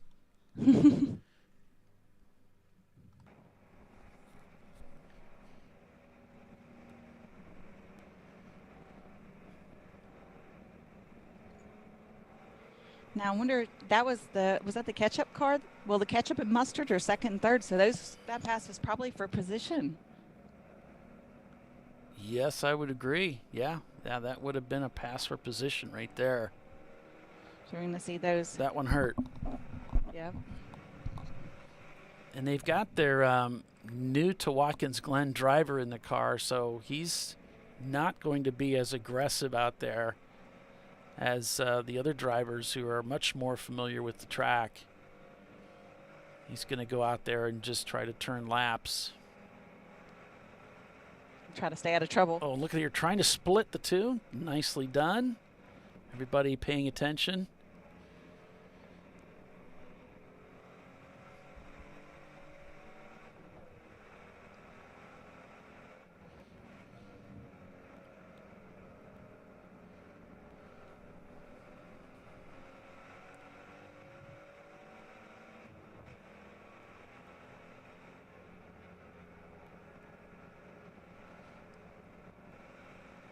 This is one of those tracks where us left foot breakers, you're going to love it. This is just perfect for left foot braking. So down the front straightaway, it's just modulation going through some of those corners like you went through 9 and 10. Mm-hmm. It's just makes you a little bit quicker, makes me a little bit quicker. I don't know, maybe not everybody. Oh, a little bit of tire smoke there, braking down to 1. It's rather crowded down there. And that really holds up 901 too. You know, you got to check up. This is part of racing in traffic. This is endurance racing. Okay, Ketchup has assumed the lead now. So another lead change, and this time it's Sahlen's taking over the lead of the race.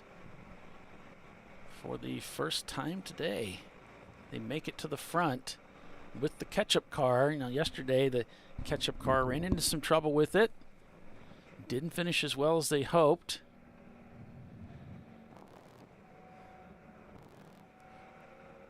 It was the Mustard car shining through above the team of the other two cars. Now both cars in the top 3. The Mustard car recovering from that MOV.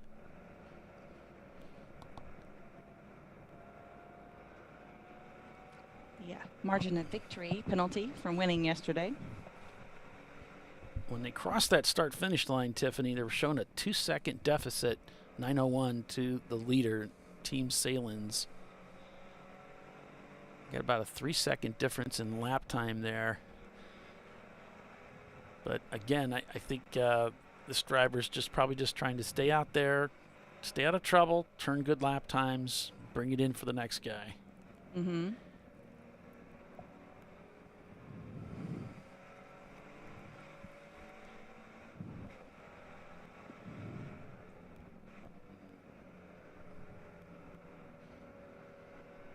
So right now at 76 laps turned, you've got Team Sahlen's Ketchup leading by 2 seconds. Last time by the start-finish line over 901 Motorsport. Team Sahlen's in the Mustard car in third, back 42 seconds. Sparrow Speed, the lead A-Class car in fourth place, back 2.8 seconds from Team Sahlen. Then we've got there's No Z and Mazda in fifth. Visceral Racing Group in the number 1 car in sixth, followed by Rosmar Racing. Then it's ISC Racing Services, MBM Performance, and Weiser Blitz Racing, the top 10.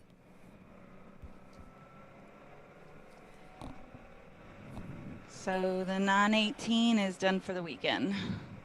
Oh, wow. Goodness. Some crazy happenings. Hero to zero? I guess it's the other way around, right? Hero to zero? I wonder if the heat's playing a part of this as well. And these guys are running pretty hard out there, and it is pretty warm. Right. They're showing feels like 87 out there. That's getting up there. You know, these race cars are running a lot hotter than that. Oh yeah. This Billy just said that there's an electrical issue on one of his cars with Ketchup. Or maybe that was yesterday. could be. Because we know they were having trouble with it yesterday. Right now they're leading this race. Just turned a 2:21. Their fastest lap time is a 2:14, but it's been a while. They were turning those lap times before the previous pit stop. So in the 918, the throttle's stuck, and then they hit the wall. Oh, no. Oh, wow. That's what took them out. Goodness gracious.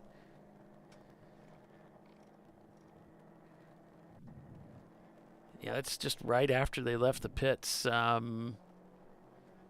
They pitted on lap 68. They came out. They did a 2:14. Then they set their fastest lap time of the day with a 2:13. Turned in a 2:15 and then smacked the wall.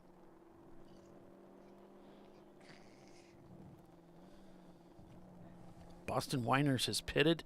So is MLC Racing.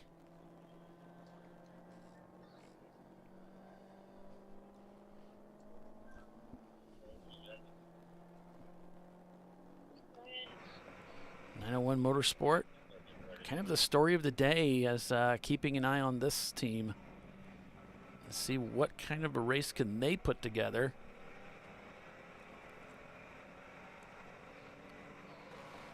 And Weiser Blitz has been sort of vacillating up and down the standings inside that top 10. Sitting in 10th place right now. We might have a car stranded out there. Okay, thanks, Bill. Okay, take a look around. And nothing I think within. the car may have gone wherever there's a gravel trap, somewhere over by a gravel trap. Look at here, turn number 8. It looks like there may be a car stranded in the gravel over there. Yep, they might be able to get them with just a local yellow. It does look like there's an opening there in the guardrail. There's an opening there with the just right in the corner there in the there's a safety and fire that parked themselves right there. Mm-hmm. Oh my goodness. So you know how you're just saying like in the period of 10 minutes everything changed? Yeah. So when the 918 throttle stuck, they hit the wall, put oil down on the track, and the Boxster slipped on the oil and crashed. Oh, jeez. So it took both their cars out at the same time. Unbelievable. Double yellow, double yellow. I had kind of heard that when I was over on the other side of the track, but I wasn't quite certain. I was at 7. I couldn't see around the corner where they were. And I didn't know there was a flagger in that corner. I thought that was an empty, because they always use the one down at the right, to the right of this camera. Well, they haven't stuck the flag out this far yet today, I don't think. I don't know. I mean, I've never seen a flagger up there. There was a bench and, it looked like a flagger sits there. And I was trying to figure out what kind of racing would they use a flagger right here for? Because the NASCAR track is just to the right of that when they bypass the boot. Gotcha. I'm still trying to wrap my head around both cars took each other out, like unintentionally, obviously. I'm pretty certain that's not the only time that's happened with Visceral. Or maybe that was someone else recently, or at least this year.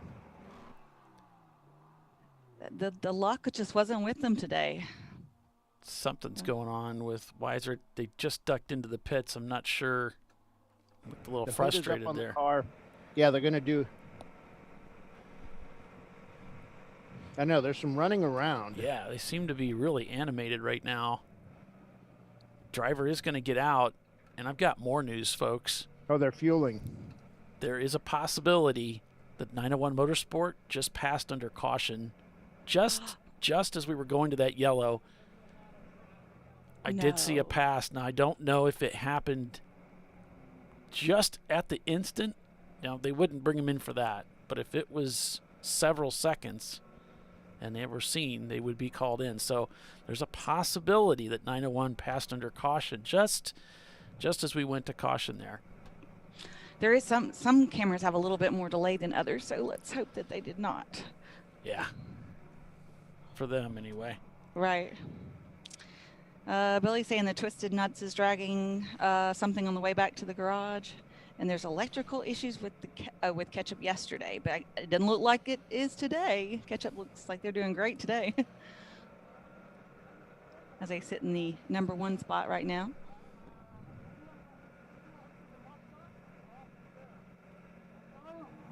Fuel? What? What is there? Oil. Okay, oil. That's where the crash was. Okay, so it's still sliding. What? It's still slip a little bit, just a little. It's getting better. I'm talking about still a little bit slippery over in the inner loop area from oil that was put down there previously. Driver being warned to be careful over there. Radio check. Okay, well set.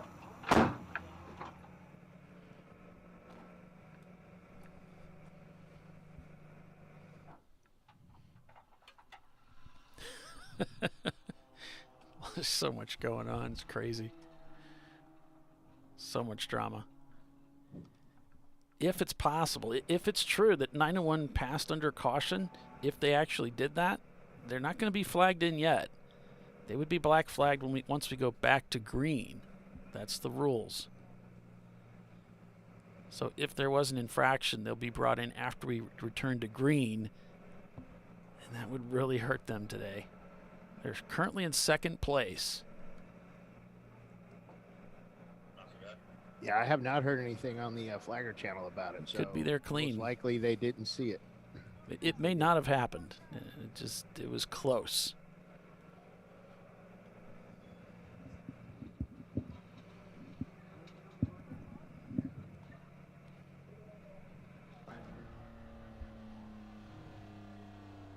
All right, the card 8 has been pulled out, and it's green this time.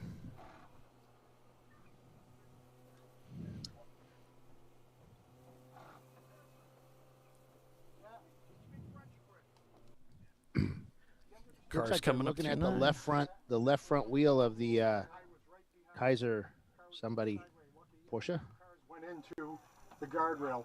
So just be careful there. Stay a little wide until you feel good about it, okay? Okay. Hey, the radio is okay? Radio's fine. Can you talk to me? Again, the driver just getting a little bit of instruction from David there to be careful with it. Getting a message, the number 51 Mustang being towed out of the heel. That's probably a little bit late. That's what we just saw here a little bit ago.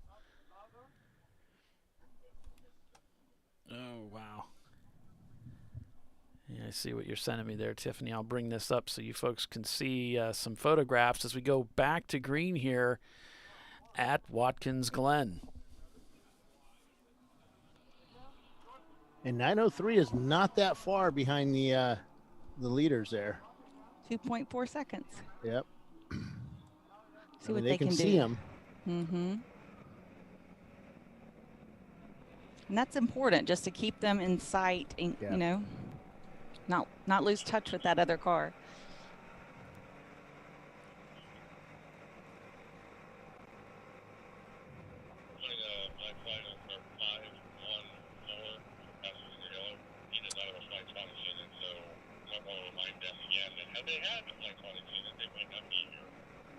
That's hard no racing. Is this the damage we're seeing on hard now? No, this is the 918 this visceral is the visceral car. Okay. Where after the throttle stuck, they hit the wall. 378 might be dumping fuel, so they've been told to watch. I think 514's got called in for. Hold on. Passing under yellow.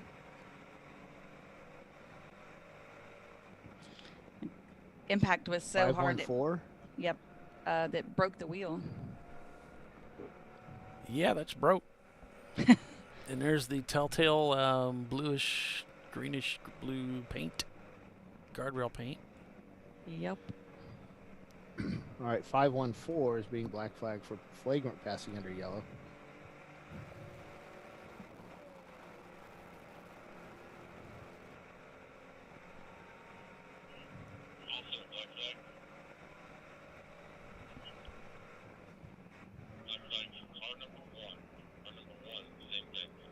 Oh, wow. Visceral being black flagged for passing under caution. Yep. It just can't get any worse. Ah.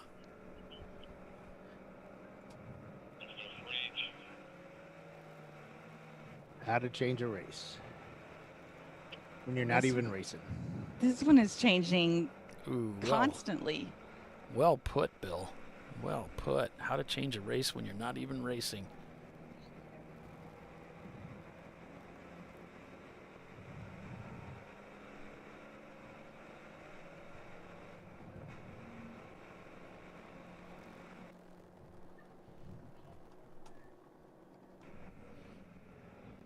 So 901 Motorsport, 3.8 seconds behind Team Sahlen's catch-up.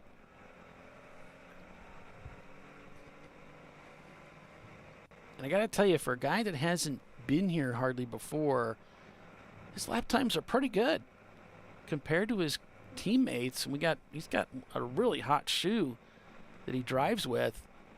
He just turned a 2:21. The fastest lap time for the car is a 2:18.4.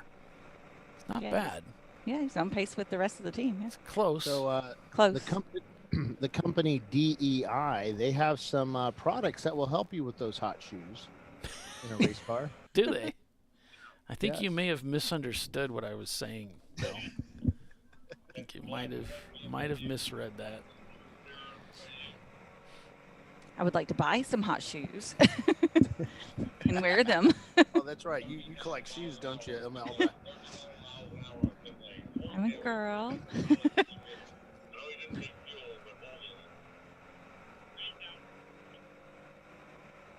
Okay, looks like 514 has served his penalty. Nope, that's 518. Sorry. It's red and it's 518. 518 is MLC Racing. Yeah, 514 is down at a black flag right now. 472 is on pit lane. Somebody running around. Oh, they're adding water to, or maybe taking water out of the cool shirt container. In the Rossmar car.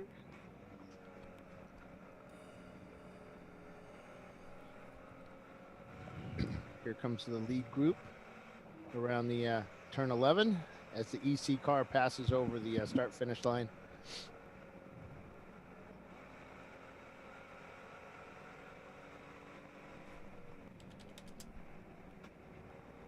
.942 passes over.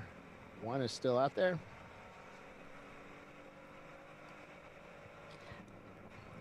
.901 just losing contact with Ketchup a little bit, down to almost 5.5 seconds now, the gap between the two.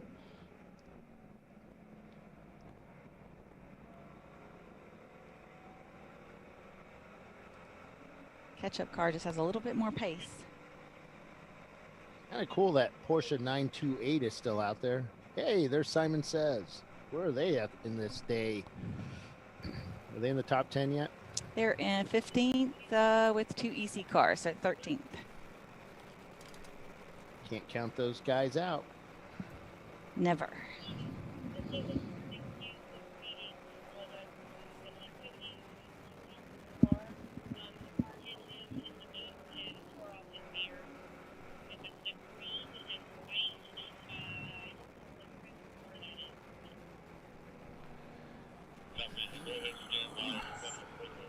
Time for a break. Oh, yeah. I'm trying to work on the stupid pylon anyway, so Oh. we'll go ahead and take a quick break and be back in just a few, folks. So stay with us. You're watching ChampCar.Live, presented by AutoZone. And it's Team Sahlen's catch-up leading the way on the 83rd lap. Stay with us. We'll be right back.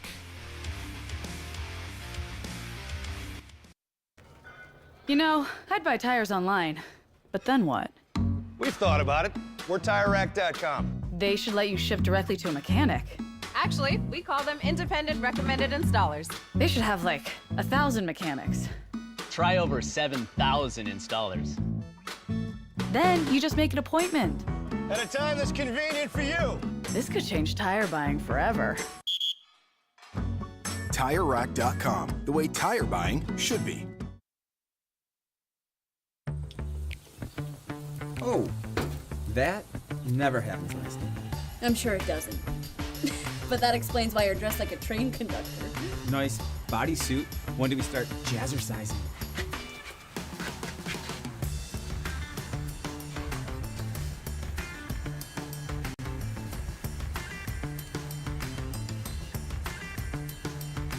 For the times when taste beats style. Hot dogs are ready. Make it worth it. Lifeline USA is a leading manufacturer of onboard fire suppression systems. Lifeline's continuous commitment to research and development ensures that we supply the most innovative and cutting-edge products available. Used by the majority of the world's motorsport championship-winning teams and constructors, Lifeline has a proven history of success.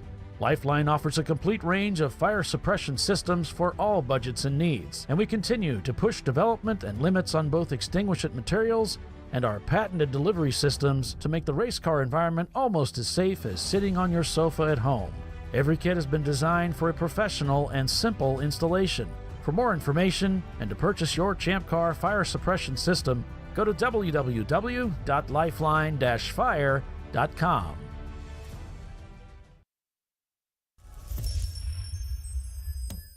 Frozen rotors from Diversified Cryogenics deliver increased performance and a higher level of safety, while significantly reducing braking system costs. So to tell you a little bit about the durability of this product. So we have seen an incredible extension of the life of our brake rotors using frozen rotors. We've gone from brake rotors every other weekend to 6 weekends on one set of brake rotors, and I think they can go farther. The durability has been amazing. And it's been a fantastic season, and man, a lot of that is due to the way our car can brake on those frozen rotors. For more information, go to frozenrotors.com. Located in Northeast Ohio with 40 years of combined experience, Money Shift Racing knows how to deliver performance and safety, offering everything you need to get your vehicle and drivers ready for race day. From safety equipment to full engine assembly and repair, in-house fabrication, 3D design, and rapid prototyping. Money Shift Racing. Performance done right.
Come on, Road.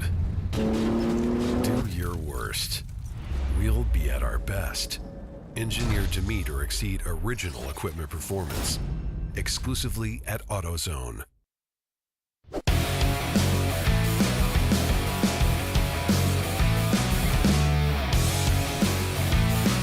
All right, welcome back, everyone. ChampCar.Live, presented by AutoZone.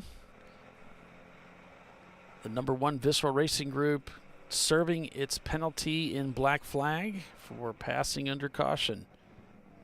As we're on board with 901 Motorsport in the number 903 in second place.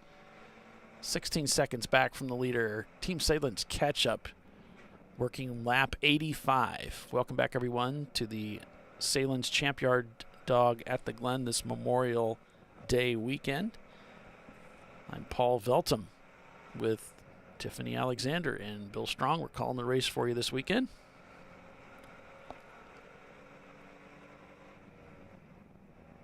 looks like they're looking at one of the cars, the number 385, for fuel being spilt. And I don't see a 385, but 345, excuse me. At turn 5A, a Palm Tree Racing. car has turned off at 5A, driver's right, 2 wheels in the grass, and he's not moving and is not safe position.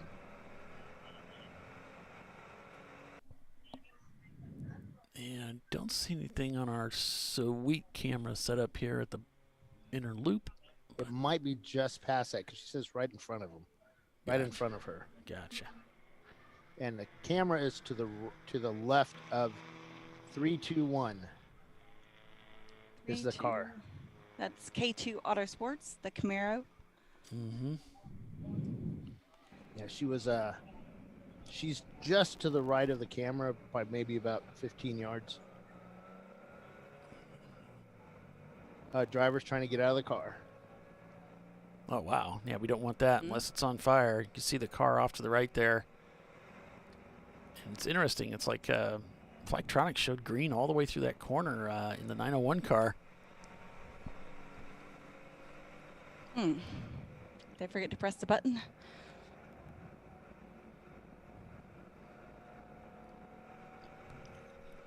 Well, it's something that, as we've been doing these drivers' meetings, which I'm privileged to be a part of every single one of the virtual ones, is that Dana always stresses, make sure you default to the safer of the two conditions. If you see a flag being thrown, regardless of what Flagtronics is telling you, you act on that. Double yellow. And vice versa. If you see yellow from Flagtronics and you don't see a flag, you react to the safer of the two. Yeah, there isn't a yellow. Yeah, react to the yellow. And I think that's going to be, an ongoing argument. It's going to be, you passed under caution. They're going to say, well, it wasn't under caution in Flagtronics, right? That's going to be the argument. And of course, the answer is going to be, well, you passed under caution. 942 slowed down a lot as he came down the front straightaway. I think he's waiting for give him room for the pace car to come out. But he's also probably conserving fuel. Remember, we had that issue yesterday. Yeah. So turn it off on the front straight.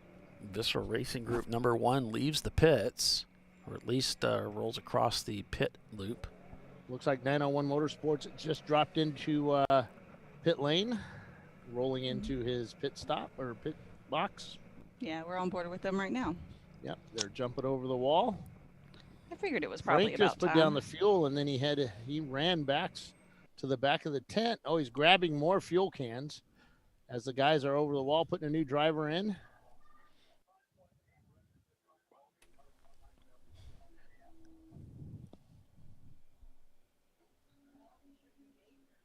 You got a car out there motioning cars to pass. I guess he's going slow, but he's motioning to all the cars to pass him. And that's the last thing you want to do under a yellow. Let's take out half the field in black flag. Yeah, but I wonder if he's having some kind of mechanical issue. If he's Well, going that's really what they're slow. asking. They're saying that he's really courteous. He's just being courteous, and that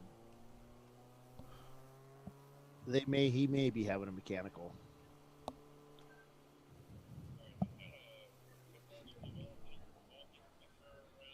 That would be an interesting question. So if somebody is having a mechanical and trying to limp the car back in, and they're pointing people by under yellow, would you get flagged for that? I've done it before, but they were usually off the racing line in a big way.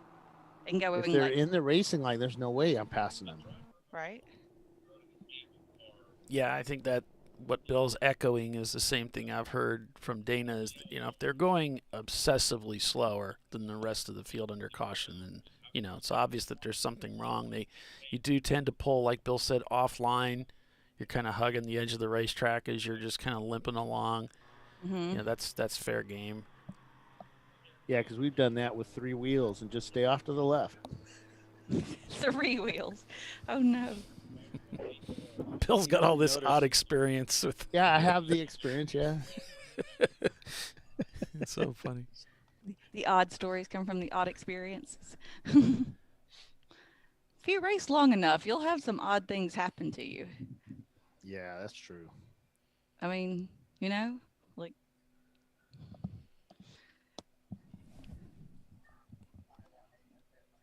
.518 is in pit lane. Saw a car moving very slowly just as I switched that camera. The car, I think. I think to that's the right. 518. Yeah.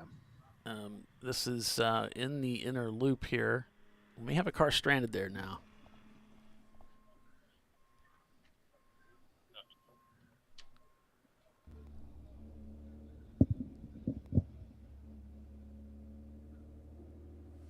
You see the car's just poking along here.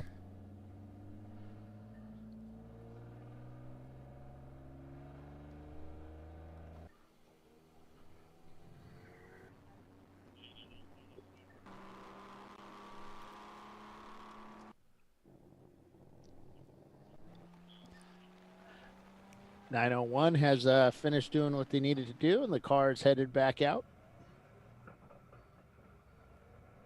Yeah, we'll see what they see when they get over to the inner loop area.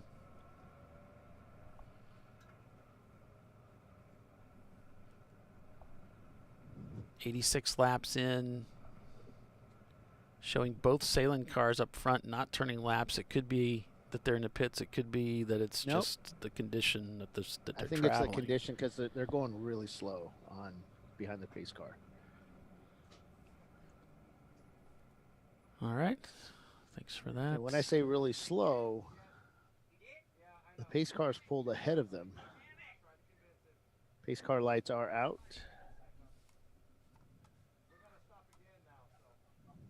He's backing up the field. So 901 driver saying they got to stop again. What? Now there was some conversation between him and the pit marshal there. And he said, "Yeah, we know we got to stop again."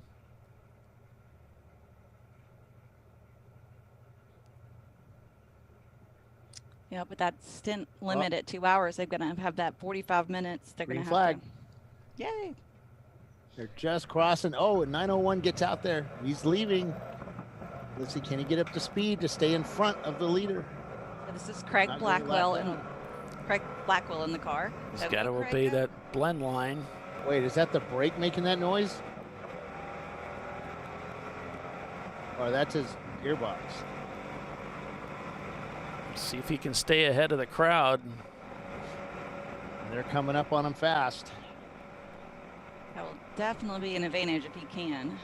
No, he kept the distance.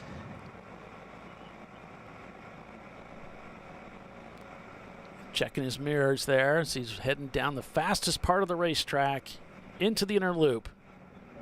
Grabs fourth gear. Gets his braking done early so he can kind of power through here. Tires are going to be kind of cold, but that's going to be the same for everybody. Doesn't quite get down to that apex I think he'd like to be at.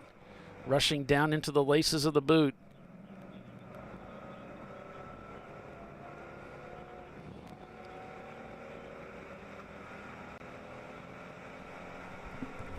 Racing downhill towards turn number 7. You can see how steep this is. Grabs third gear, can't hang on to it. Sahlen's comes by. Nice pass down the inside by the Sahlen's machine. As they head towards turn number 8.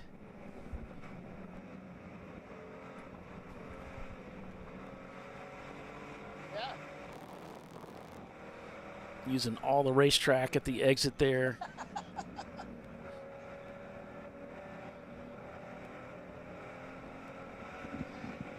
Oh, that's funny. Dana's not happy with Sahlen's and backing the traffic up along for the start. And they all looked at me because I've done that in races here. Oh, no, they didn't, Bill. They wouldn't do that they to did. you. They did. I think you're imagining. Because at first I thought, why are they looking at me and laughing and pointing? Because we had done that here a couple of times. Because you can back them up. If you slow down, you back up the whole field way back there, and they just come to a stop. So you can get a real big jump on people. The first time I did it, I didn't know what I was doing because I'd never actually been in the lead of the race and never did a restart. Another car sweeps down the inside. I mean, when do you take off? You know, do you just go when you make the corner and you see the pace car dive in, or do you just wait till you see the green flag to go and start passing people? I guess if you're at the lead, you can't pass. You can't pass until it's green. And once the way Champ Car works, it's when it's within field of view. If you can see it, right. Yeah, we were in the lead of the race, but there was a car in front of me. So I couldn't pass him until I saw the green flag. But he was not going very fast either. I was like, where do I go? When do I go? And I jumped, and that's when the guy did the green flag. So it all worked out. All's well that ends well, right? Yeah. Yeah. So 901 back in 5th place here. Sparrow Speed is actually ahead of them on that last lap. Here's Sparrow Speed. And their Miata working their way around the racetrack.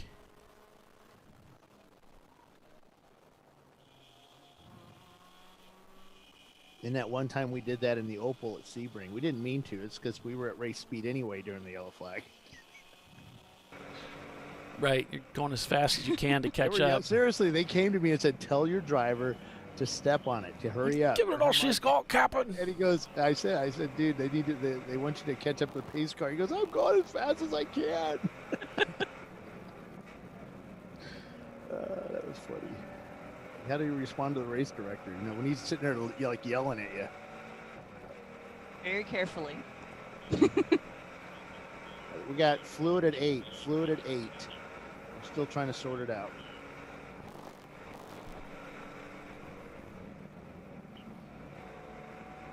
A purple Miata.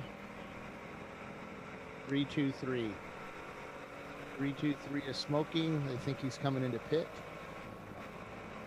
I don't think we have a purple Miata. We got a purple RX-7.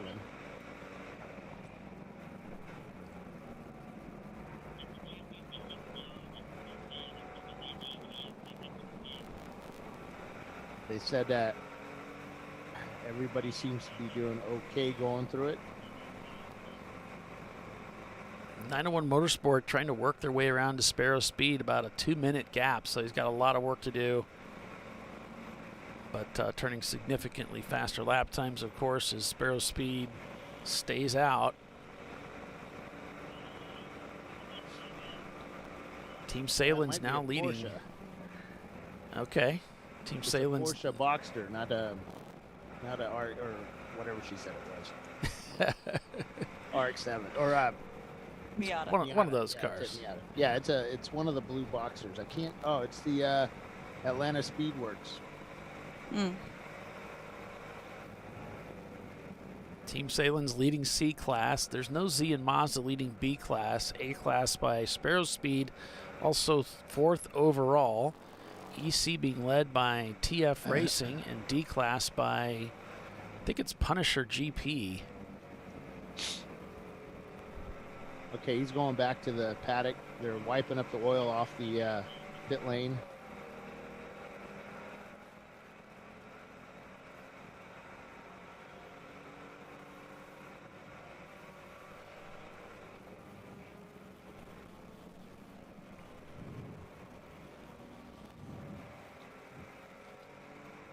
Some great racing happening out here at Watkins Glen this year. If you haven't been here before, you got to do it. Sahlen's coming by. 901 Motorsport.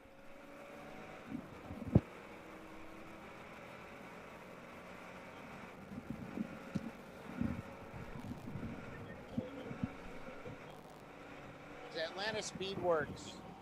Porsche. Look how close this racing is for Sparrow Speed with another competitor here. Switch back to the left as the BMW is just taking that racing line. No, the one that went behind the wall is 996. The one that As dropped they off come the through wall turn number 9. This is heading to 10, I believe. Yeah. He's colorblind.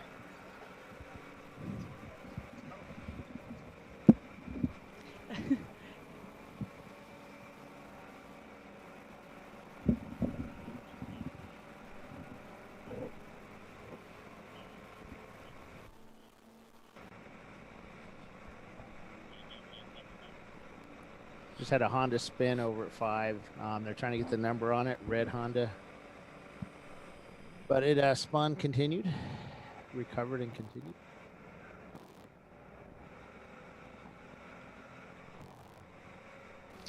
Hey, Bill. Yes. Hiller called you odd. Well, yes. Why? Are you going to claim that one? Why not? I don't care. Like, I'll just own it.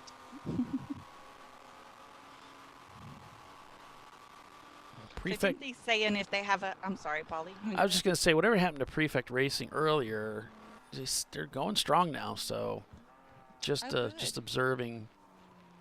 They're back out on the racetrack, attacking the corners again, but go ahead. Well, Timothy's bringing up like that a slow car should be white flagged by the corner workers, and he thinks then it would be safe to pass, but under yellow does make me wonder if one should. And I was kind of thinking the same thing, like if they're following that white car around with a white flag, even under a full course, I would think that it's probably, you know, everybody's aware that it's a situation, so I would think maybe you could pass. Yeah, but maybe if it doesn't have a white flag following it, then you probably should err on the side of not. Yeah, I would just err. You know? I mean, you're under yellow. It's not like you're going to... You have more to lose than you have to gain. I mean, if the guy does pull off in a pit lane, it's just a matter of, okay, now I can accelerate and catch up to the guy up front. Right. So, unless they come to a complete stop, which I have seen before. Oh, yeah. Where the car that's going slow Then and they're everybody's open like, game. Yep. And then they just come to a crawl and everybody behind them comes to a crawl and then they stop. And then the car starts stopping behind them. They're like, somebody go. 472, they're jacking up that car on the left side. They're removing their easy up hold downs, which I believe are tires and wheels. So, they're looking around. I guess they have the left front tire over on the back side. Oh, nope. Now he's going back around. That wasn't a good enough tire. So he's looking for a spare tire somewhere. They're holding down his easy ups. He found one. Bringing it around. Looks a little bit used and shiny. But it's better than the one they pulled off. The 178 is in, and they're looking at that car as well, like the right rear of that car. That's the Millhawk Racing Civic. Oh, that was the one that spun earlier. Is it red? Yep. All right. So they're looking at the rears, kind of shaking the tires around. So maybe they think they lost a tie rod or something, or they're just shaking it around because they've seen other people do it on pit lane. I don't know. Kind of like do that. You watch how other, I mean, it's like a magic 8-ball. Shake it up and then see what it tells you, right? A lot of these guys are not mechanics. They're like IT folks and upper management, lower. They're jacking the car. Hey, what's wrong with an IT guy? I know. I'm an IT guy too. So it's like we're both IT guys. Screwdrivers. And point at things a lot. We point a lot. Yes. We push buttons for a living. It's very important work. It's very important. Every 2 hours you have to press that button. What was that? Lost? Yep, that's what I was thinking of. But yeah, it's a lot of these guys we learn by watching, and if we see a bunch of guys looking under their car when they're having an issue, this guy, one of the guys seems a little upset.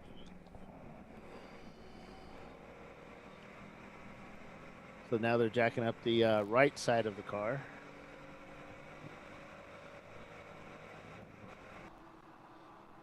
Now the guy that was upset is back over the wall. It's kind of fun watching this. Now we've got 5 guys over the wall. 2 of them circling the car. Now, one guy kind of, well, it's. They kicking it yet? I want to say it's quite funny. I can say that way over here because those guys look like they might try to fight me.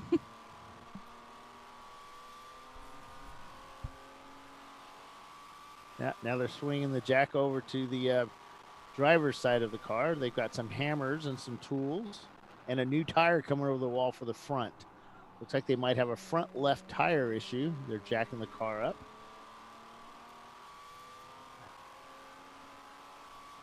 Another guy going over to get the right sockets, it looks like.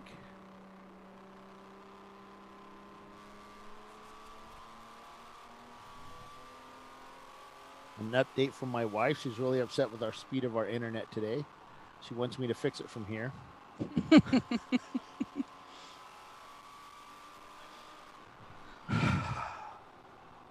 just letting you know.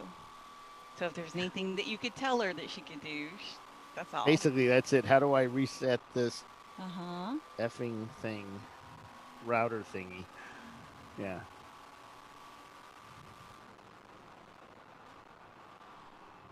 I'm working. Yep, now they've got the tire off. Should we make a fun about Honda? How many Honda drivers does it take to change a tire? 4 right now. 4 currently? Nah, they have more issues. They've got the tire off. Now they're looking at, they've got another tire from over the wall. I guess that tire didn't fit. Now they've got another one, putting it on. Now they're having to find their lug nuts. Oh, there they are. We found them. They're kind of scattered all over the place.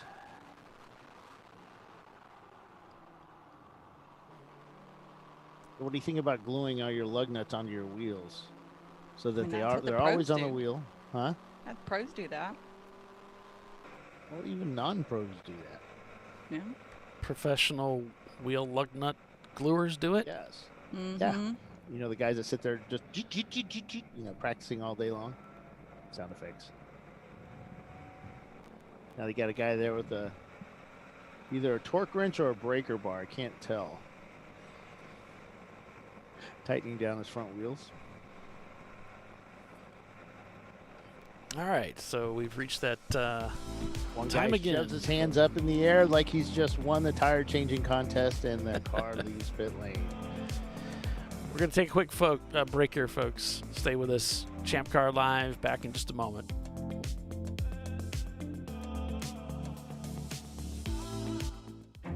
An important decision is afoot.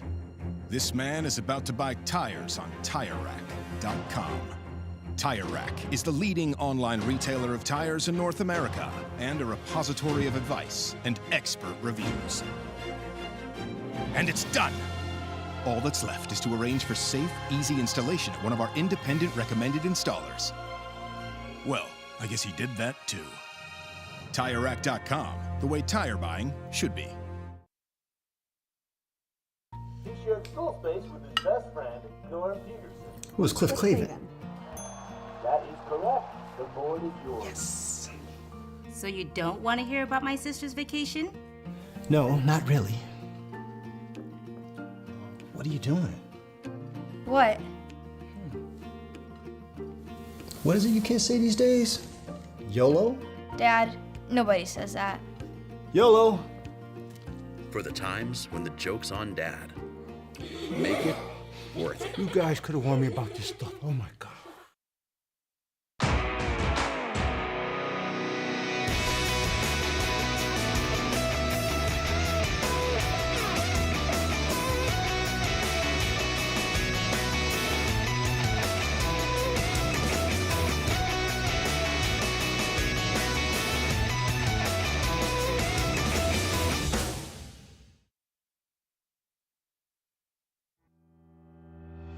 Lifeline USA is a leading manufacturer of onboard fire suppression systems. Lifeline's continuous commitment to research and development ensures that we supply the most innovative and cutting-edge products available, used by the majority of the world's motorsport championship-winning teams and constructors. Lifeline has a proven history of success. Lifeline offers a complete range of fire suppression systems for all budgets and needs, and we continue to push development and limits on both extinguishment materials and our patented delivery systems to make the race car environment almost as safe as sitting on your sofa at home.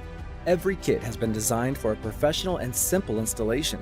For more information and to purchase your ChampCar fire suppression system, go to www.lifeline-fire.com.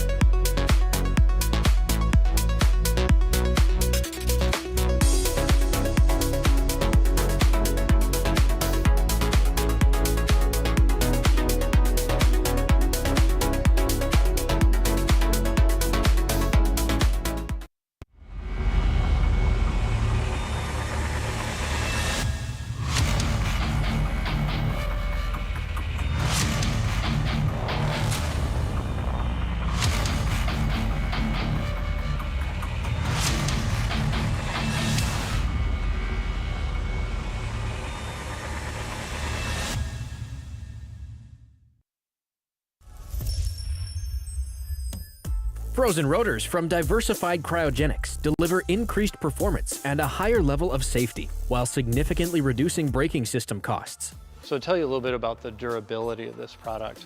So we have seen an incredible extension of the life of our brake rotors using frozen rotors. We've gone from brake rotors every other weekend to 6 weekends on one set of brake rotors, and I think they can go farther. The durability has been amazing. And it's been a fantastic season, and man, a lot of that is due to the way our car can brake on those frozen rotors. For more information, go to frozenrotors.com.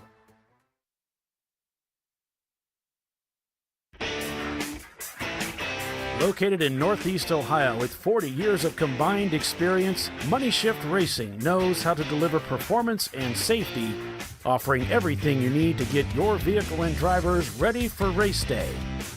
From safety equipment to full engine assembly and repair, in-house fabrication, 3D design, and rapid prototyping. Money Shift Racing. Performance done right. Come on, Road. Do your worst. We'll be at our best. Triple tested to meet or exceed original equipment performance, exclusively at AutoZone.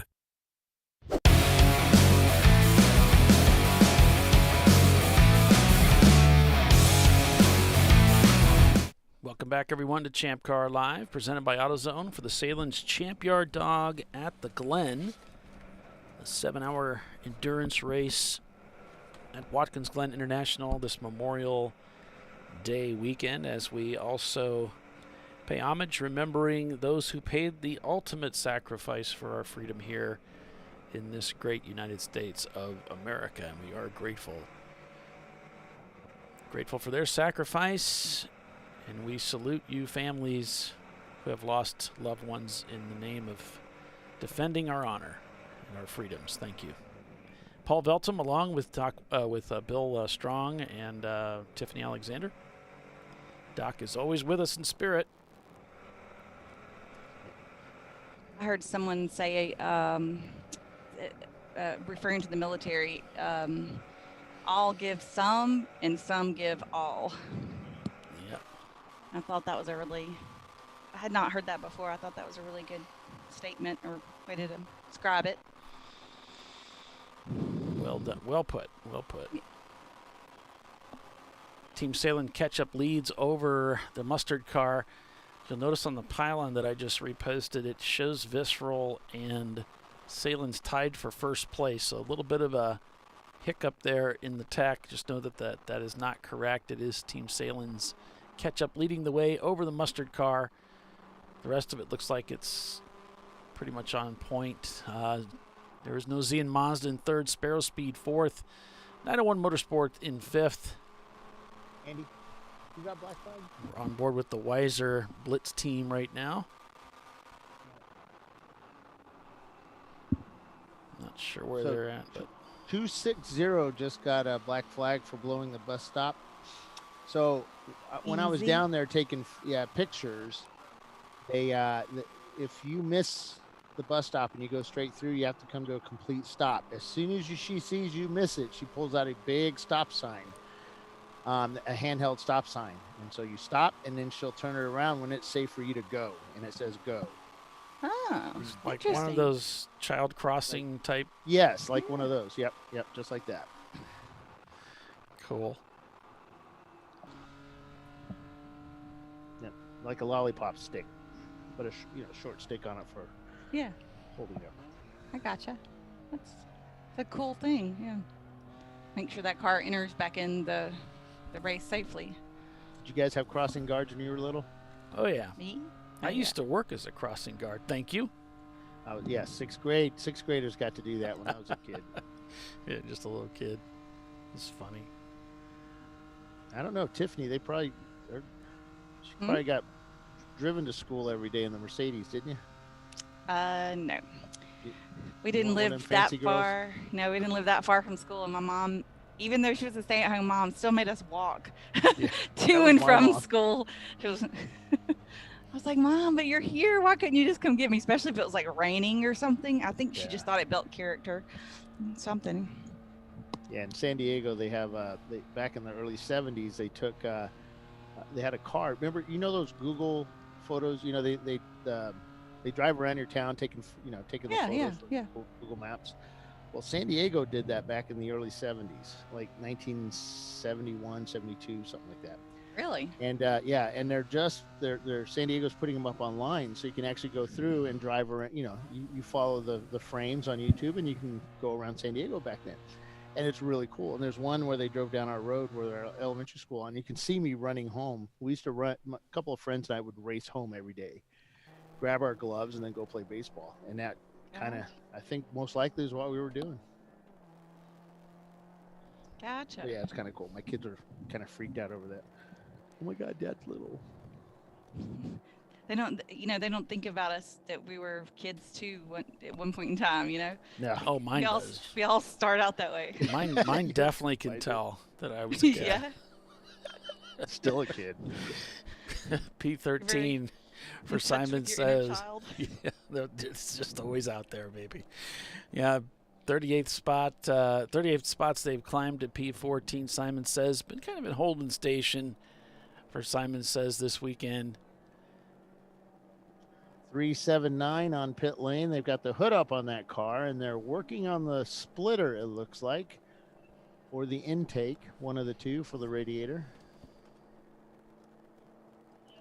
So you pull those EC cars out, and Simon Says it's up to 11th. So they're just getting, they're getting close to cracking into that top 10.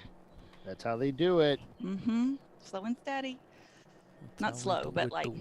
That's how we do it. You're going to sing today. Here I go. Watch out. Here I go. Ta-da. Simon Says finished 7th yesterday in their Acura. Behind the ketchup car.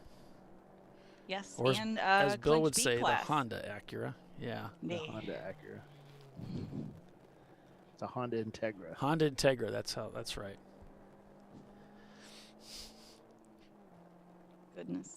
Yeah, for the longest time, Acura was never sold overseas. It was only in the United States. So they had the same cars overseas, but they just called them the Honda names. Well, we're putting an Acura engine in a Honda Civic. So in a way, it's the same thing. It's the same thing. Yeah. Yeah. It's like, yeah. Wait. So would that be a Toyota SC300? No, they actually sold Lexus. It's the same thing, Bill. I used to work for Lexus and Toyota. I think it's a Toyota Sawyer. Well, there were a lot of the same part numbers. The Soarer or something like that, they call it. It's a SC300 here, but they call it the Toyota Sawyer and elsewhere, I think it is. Well, what matters is what this says here, because this is where That's we live. Right. Well, that Toyota sold the Cavalier in Japan, and it was actually a Chevy Cavalier labeled up as a Toyota. Yeah. I did Well, not know that. we sold the Geo Metro. Yep, and that's a which is a Corolla. The Corolla. Yeah. No, they were actually pretty good cars.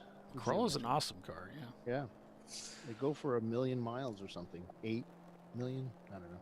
They go forever. Troy has one that has like 300,000 miles on it. What a It's had fine that thing machine. forever. Now, the Geo Metros, they look like a little spaceship back in the day. Now, the Little Metros were bubbles. Suzuki. Mm-hmm.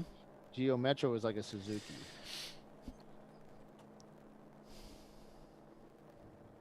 The Suzuki Sidekick. Yeah, and the 471, the purple RX-7, purple and green RX-7, they're headed back out.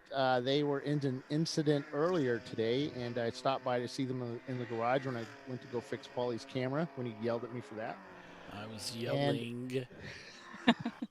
Used all caps, man. I was using all Fix caps. my camera. Fix my camera. He felt so threatened. But they, hold on, 5A's talking. Oh, maybe not. Yeah, there's a car slowed there in 5. Came to Oh, stop. yeah. Blew the stop sign. Now she's got her stop sign up in the air. You can't see it. Probably going to say go now. Now. Now. Yep, there he goes. So Scrappy Doo is back out on the track. Yippee. Sorry, Bill. You were ahead. saying. 152 was the car that went through there. No, I don't yes, have no. That number. 152. I don't have that one. So when they say no, yes, no, it means no loop. He missed the loop. Yes, he stopped. And no, there was no advantage. Got all this stuff going on here. All the lingo. This Yes, I'm lingo. learning, man. They've got code words they use out there. Pretty cool. Have y'all seen that 4 stages of owning your race car thing with Steve Carell? The 4 stages are 1, hell yeah, it runs. Stage 2, sure, I'll race. Stage 3, what was that noise? Oh, yeah. Stage 4, I hate that damn thing. Yeah. Crap, always breaking. Yeah. That just cracks me up. So when we get your car running, that'll be stage 1, Tiff. We'll be like, yes, it runs. It runs. Heck yeah, I'll race. What was that noise? Hate this Right. thing. I really hated it when the guys would tell me, man, this thing is running so good. And you're just thinking, oh, God, it's going to blow up at any second. Yeah, and I'm the guy back there saying, this thing is so great. It's running so good. And then you're the owner like, shut up. Will you shut up? Somebody find me some wood. I need to knock on it. Throw some salt over my shoulder. I don't know. The one time I got into, I think it was Derek's Celica, and I forgot my earplugs and buds and all that stuff. So I just basically raced with no communications or earplugs in. Dumbest thing ever. First off, you can't hear it. It's just so loud in these race cars. And then you hear every pebble, every bolt knocking around in the car that they forgot to find. You know, they just sneak into places. But the worst part was just all the gravel and the rubber stuff that you hear hitting the car on a racetrack. Because, you know, you take all the sound deadeners out, all the plastic body parts. And it's something I never really listened to because I always had earplugs in. You know, my earbuds. Oh, one time I went on track, and thank goodness it was like a HPDE and not a race. And I come to the very first turn, hit the brakes, and out flies the library book I've been looking for 3 months. It's better than a fire extinguisher. Well, yes, true. Or jack. I'm in the car going, that's where that's been this whole time? Oh, crap, I got to turn. 3 wide down the front straightaway as they... Whoop. Something about a Mustang being mentioned. The Mustang? Also got the Triple R Motorsports Ranch out there with the Mustang.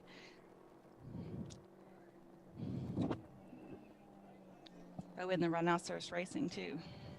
A couple of Mustangs here. All 3 of them. There was metal-to-metal contact out there, and all they know is I think they think it's a Mustang and something else.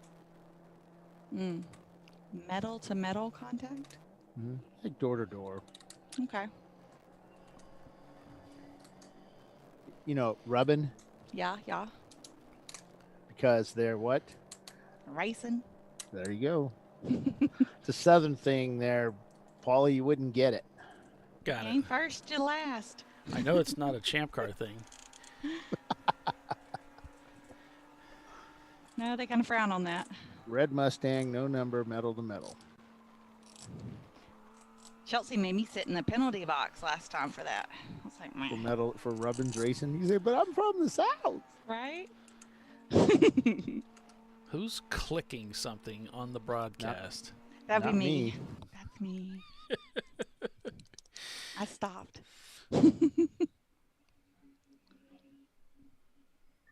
So Team Sahlen catch up, leading the race by a number of seconds over Team Sahlen's Mustard.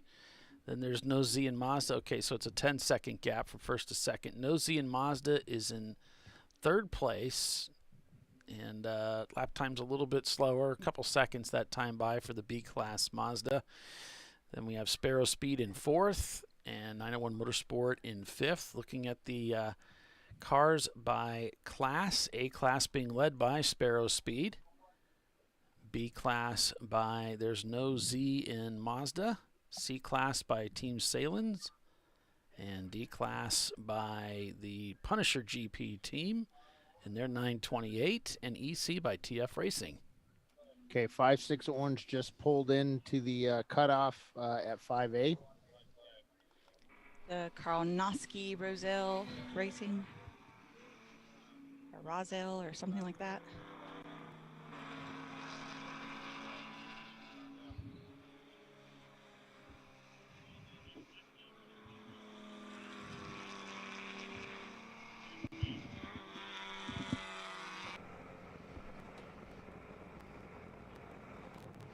So they're looking at the tires on the 765, it looks like 705 or 765. I can't tell. It's a little, I don't know what it is.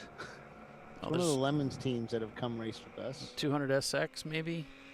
Paddock Saboteurs have a 765 car. That might be it.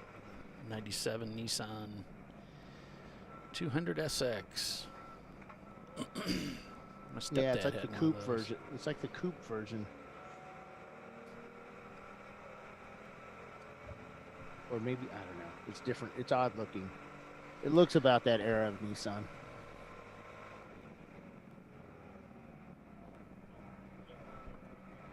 So again, on the little pylon running on the left, just ignore that Visceral Racing Group entry there, where it's the second one down. It says they're tied with Sahlen's for first place. Just to wipe that out.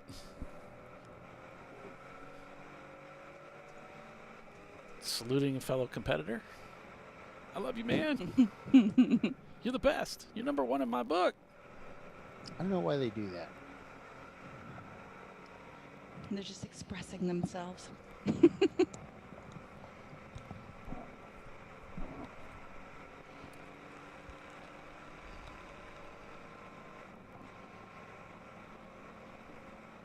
Just about 2 hours left in this race, which means anybody who's pushing this 2-hour stint limit, they're going to have to pit somewhere, be putting somewhere around the top of the hour here. All right. We got more info on the side-to-side contact. The red Mustang got into the 121, got into the 897 Miata. The Miata's down here on pit lane, and they're trying to pull the fenders out, kind of looking at the car itself. They're getting ready to jack up the right or left rear of that car. They're looking at the tire. That's the Mustang Renegades and Warrior Racing Miata. The 59 is leaving pit lane, that teal and pink Miata. They were up in the garage for a while up on Jack Stands or on the lift. Start racing. Yep, the 996 Atlanta Speedworks. Porsche is back out, and they're headed down pit lane. Doesn't look like they're trailing anything, so that's a good thing.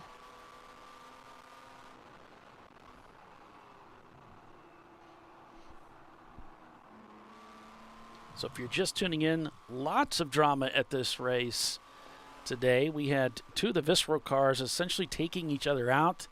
One of them leaves the pits after a pit stop. Throttle sticks open. They smack the wall, dump some oil on the track. Their sister car hits that oil, smacks the wall as well.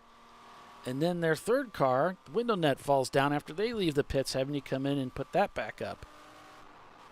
They went from running all of them up, way up at the front, some of them leading for a time, to just disaster. Two of the cars out of the race.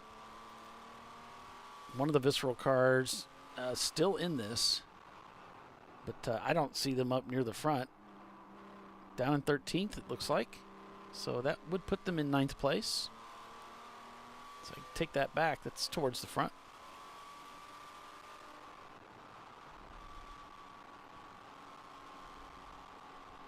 And Prefect Racing, the team that led earlier, stranded on the racetrack after that car stalled under caution with a lengthy tow back to the pits. And Prefect is on pit lane. Oh, Prefect is headed back to the garages. Oh, no. Again? They just can't catch a break, can they? Man, things were going so well for them for a while there. That happens at Watkins Glen. It's a tough course. I've lost transmissions. I lost a hub here.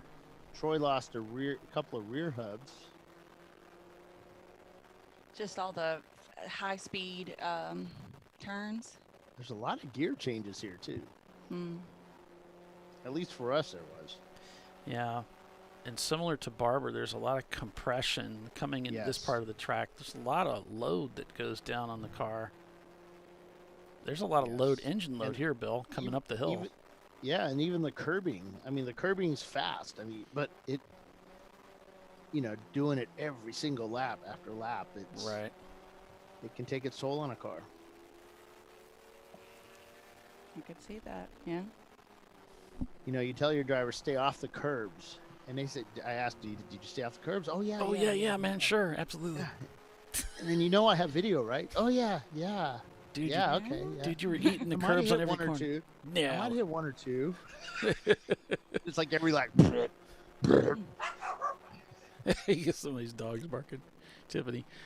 Yeah, it was funny. I was talking to, I better not say his name. I was racing with round 3, and the boss says, do not put the car in the curbs. Stay off the curbs. Absolutely stay off the curbs. Okay, no problem. Stay off the curbs. So I'm watching some of the replay video. I'm like, dude, you were totally eating those curbs. What are you doing? He's like, oh, yeah, but the car's so unloaded when I go over the corner. It's just barely even kissing. It's just barely even touching. There's no problem. Yeah. It's like, dude, no, that's not cool. That's not what you're supposed to be doing out there. It's funny. I race with Visceral, and it's like, where do I shift? Oh, yeah, shift at 5. I'm like, pretty certain you can rev these little engines out or something. I think it was 5. Might have been 6. I don't know. And man, I could get so much more speed if I could have just a few more RPM there. And reviewing my video, and then I just come across the Ron's video. Yeah. 6,800. Yeah. 6,900. Yeah. It's like, wait a second. Then he comes back telling you how much faster he is than you. Oh yeah. And he's murdering curbs and like, well, dude. So funny. 323 just pulled in behind the barrier at 5A. Yeah, I wasn't ever going to catch Ron, but you want that chance because he's not shifting until he hits the bridge at VIR, and I'm just like, wait a second, I'm shifting way before that. That's so right, funny. Dad. But you don't want to be the guy that blows up the engine either, Troy. Exactly.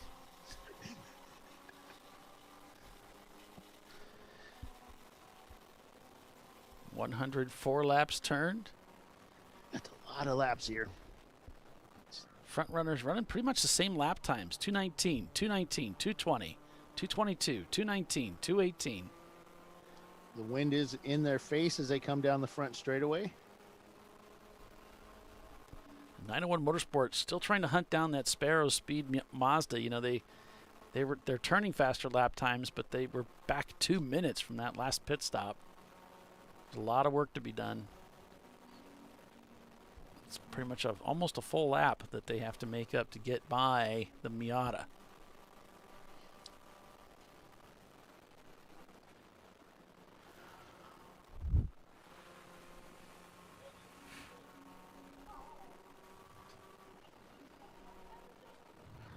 .344 on pit lane, pulls into their pit stall. Fire bottle guy over. Gonna do a fuel and a driver change. That's the big guy. Yeah, we could have done it in stereo there, Tiffany. It's the Big Guy Racing Team. Yeah, I used their. I took a really good picture of them at Thompson like 2 years ago, and I've been using that in ads like crazy because it's such a good picture in the rain. And wow, Misco Motorsports, two-wheeling it around this racetrack. Wait, it's like Batman. How does he do it? Yeah. You know, when you go into the bad guy's lair, everything was always cockeyed like that. Oh yeah, 1960s. Yeah, they always tilt. They did a lot of camera tilting. You're right. Is there another Batman? I don't know, man. There's only one Batman to me. That's right. And Adam West. TV's Adam West. You got it.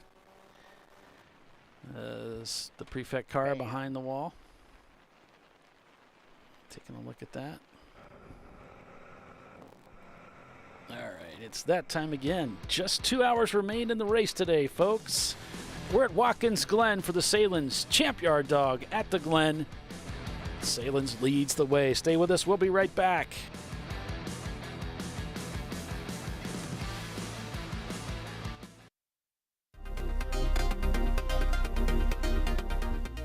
Welcome to TireRack.com, revolutionizing tire buying since 1979. With our unmatched selection of branded products, finding what fits your vehicle and is right for you and how and where you drive has never been easier. Through helpful online shopping tools that include our professional hands-on reviews done at the introduction of a tire and consumer reviews that give real-world feedback over the life of the tire, you can make the right tire choice and find exactly what you need. And if you prefer to talk to someone, our tire testers, our sales team, are available on the phone. And that's how we get you the right tire for you and your vehicle for where and how you drive.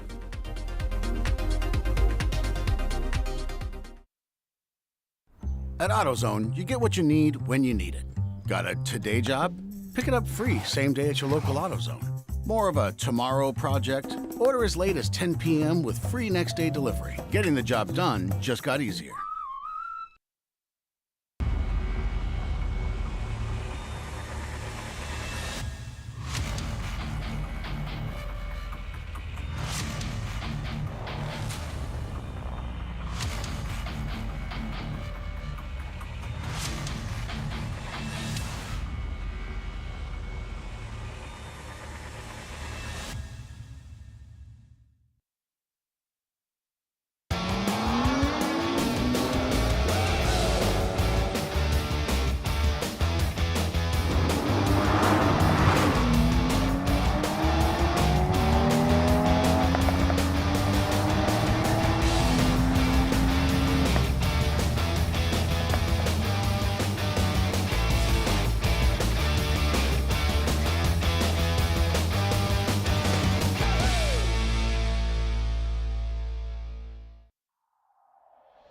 Discovery Parts is a veteran-owned racing and safety equipment company.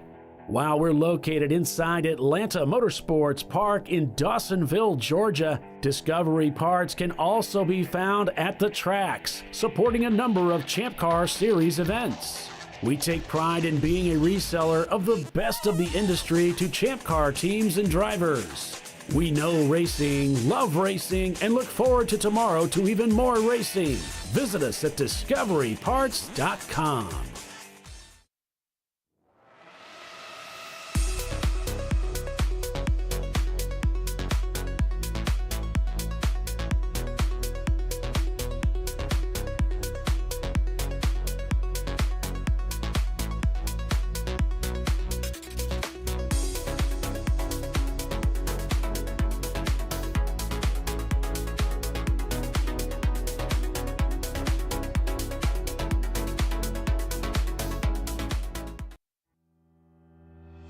Lifeline USA is a leading manufacturer of onboard fire suppression systems. Lifeline's continuous commitment to research and development ensures that we supply the most innovative and cutting-edge products available. Used by the majority of the world's motorsport championship-winning teams and constructors, Lifeline has a proven history of success. Lifeline offers a complete range of fire suppression systems for all budgets and needs, and we continue to push development and limits on both extinguishment materials and our patented delivery systems to make the race car environment almost as safe as sitting on your sofa at home. Every kit has been designed for a professional and simple installation. For more information and to purchase your ChampCar fire suppression system, go to www.lifeline-fire.com. Located in Northeast Ohio with 40 years of combined experience, Money Shift Racing knows how to deliver performance and safety, offering everything you need to get your vehicle and drivers ready for race day. From safety equipment to full engine assembly and repair, in-house fabrication, 3D design, and rapid prototyping. Money Shift Racing. Performance done right. Frozen rotors from Diversified Cryogenics deliver increased performance and a higher level of safety, while significantly reducing braking system costs. So to tell you a little bit about the durability of this product.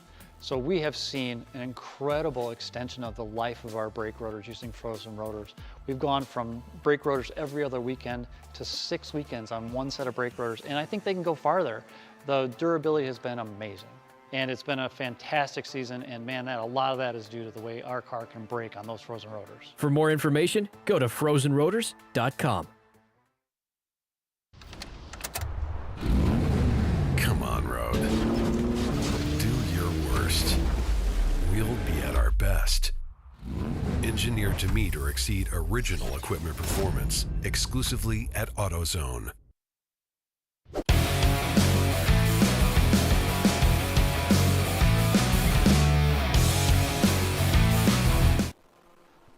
Back here live at Watkins Glen, 108 laps turned. Getting a lot more green flag racing time today than we had yesterday. Sahlen's in control of this race again. They did do a 1-2 win here last year on Saturday. And it looks like they're poised for another strong finish today. But let's not forget, they will need to make another pit stop before the end of the day. They've been pitting them pretty close together, within about 5 laps of each other. So we'll see what their strategy is for today. Mustard winning the race yesterday. Apparently Ketchup having some electrical issues yesterday, but not today. Nosy and Mazda back 43 seconds from the lead, 31 seconds from Team Sahlen's Mustard. Gradually being gapped by the 2 Porsches.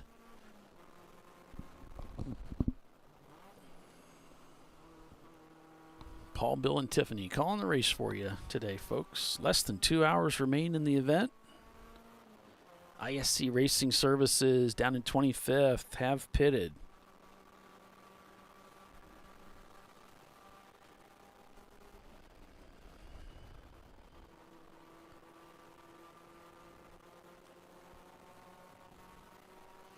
Autobahn coming up here on the 18th of June, as well as Willow Springs. So we'll be racing drastic different locations in the United States, both on the same weekend. CMP on the 25th. Then we'll be at Sebring and Thunder Hill on the 2nd of July. Nelson Ledges for a 24 on the 16th of July. And then we move into August, of course, with our 24-hour race at Virginia International. So if you haven't done a 24, you got to do that. True endurance racing right there. Takes a lot of endurance. A lot of craziness. Yeah. Yep. A lot of something. Or a lack of something. One or the other, or both. Aerospeed up to 4th place. Yeah. Let them go. Yeah, they've been doing well. Their lap times aren't too bad. Holding their own up there. Couple Miatas strong up in the top 5. 901 Motorsport trying to catch up. About a minute and 9 seconds behind Sparrow Speed now is 901 Motorsport. They've cut a minute off their deficit to the Miata since the stint began. So you got a pretty good kick there inside the car of the Bear Maximum BMW as he went over those curbings there. That's what I was talking about, Tiffany, that some have accused they've raised those curbs since the repave. Yeah, it looked like he launched off of that one. He took a pretty good hit, yeah. Now, is that something you'd want to do lap after lap? No. No. That would not be fun. The car's not going to appreciate that. Yeah, it's hard on the driver.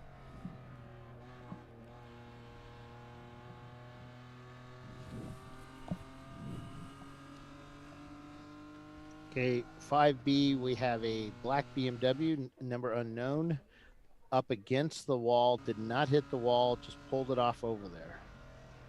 All right. Driver's left. 163 or 63 black. 6'3", as Simon says. So it's 163. I don't have a 163. Nope. I hope it's not Simon Says. They've been doing so well today. No, it's a black BMW. Black, okay. Yeah, we do have that camera in the Simon Says car. Looks like they're doing all right. There's a 763 that's the Boston Whiners. That might be it. And it's a BMW. 7, yep. Yeah, and they're not turning laps right now, Boston Whiners. That's 444 EC.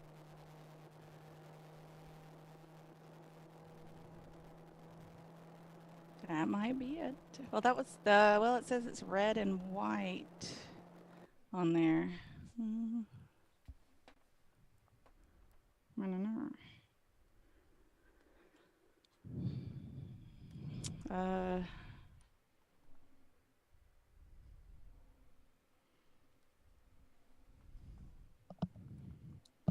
We shall see.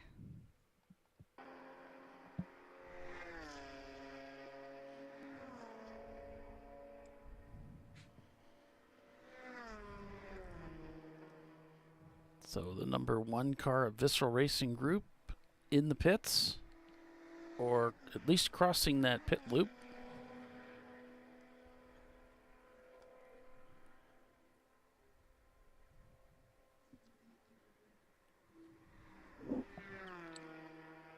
So that should be their last pit of the day. You would hope. Or they'd hope, I'm sure.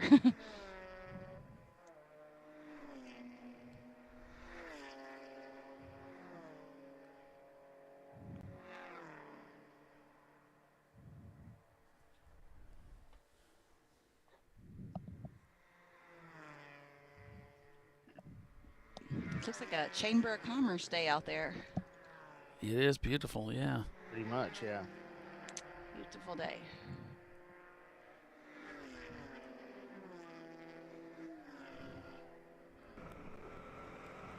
Double yellow, double yellow.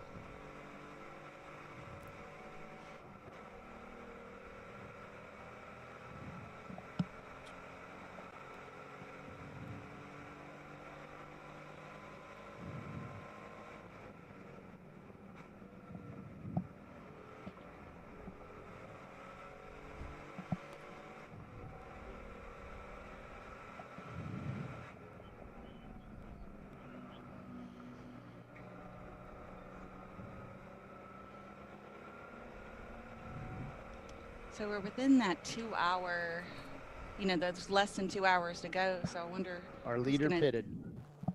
I was just going to say that. I wonder if they're going to take advantage of this, because I would.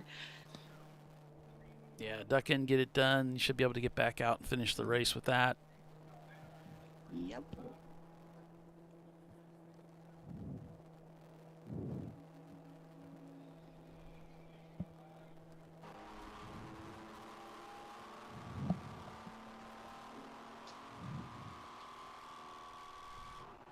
Just wondering if the ketchup car is going to pit as well. They haven't pitted recently. There's no Z and Mazda hasn't pitted recently. Neither is Sparrow Speed. We may see like the whole top 5 come in. Yeah, Misco is definitely coming in. 380 just pulled in. That's North by Northeast Racing. Thanks, Tiffany. Yep. Yeah.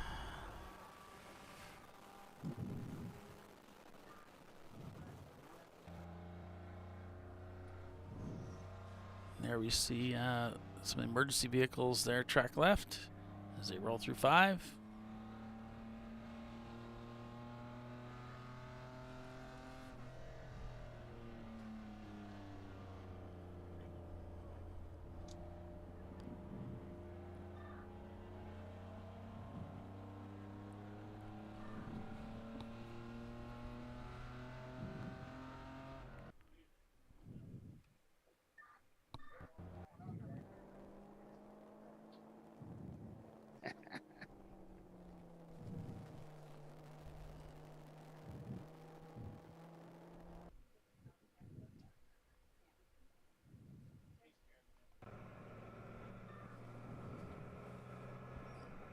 Showing there's no Z and Mazda crossing the pit scoring loop. There's also Weeby Racing coming in there. Punisher GP, your lead D-Class car. They're pitting. Soggy Bottom Boys, Haywood Racing. 1-6. All of them coming into the pits. Yeah, Sparrow Speed, 216. They just pitted. 473 pitted. Green. Are we green? 473 is the Rosmar Racing team.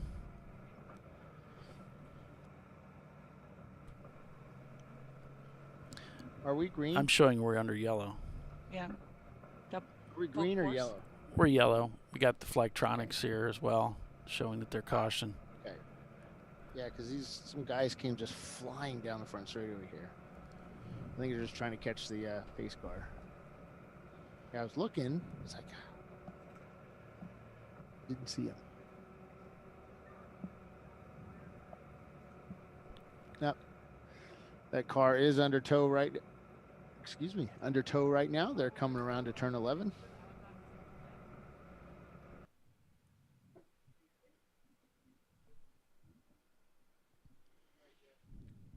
So working lap 111. And we see that car being pulled in. That's such a killer camera. We got the big crane up today. Broke a hip, but broke a hip getting up there, but hey. All for you guys. All for you folks. And if they only knew how afraid of heights that Bill is. I kept trying to get Bill to go up into that observation tower at Coda and put a camera up there for me, but he just wouldn't do it. I have not. Nope. And nope. That was all kinds of nope coming from Bill on that one. That tower is tall. Oh. Have you been up it? No, I've looked at it from the bottom. Man, I'm not going either. I'm not going up there. I'm afraid of heights. Right? I don't want to stand under it either. Somebody might fall on me. Safety or the pace car is at 10.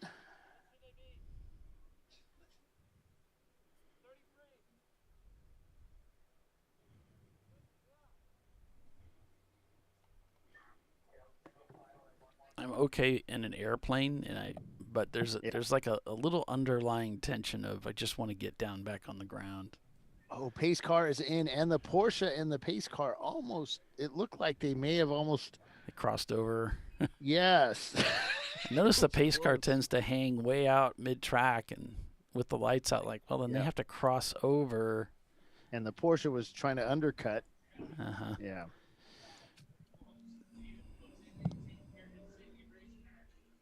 Even Andy's like, oh, that was close. Yeah.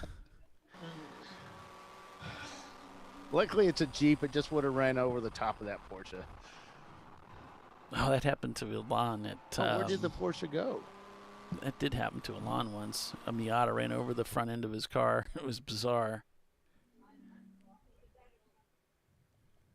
I don't know what happened to the Porsche there, but he just went through pit lane, and now he's at pit out. This way. Did he get forced down pit lane? I wonder. To avoid the pace car? I wonder if he felt like he got pushed in there. Yeah. I got pushed into the pits once at Mid-Ohio by a competitor back when I was open wheel racing. If you know how the carousel's set up, we were together going through the carousel, and he started washing out, and suddenly I'm in the pits. Like, well, that wasn't planned, but all right. I accidentally did that to myself one time. I kind of screwed up the last turn when we were running the shorter track at NCM, and kind of lost the car, and next thing you know, I was in the pit lane. They're bringing in 172 for passing under yellow. Oh, he touches him. Oh, no, and he's going to be in the wall. Oh, that's going to be a terrible hit. Bear Maximum just catches pit maneuvers the tail end of that BMW. Oh, no. We'll rewind that.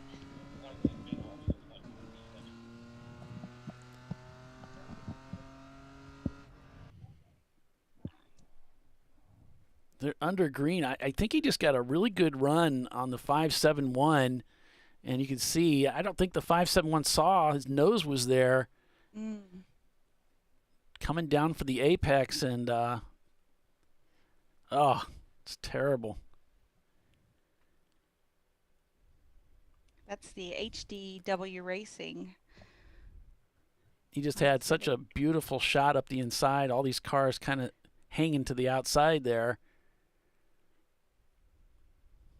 And that would have been a devastating hit. I mean, he would have gone nose first into that guardrail there, coming out of the outer loop. So hopefully he's I'm sure it did a lot. Probably didn't hurt the driver, but I'm sure it did a lot of damage to the car. I don't see how he could have avoided hitting that guardrail.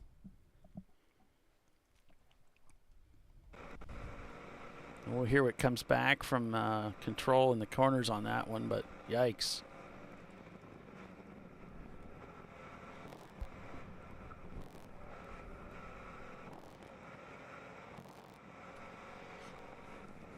Five hours and 20 minutes completed. Working lap 114.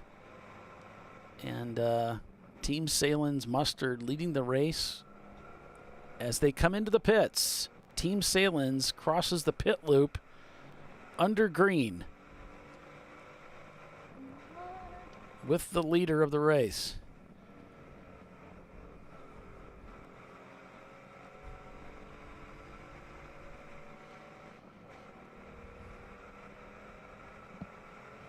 So I wonder if they're thinking that accident's going to cause a caution, so they were going to go ahead and dip into the pits now.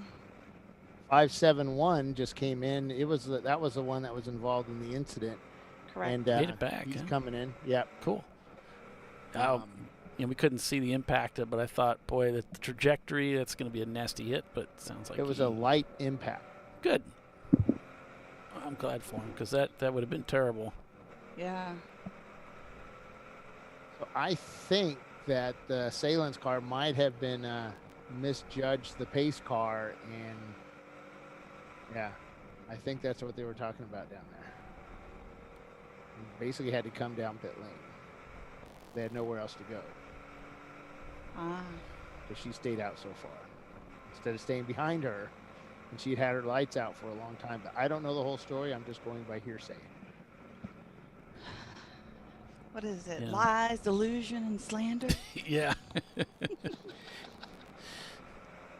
As a driver, you know when the lights go out that they're going to go in the pits, so that there shouldn't have been much confusion there to stay behind them and let them roll into the pits. This guy gets so frustrated. It's like that's what Randy was talking about, is putting yourself in a dangerous situation. You're in the vortex of danger. That driver begins turning down. It's too late. You can't go for that pass. They're not looking at you anymore. And if you think they're going to see you, how long would you have to sit in pit lane in black flag if you took out the pace car? that would be.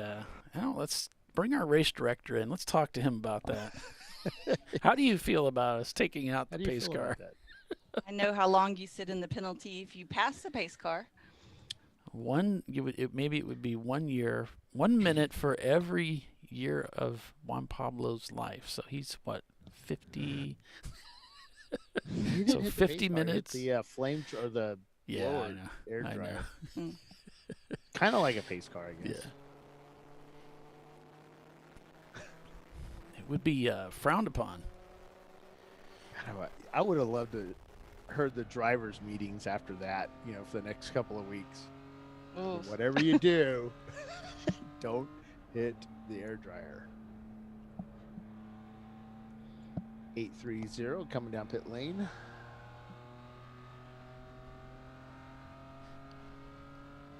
The funny one was that the I don't know, like it's the Zamboni, the cleaner, like the barber Zamboni. That barber.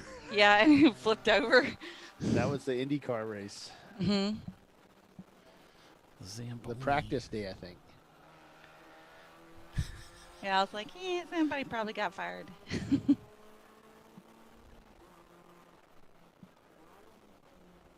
Oh, we don't have a 172, so they're trying to figure out what car did pass under yellow. They said it was the corner worker said 172, but we don't have one. That's a problem. Mm-hmm. Can we find one for the next race? Flag him in. We'll just hold it off to the next race, sir. Your car 172. You need to come into black flag. Yeah. Why? God, something happened at Watkins Glen. I wasn't at Watkins Glen. Not my problem. Sorry, we got a report. We got to follow up with it. Take it up with the membership if you don't like it, sir. It's in the rule book. It's in the rule book.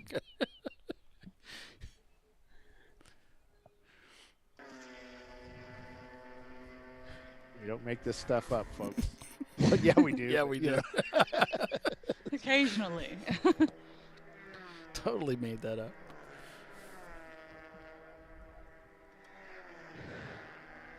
Saying it could be 472,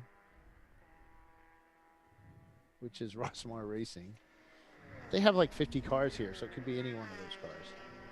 So 901 Motorsport now up into third place.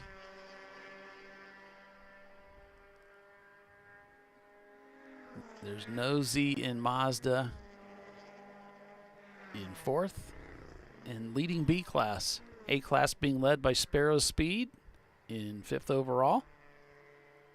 TF So Racing leading EC. They cannot identify the vehicle. They don't have a positive ID on that car, so it's a non-issue now. Somebody got lucky. Luck is very important in racing. Yes, it is. Bear Maximum been brought in, most likely for that contact. Yeah, he's there. He's doing the old motion there, Mm-hmm. And he was like this, and I was like this. Yeah, I was on the inside. He was on the outside. He came down to pick up the apex, and my nose was there. Impact at 6. So that's the popular hangout, Bill. Next year we got to put a camera over there. I don't know if you can even put a camera over there, can you? 6 is like the place. All right, 4-7 He's blue ignoring me. impacted the wall. Driver's right. It's just sitting there right now. MLC Racing. It's a Chevrolet Corvette.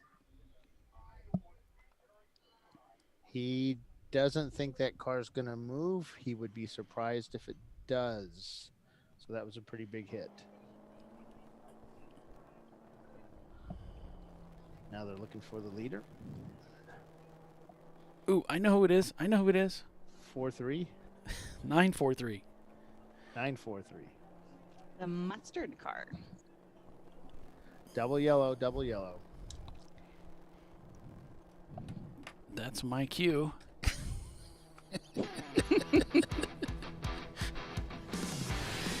All right, so we're under caution here at Watkins Glen. The Sahlen's Champyard dog at the Glen. Team Sahlen's Mustard leads this race. Stay with us, everyone. We will be right back.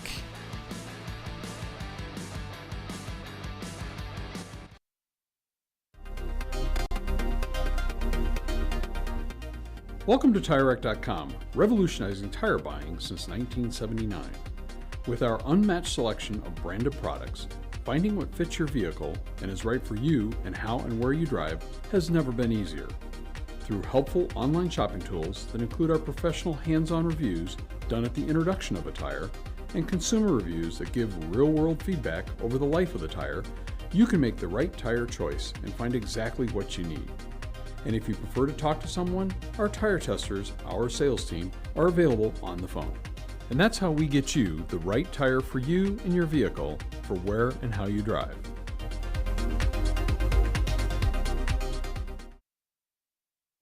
At AutoZone, you get what you need when you need it. Got a today job? Pick it up free same day at your local AutoZone. More of a tomorrow project? Order as late as 10 p.m. with free next day delivery. Getting the job done just got easier.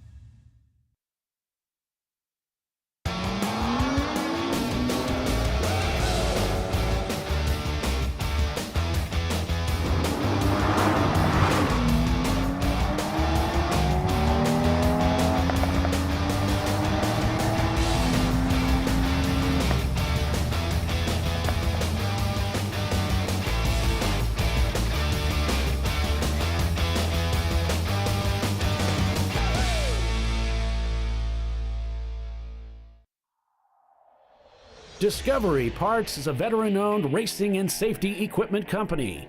While we're located inside Atlanta Motorsports Park in Dawsonville, Georgia, Discovery Parts can also be found at the tracks, supporting a number of Champ Car Series events.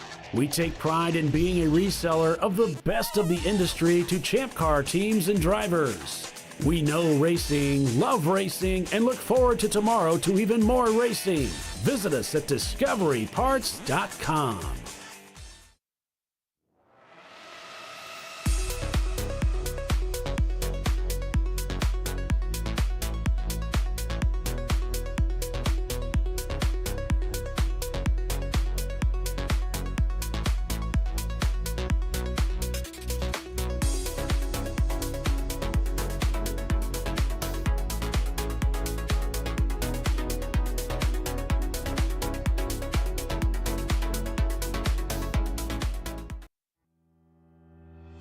Lifeline USA is a leading manufacturer of onboard fire suppression systems. Lifeline's continuous commitment to research and development ensures that we supply the most innovative and cutting-edge products available, used by the majority of the world's motorsport championship-winning teams and constructors. Lifeline has a proven history of success. Lifeline offers a complete range of fire suppression systems for all budgets and needs, and we continue to push development and limits on both extinguishment materials and our patented delivery systems to make the race car environment almost as safe as sitting on your sofa at home.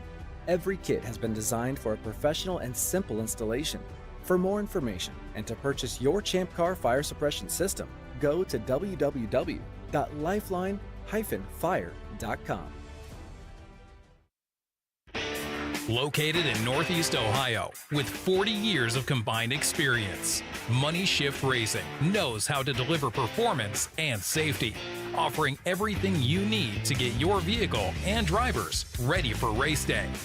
From safety equipment to full engine assembly and repair, in-house fabrication, 3D design, and rapid prototyping. Money Shift Racing. Performance done right. Frozen rotors from Diversified Cryogenics deliver increased performance and a higher level of safety while significantly reducing braking system costs. So to tell you a little bit about the durability of this product. So we have seen an incredible extension of the life of our brake rotors using frozen rotors. We've gone from brake rotors every other weekend to 6 weekends on one set of brake rotors, and I think they can go farther. The durability has been amazing.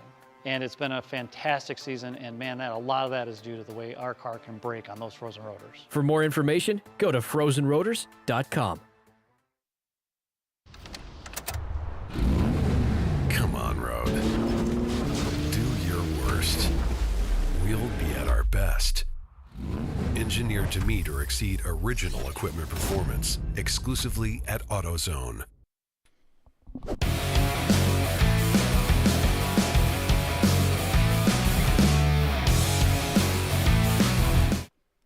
Back here at Watkins Glen, under caution, the pace car leading the field around back onto the front straightaway for another lap here. Under caution as the track officials are working to remove that car. So, welcome back, everyone. ChampCar.Live, presented by AutoZone. I'm Paul Velton. Calling the race for you with Tiffany Alexander, Bill Strong. This Memorial Day weekend, the Sahlen's Champyard dog at the Glen. Guess the hood got knocked off that Camaro as he impacted the tires, so it was somewhere in the field, so they're asking to go get it.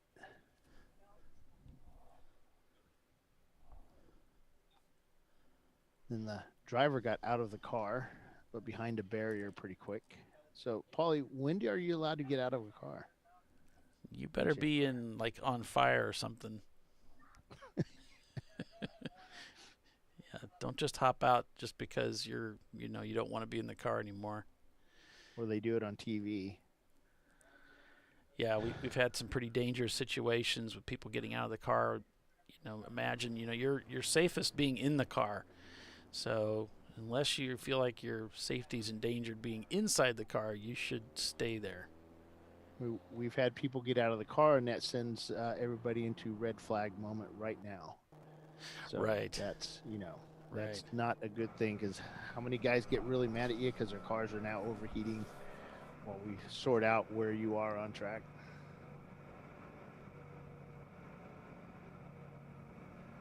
And there could always be secondary impacts. Other people kind of maybe hitting the same thing you hit on the track. So you might not know why you crashed. Looks like 901 did come in and pit. Got that driver change done. Team Sahlen's Mustard also has pitted. And the catch-up cars, pitted. Just heading up to that yellow. One of the last yellows.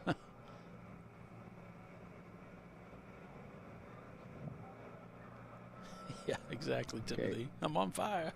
You're not on fire, Ricky Bobby. You're not. It is Tidy Whitey's. Yeah. That movie is so stupid but so funny. Just so many one-liners out of that one.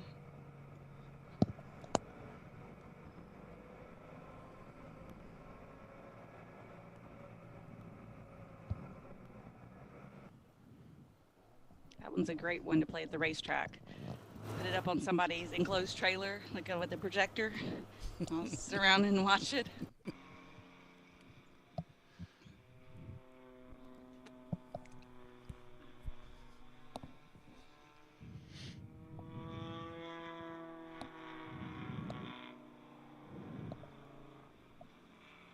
Less than an hour and a half remaining out here at Watkins Glen. This weekend's gone quick. Remember when we used to do 3 races here? We did a Friday, Saturday, Sunday. No. Or maybe it was Saturday, Sunday, Monday. I forget. Yeah, we did 3 races a couple times. On Memorial Day weekend kind of thing? Yep. Oh. I don't remember that. Yep. That must have been before we did the broadcast. Maybe? It might have been. Oh, yeah. Yeah, I was still racing. So there we see a car being pulled behind the wall. Back when the Canadians ran. The Canadian, our Canadian, what do you call it? Region actually ran this race for us. Oh, okay.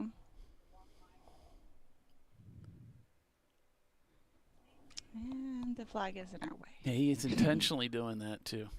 He hadn't done that all weekend. He's Just laughing. see? He's like, "Yeah, check it out, see? Yeah, suckers." You can see? No, you can't see. Can you see? No, you can't. Ha ha. It's definitely what's going on. Look how green and luscious that grass looks.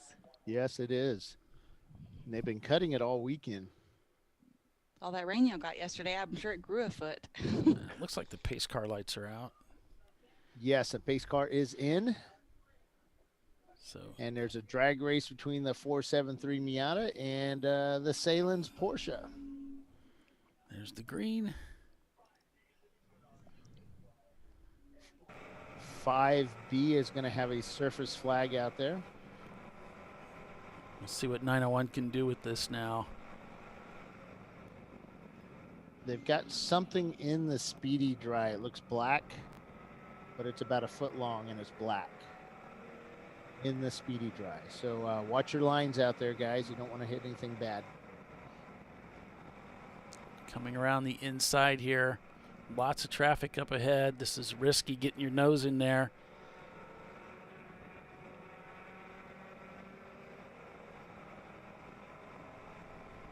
See, I love this part. Get a car being passed. Just hope that Mustang holds the line there. And lets 901 through, and he does. That always scares me. Down to It takes a little push over, and you're off into the grass, which is not fun. Yeah, that would be cataclysmic. Going out in a blaze of glory. Ball of fire. No, thank you. On the throttle here. Could have had coming down pit lane. Could have had a good move down the inside of the Miata there, but. Should we start critiquing his driving? Oh, that's exactly what I do. I could do this so much better.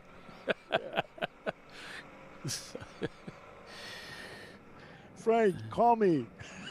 Yeah. Shut up, Paul. Hold your hand. Call me, man. Call me.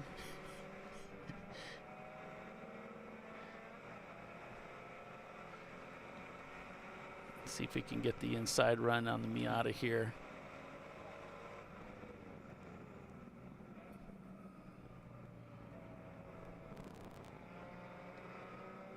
Looks like he's got that corner. Down in so right fourth here, place there right now. Well, before he goes in, hold on. Oh, the turn 9 back there used to be a big sprint sign. It was yellow. So every time I come around there, you'd see the yellow and kind of lift. I hated that. What you need is a yellow tinted visor. Yeah. And you wouldn't notice it. Cancels it out. Yeah, 288 Mustang. They're on pit lane. All right, working lap 120 now. 901 clears that group of cars. Sahlen's catch-up leads over There's No Z and Mazda, followed by the Sahlen's Mustard car. 901 Motorsport, Sparrow Speed in 5th. MBM Motorsport, then it's Weeby Racing in 7th, followed by Rosmar and Visceral Racing Group. And finally, Soggy Bottom Boys in their Nissan, the top 10. Oh, they've squeezed that 350Z up in the top 10. And they've been quiet. They just Yeah. keep looking around the track, staying out of everybody's way. Not showing their hand, basically. Boring. Sorry. That's right. Gotta skid a tire every now and then. Give us something to talk about. Okay, that Rhinoceros Racing Mustang is headed back out. 192 is leaving as well.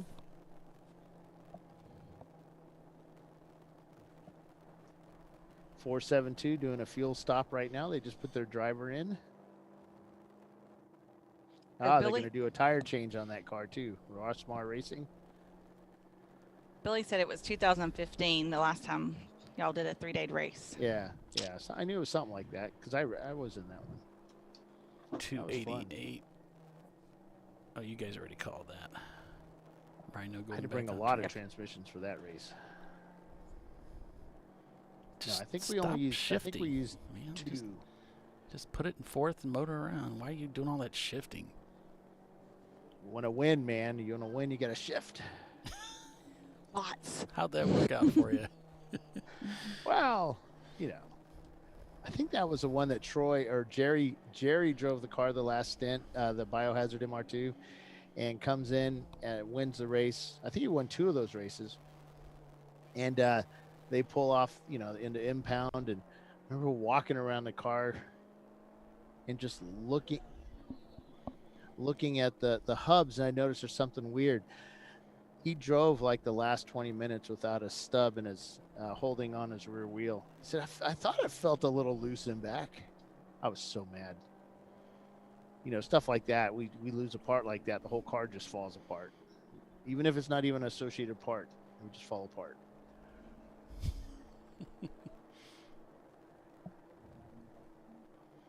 Eight was standing yellow and then went back to green pretty quick. So somebody probably spun over there. And then continued. 288 orange pulled off at the runoff at 8 and next to the fireman.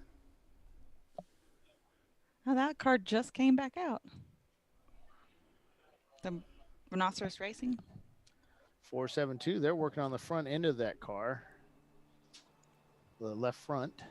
Oh, this is old footage from some other track. Where are they racing at here? Road America. No, it's got a red. Oh. Is it Mid-Ohio? Yeah, that's the be, Honda. yeah. Yeah, that's Mid-Ohio. Well, this is cool. We could watch this too. Yeah, let's watch that. I love Mid-Ohio.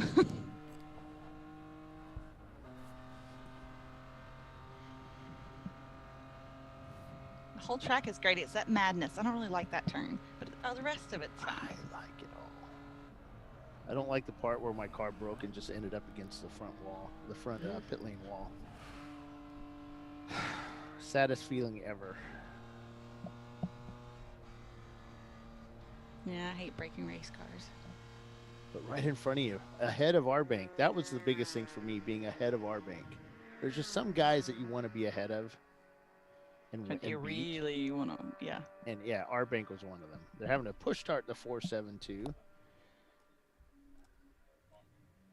Oh, the Rosmar car? Yeah. Oh. Yeah, it's being ahead of our bank was always, you know you've made it when you're kind of ahead of the standard. Mm-hmm. 3-2-1 on pit lane. Their big Camaro.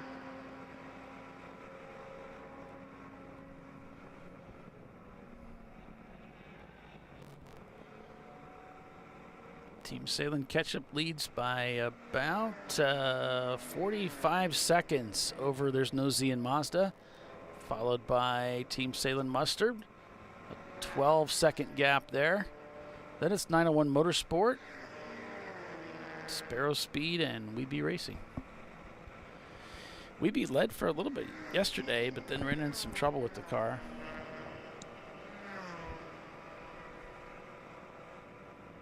I think they led for a few minutes today when everybody was cycling through their pits. Didn't they?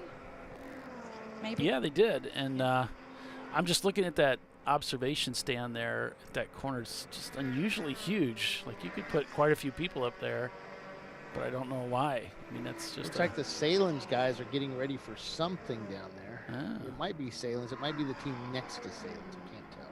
Yeah, they shouldn't need to stop again. Nope, it's the team next to them.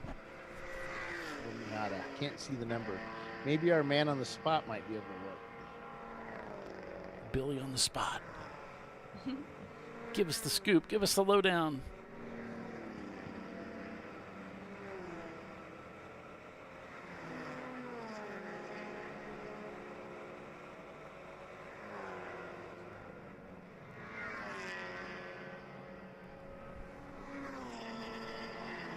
Simon says in 12th spot right now.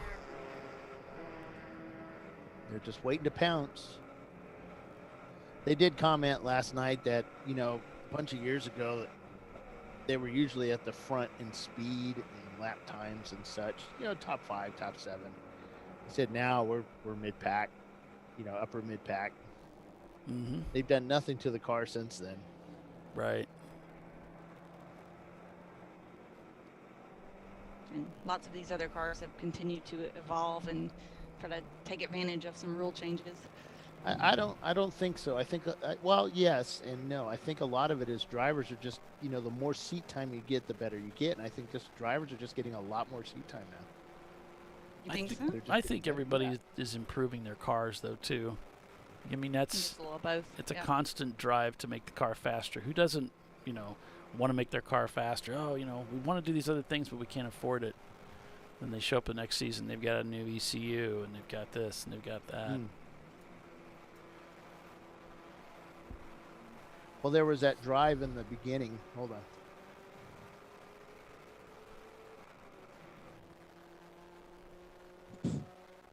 We're holding.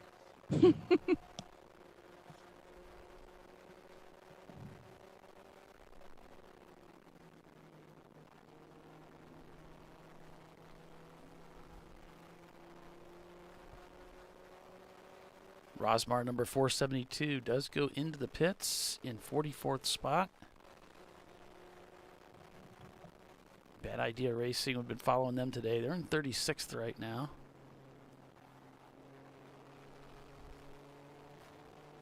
On board with Misco in 22nd, but you take the EC cars out, they're in the top 20.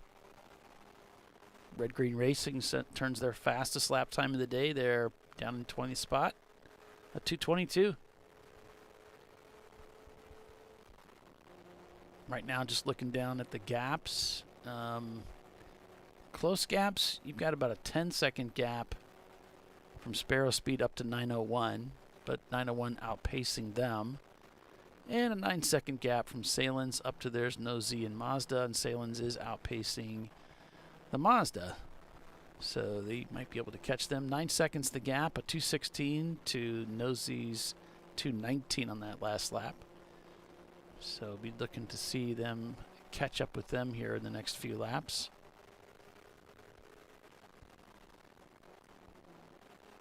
The EC car of TF Racing holds the fastest lap time of the day for the entire field at a 209.135. And that's the only car to get sub 210.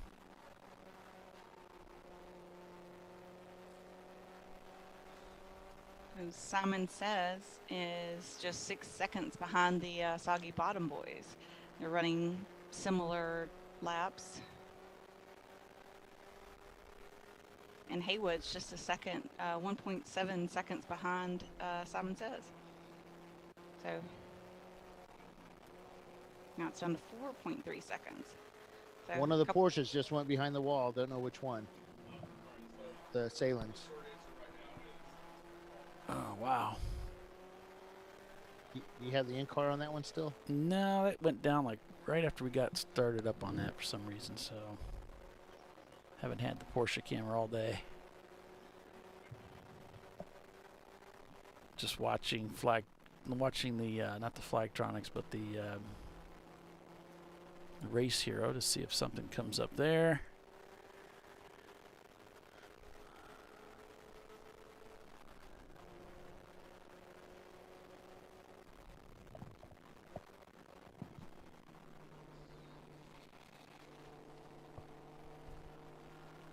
Okay, it's the mustard car has just gone salmon. The number 943 mustard car won the race yesterday. They were gaining quickly on Nosy and Mazda from third place, and now they've taken that car behind the wall reportedly as the ketchup car stays out and heads down the front straightaway.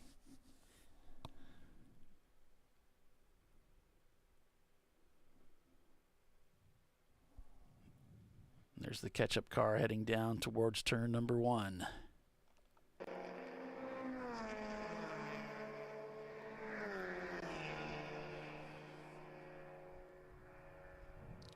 So this is going to help out 901 Motorsport. Oh, Absolutely. And puts them up into podium position again today. Although their camera's a little bit loose and they've been struggling with traffic, they're still going to find themselves up in that top 3 here as we reach the top of the hour.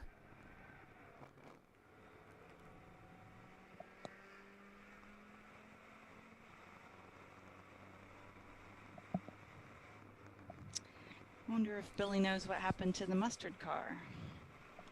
Let us know. I have a feeling he's going to let us know. Yeah.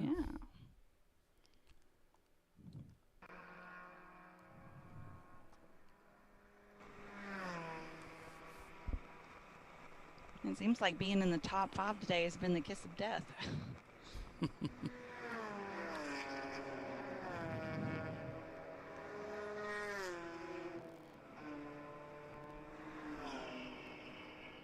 That puts 901 Motorsports back in the top 3. There they go.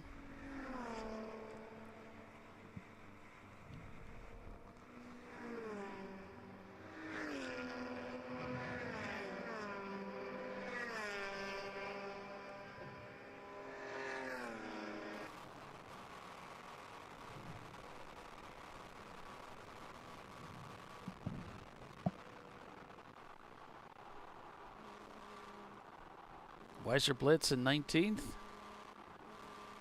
I was just looking up to see. Oh, were you? That's funny. There's 3 EC cars, so that'd be 16th. And Bear Maximum after that stop in the pits after collision with a car earlier. So it puts him in 13th spot, I believe. Bear Maximum, I'm showing him in 15th. You got a couple EC. Yeah.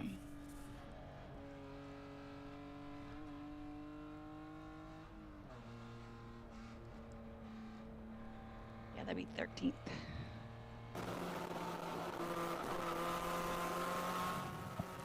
Your Sparrow Speed shown in 4th place overall and leading A class.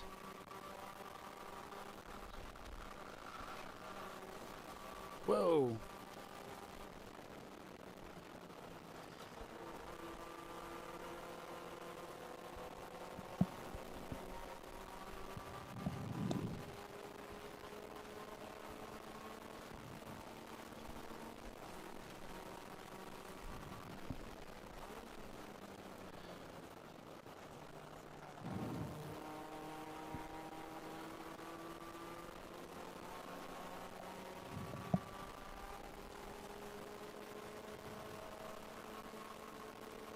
Sparrow Speed, they've passed 6 cars for position, so they're like Nosy and Mazda's only passed 1 car to get up to 3rd.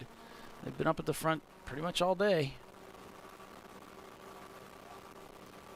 They pitted on lap 111, so that's quite a while ago. They might be good to the end here. Looks like they would be, yeah. They might be able to make this all the way to the end. Yeah, looks like it. Yep. Be a nice finish for them. Pick up 4th place and 1st place in class.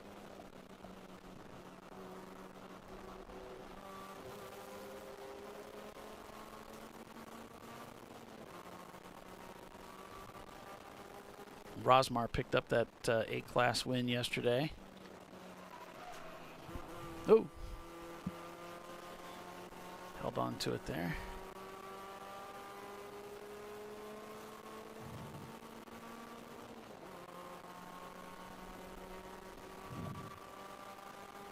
Looks like Prefect Racing has... No, they haven't returned to the racetrack. They're racing at Mid-Ohio. I needed to get rid of that. It's going to be too tempting. I'm going to flip over to it by mistake. There we go.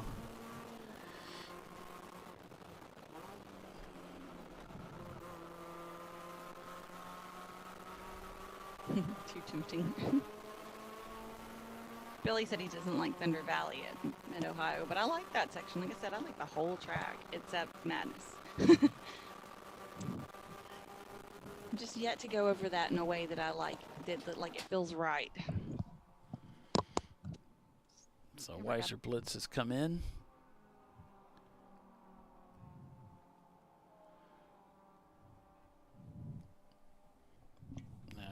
I like Mid Ohio.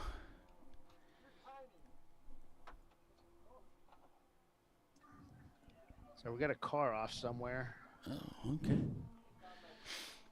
I don't know where. So Dana and I were working on something when this happened. So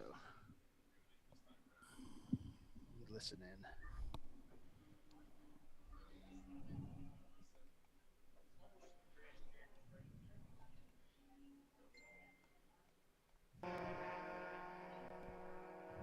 Okay, turn 1 somewhere. I think he's driver's left, turn 1.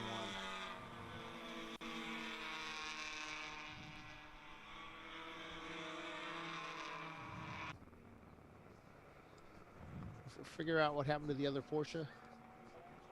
We haven't heard anything, Bill. Double yellow, double yellow. And that's my cue.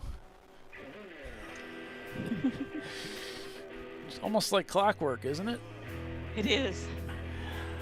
Top of the hour here. That's right. About 1 hour remains in the race today here at Watkins Glen. Team Sahlen is our leader. Stay with us, everybody. We'll be right back.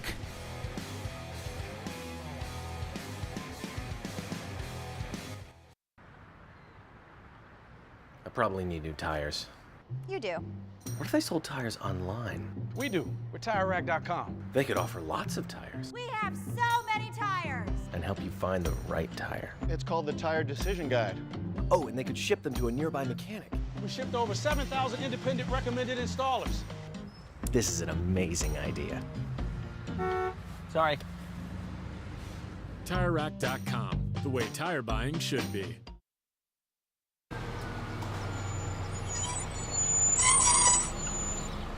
That's not great. I can get him today. Get the parts fast and the job done faster. AutoZone.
Discovery Parts is a veteran-owned racing and safety equipment company.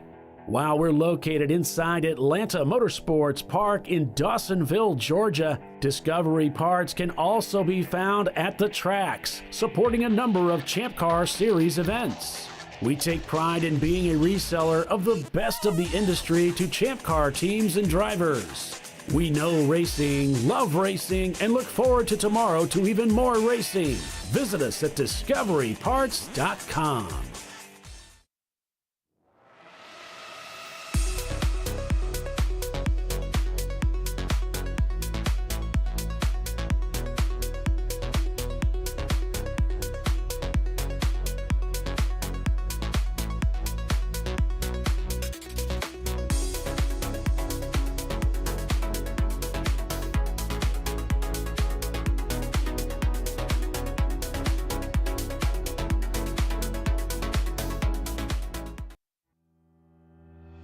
Lifeline USA is a leading manufacturer of onboard fire suppression systems. Lifeline's continuous commitment to research and development ensures that we supply the most innovative and cutting-edge products available. Used by the majority of the world's motorsport championship-winning teams and constructors, Lifeline has a proven history of success. Lifeline offers a complete range of fire suppression systems for all budgets and needs, and we continue to push development and limits on both extinguishment materials and our patented delivery systems to make the race car environment almost as safe as sitting on your sofa at home. Every kit has been designed for a professional and simple installation. For more information and to purchase your ChampCar fire suppression system, go to www.lifeline-fire.com. Located in Northeast Ohio with 40 years of combined experience, Money Shift Racing knows how to deliver performance and safety, offering everything you need to get your vehicle and drivers ready for race day. From safety equipment to full engine assembly and repair, in-house fabrication, 3D design, and rapid prototyping. Money Shift Racing. Performance done right. Frozen rotors from Diversified Cryogenics deliver increased performance and a higher level of safety while significantly reducing braking system costs. So to tell you a little bit about the durability of this product. So we have seen an incredible extension of the life of our brake rotors using frozen rotors. We've gone from brake rotors every other weekend to 6 weekends on one set of brake rotors, and I think they can go farther. The durability has been amazing. And it's been a fantastic season, and man, a lot of that is due to the way our car can brake on those frozen rotors. For more information, go to frozenrotors.com. I did it. You see how it's... That's it. We did it. You did it. You can do it. The path to I did it starts at AutoZone. Get in the zone.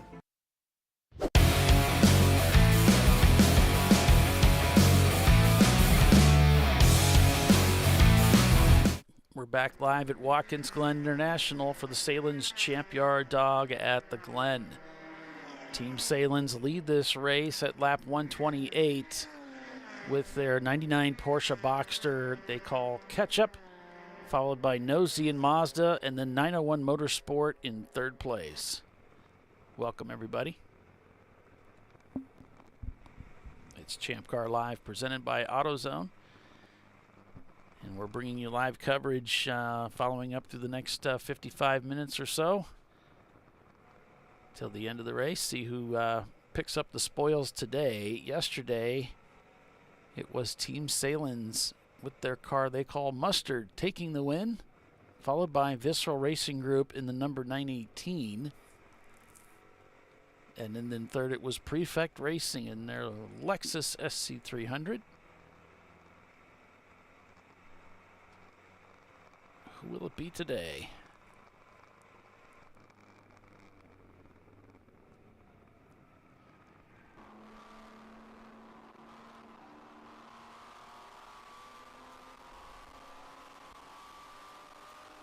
Just went back to green there as we were finishing up with that commercial break.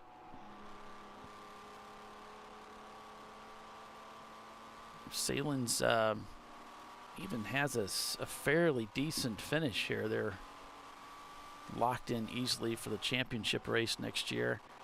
Trying to remember if they had raced previously with us this year. I think they did. Just drawing a blank, getting tired.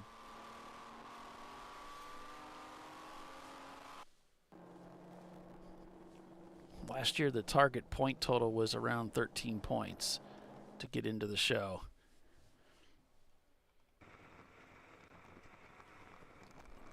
You can see the driver getting tossed around quite a bit as they roll over some of the curbings here.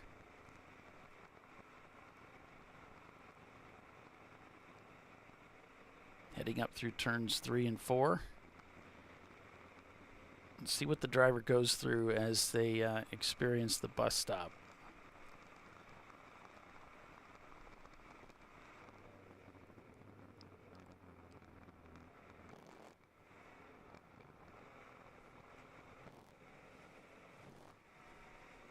How much of that curbing you choose to eat on the left-hander is really where it's at. The way in, as I remember, was pretty smooth. It's that left-hander. Really? Really, 901 Motorsports? It's a cool shot, though. Yeah. Now, this was all on purpose, right? We did this. This is all by design. That's the one that's all... what do you call that? Loctited. Yeah, I was gonna say Well, it was. we're tired here, folks. It's been a weekend. I've seen this movie before. Yeah, because of this track and access and stuff, I had to get here at like 5 in the morning or 6 in the morning. Which meant I had to get up at 5, go get my donuts at the donut shop, coffee, sandwiches. But most important, donuts. Cameras. Oh yeah, we had to do that too. The donuts. Cameras. Is that Tiffany still on? Is she just asleep already? No, I'm here. All I heard was donuts, donuts, and donuts. Well, duh. What's up? Race weekends are made for. Oh, and beer. Oh, I had a Stella no alcohol last night. That was really, really good. It's up there with the Heineken 00. Oh, really? They're good? Yeah, it's a Stella 00. Yeah, I love Stella. And it tastes like Stella. Yeah? Yeah, I love Stella Artois. To try it out. I just like saying Stella Artois.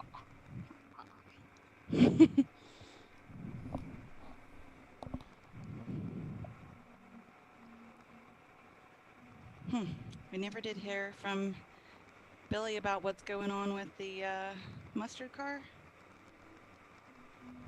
Negative Ghost Rider. No.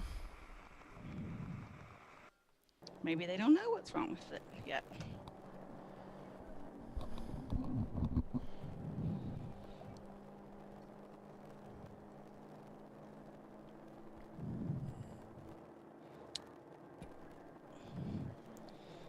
We only have 324 Orange is going slow. They've got the white flag out for him because I think he's surrendering. My give up.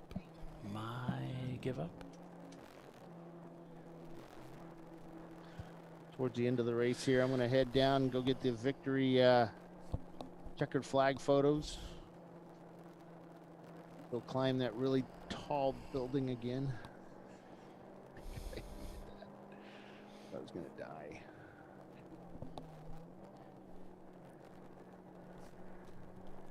Don't hurt yourself, Bill.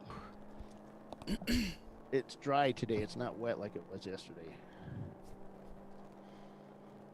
Yeah, you don't want to be slipping. Then I'll go do the interviews. I know we're missing interviews from yesterday. I'll put those up probably tomorrow or late tonight, depending on the bandwidth at the hotel I'm staying at. Didn't really have that good of upload stuff last night, and then also my computer wanted to update, which took for freaking ever. Don't you hate that when you just turn it on? It says we need to update. Click. Update.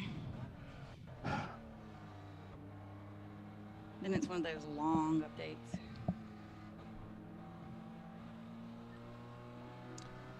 All right, Will is in the car now. So for the Sahlen's Porsche.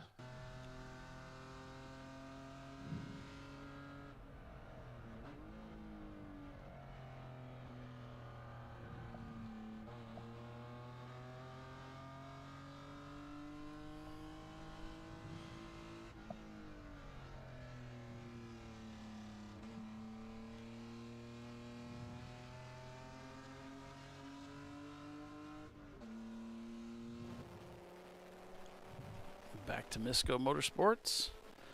Family team. Dad and 2 kids drive the car. Mom works in pit lane.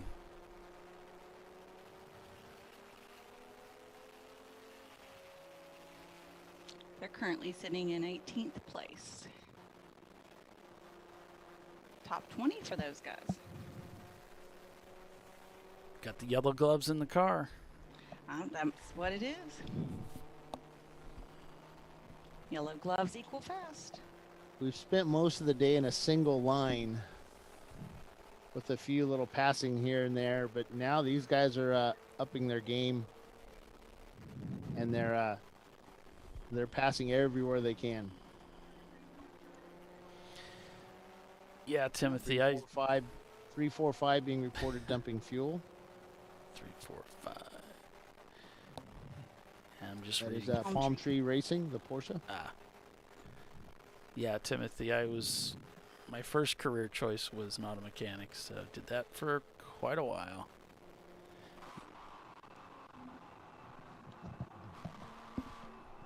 I worked You in mean some parts independent replacement? garage, and I worked in independent garages. I worked in some car dealerships. I worked at Nissan. I worked at Toyota, Lexus.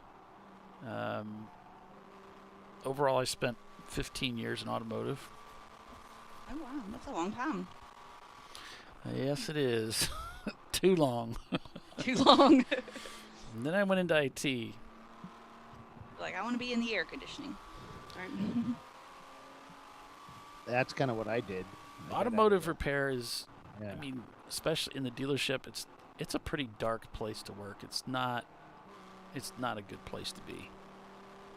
So I going need to behind be the wall. out. Who's going behind the wall? Visceral. Oh boy. The last car remaining for them. The number 1 car. Real slow going up the hill. Goodness. If they Well, didn't have- maybe because the speed limit's real slow too. Yeah, he accelerated. Yeah, he was just going real slow. if they didn't have bad luck today, they'd have no luck at all. Doom, despair, and agony on me.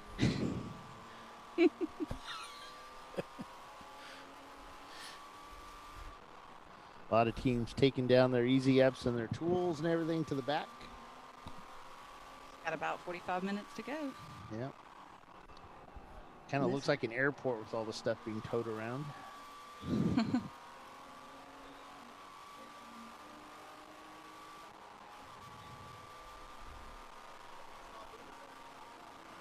Oh, Visceral's back out. They just did like a big circle, and now he's going again. So he's coming back onto pit lane. Really? Yeah. It's like he did a big circle.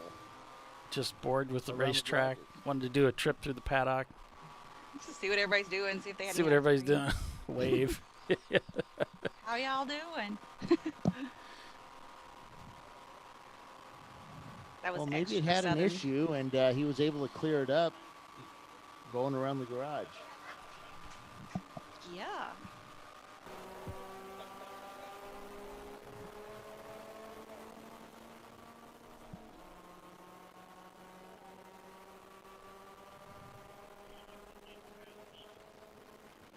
What was he waiting for? What did he say? He just said something.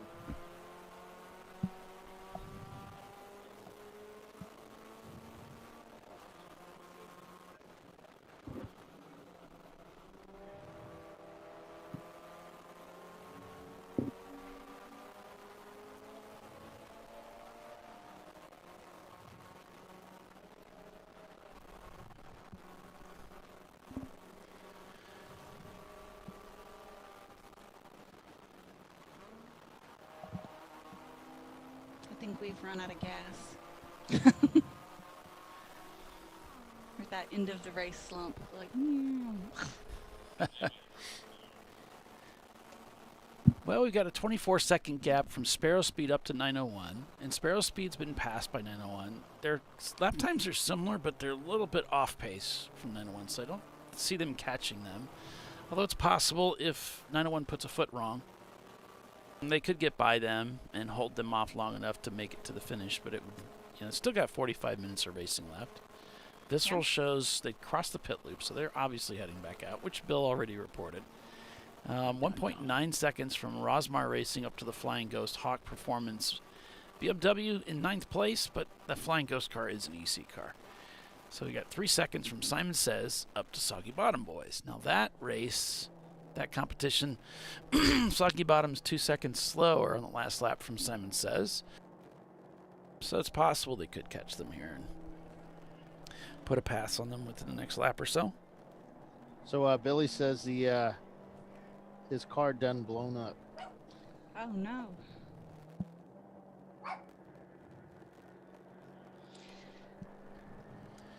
Wow. You know, the one that went behind the wall, not the one on the track right now. The one that won yesterday. The mustard machine. Just pushing it too hard, Scotty. It went kablooey today. And didn't they have engine failure recently with another car, another Sahlen's machine? It wasn't that long ago. Like Sebring or something? No. I can't remember now. Yeah. I think you might be right. It might have been Sebring last like year that they had engine failure on one car, at least one car. No, that was, yes, it was, because they were having to buy used engines, and because COVID and supply chains or something, I don't know. It's always But COVID. yeah, they were having to buy all used stuff, and that was not working for them, or junkyard stuff. Mm-hmm. Didn't they buy an engine down in Sebring and put it in? Yeah, they bought it from another team, and Yep. junkyard. Yep. Soggy Bottom just turns their fastest lap time of the day. 3 seconds now, the gap for Simon Says, because they turned the same lap times. 2.203 for both cars. So to the 10th of a second. Simon Says trying to catch them. That would put them in 8th place if they could get by.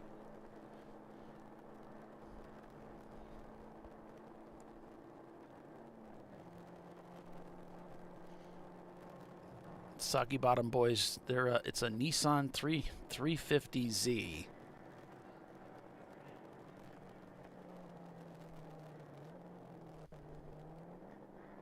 I like that car. It's pretty.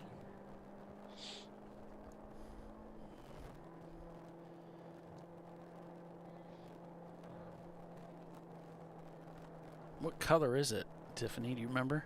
It's black. Yeah. Yep. I'm pretty sure that's the one that had the bad impact at Barber. Like, I guess that was like maybe 2 years ago. Between the hairpin and, I don't know, what's that, 7 in the museum turn? Left some fluid down, and then that was like super slick for the rest of the day. We've had bad weather at Barber the last 2 years, so got everybody.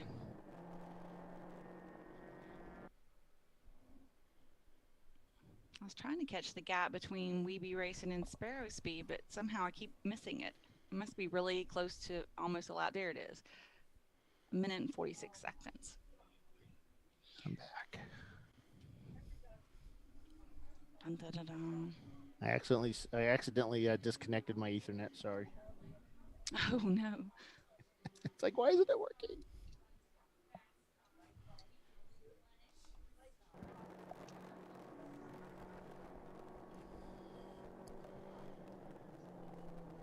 Let's see how they're doing now.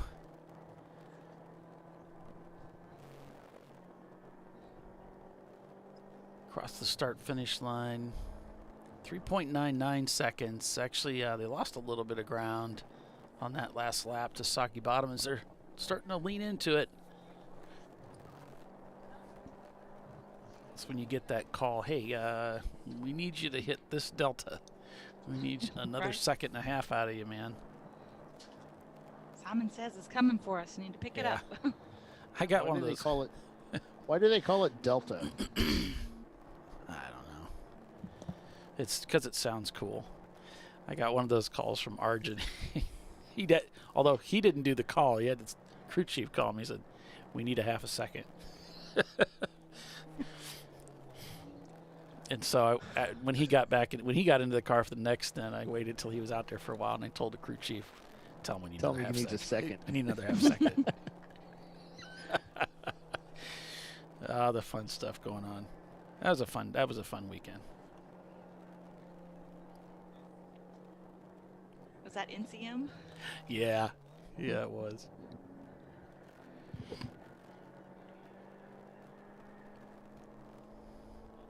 Pulled the car out of the garage. You could see the oil drops on the floor from the transmission. I said, "Hey, transmission's leaking." He's like, "Oh, it's normal. It's a BMW transmission. They all do that." Good son. It's like, dude, I'm a BMW guy too. I know that's not true. But it's okay. I can see him saying that the way he says it. Yeah, that's normal. That's normal. They all do that. Yeah. Like it's no big deal. Though it just cost him the race. It actually did end up causing us some trouble. It was smoking every time we'd go into the bus stop, and it's transmission fluid. It's getting into the exhaust and burning off. So We Be Racing just took 5 seconds off of the Sparrow Speed's lead this last lap. Yep. All right, folks. I am going to head over to turn 1. You're tired of us now. Break out my 1600 millimeter lens so I can get a picture of the finish. I'm only kidding about the 1600 millimeter lens. It's like a 135 or something like that. So it's been fun. You're bored with this. And, it's been fun. It's been real, but has it been real fun? No, it's been real fun. It's been real fun, Paul. That's something my mom always used to say. I never really. What's the next race we're doing? I just packed my mouse away so I can't look. It's going to be I don't know if we're doing Nelson Ledges or not. We're doing Sebring on the 2nd of July. We will do Nelson. Okay, so Sebring and Thunderhill on the 2nd of July. That's on target. Yeah. So yeah, we do our 24 hours no matter where they're at. So there you have it. And Brian Belinsky will be joining me at Willow Springs. We're going to do some cool stuff out there. Don't know what cool is yet, but it will be cool when we do it. So please know that. That's right. We decide what's cool here, folks. We decide what's cool. We decide. Right. And I think Dana will be part of that as well. He may be tied up or hog-tied or something, but oh goodness. You know. Oh, it's not cool unless he's there. Oh, he'll be at Willow, so yeah, it's going to be cool. It's going to be cool. Yeah. It'll be hot, but yeah, cool. So yeah, we'll be doing something next week at Willow, or week and a half from Willow, some live stuff. So stay tuned on Facebook and also on YouTube. And then we'll be live at Sebring. We'll be broadcasting from there. And yeah, that's it. That's it. Hope you guys like this race, and let's see who wins this thing. All right, talk to you guys later. Okay, Bill. Goodbye. Polly, can you refresh the share for me, please? That's always something, isn't it? Always. That worked.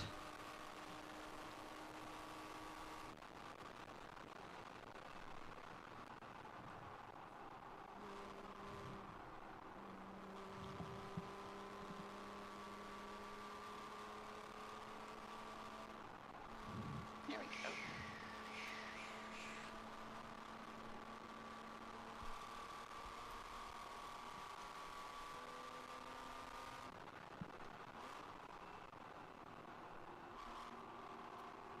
All right.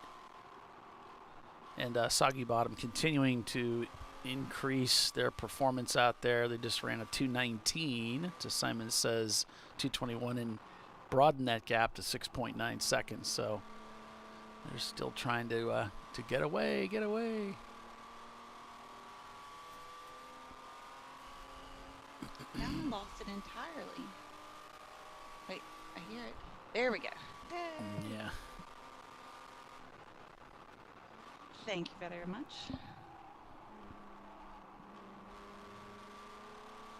It's almost like clockwork. Some of the stuff that we use fails around the same time of the day. Mm-hmm. Right on schedule. some kind of conspiracy going on there. It's rigged. It's rigged. Maybe.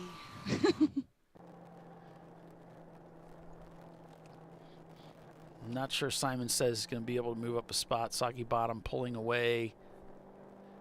Just set another fastest time for them at a 2:19. Soggy Bottom, that is. Rosmar coming on pretty strong in the number 473 with that 2:20.2. That's a pretty stout lap time for a Mazda Miata out here. Mm-hmm. Sparrow Speed still looking pretty good up there, leading a class in 4th place overall. EC being led by TF Racing. C-Class Team Sahlen's. B-Class, there's no Z in Mazda. And D-Class by Punisher GP. About time for a caution so I can go to commercial. Didn't say that. Don't say that, Paul. They've been coming pretty regularly. Austin saying the Twisted Nuts Racing back on track thanks to our pit mates and some extra differential bolts holding up the in the final hour. Yes.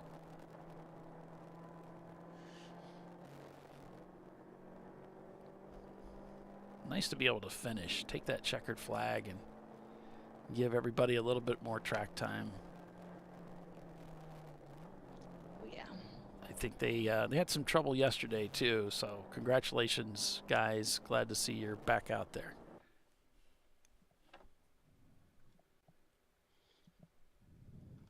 Even better that your pit mates were able to assist you in getting back out there. Yeah. We've seen a lot of good camaraderie in the Champ Car Endurance Series. I've seen guys hop over the wall and add some fuel to a car to get it to their pit box, down pit road at Road America, which is like 3/4 of a mile or something. It's forever. That's awesome. Add fuel to make it to the pit box. Or if your car dies coming onto the pit lane and everybody just hops over and starts helping you push. Man, when you're that driver, that's so nice. Yeah. But if you keep doing it, if you keep needing it, then you begin to wear out your welcome a little bit. Oh, yes, that should not happen more than once per race.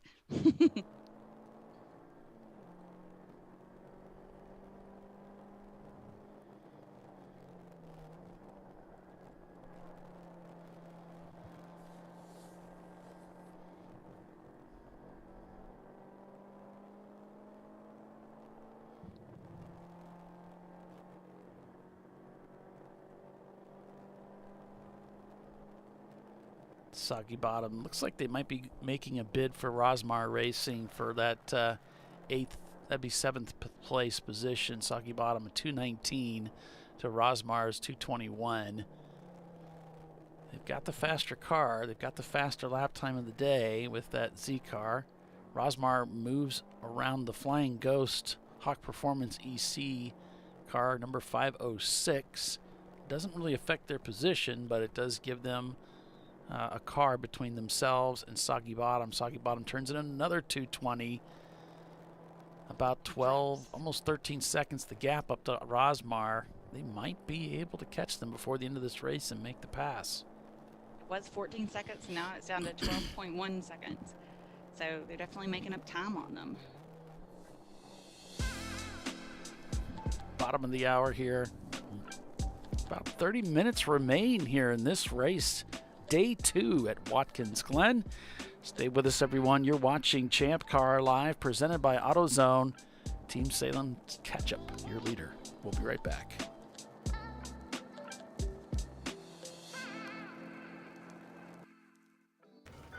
I'd buy tires online, but then what? We've thought about it. We're TireRack.com. They should let you ship directly to a mechanic. Actually, we call them independent recommended installers. They should have 1,000 mechanics.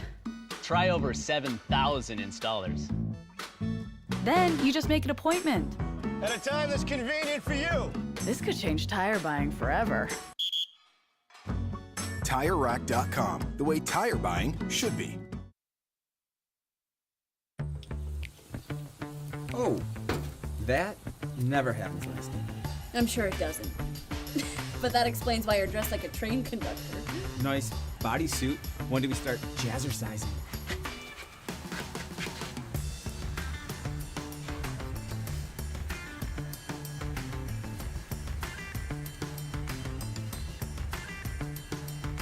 For the times when taste beats style. Hot dogs are ready! Make it worth it. Lifeline USA is a leading manufacturer of onboard fire suppression systems. Lifeline's continuous commitment to research and development ensures that we supply the most innovative and cutting-edge products available. Used by the majority of the world's motorsport championship-winning teams and constructors, Lifeline has a proven history of success. Lifeline offers a complete range of fire suppression systems for all budgets and needs, and we continue to push development and limits on both extinguishant materials and our patented delivery systems to make the race car environment almost as safe as sitting on your sofa at home. Every kit has been designed for a professional and simple installation. For more information and to purchase your Champ Car fire suppression system, go to www.lifeline-fire.com.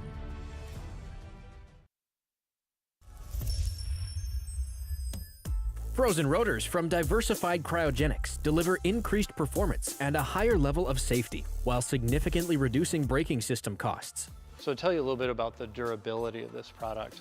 So we have seen an incredible extension of the life of our brake rotors using frozen rotors.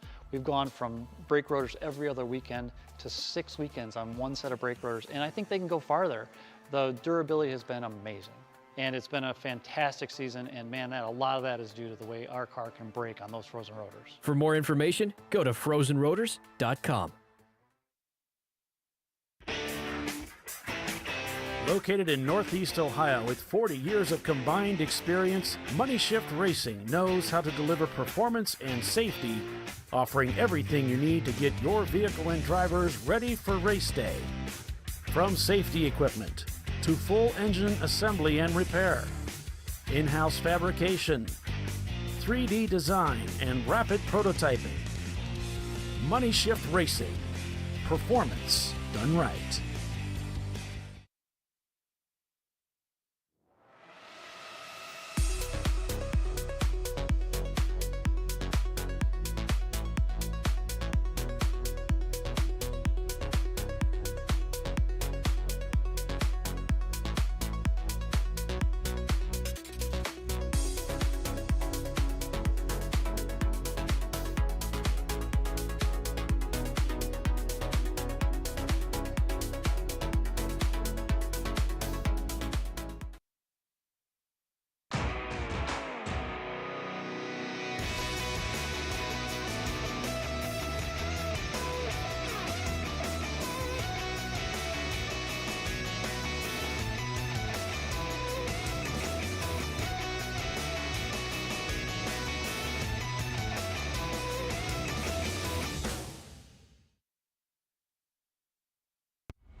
Come on, Road. Do your worst. We'll be at our best. Engineered to meet or exceed original equipment performance. Exclusively at AutoZone.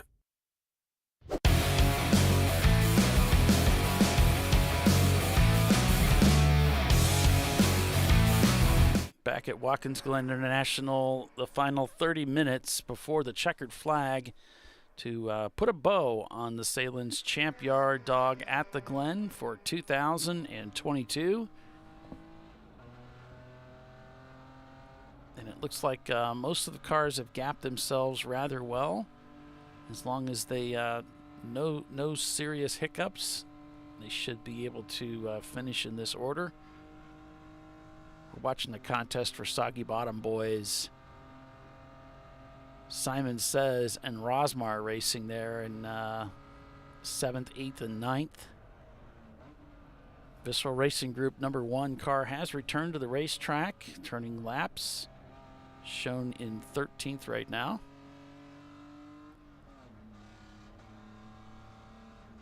As we're on board with Bear Maximum.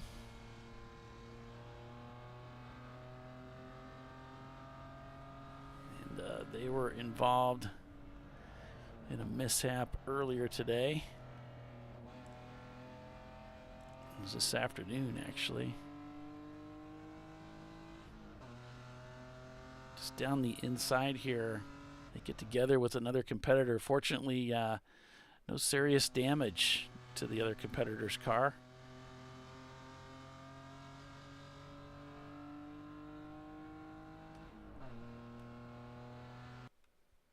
They were called in to black flag.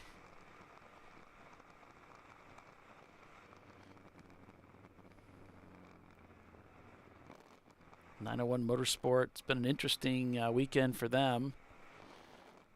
Some trouble yesterday with a brake caliper. Today it seems like mechanical issues are behind them, and they're just working their way through the field. They're in 3rd place. Looks like they're in a good position to take home a podium position.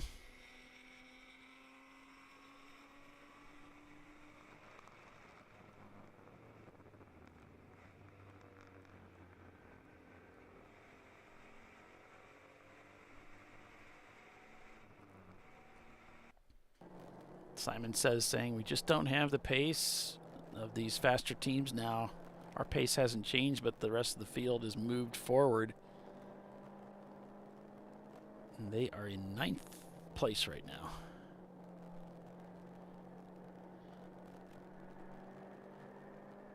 The Weiser Blitz team, they were up towards the front of the pack earlier today. They've had some issues crop up that's set them back a little bit.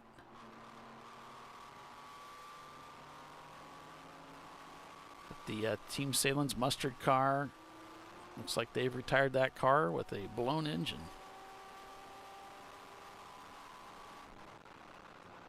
So it does not look like Sahlen's repeat 1-2 from last year is in the works.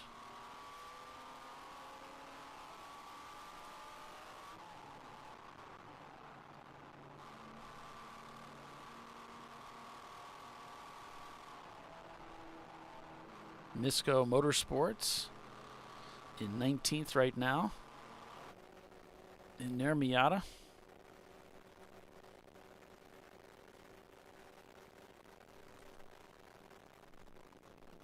This is our family team. They seemed to have a good day yesterday as well.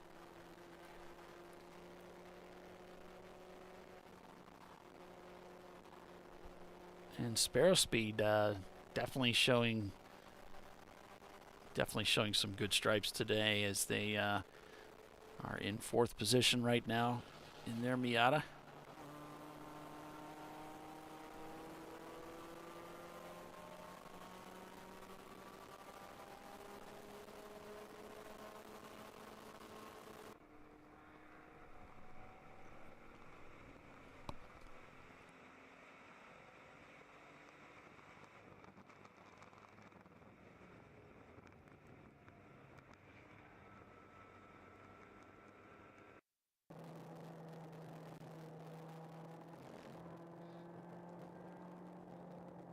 Sorry for the delay. I'm back. That's all right.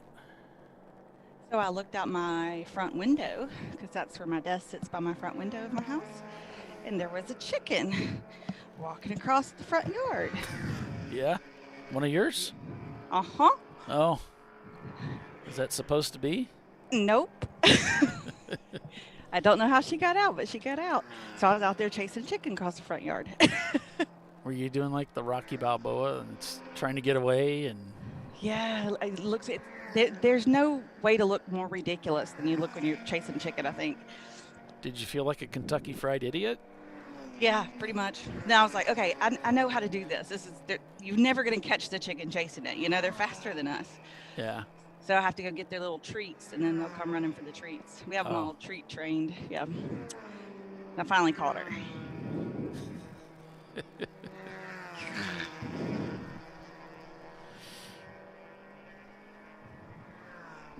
I had some of them in the backyard, like hanging out today, and I guess she flew over the fence and decided she was going to visit the front yard.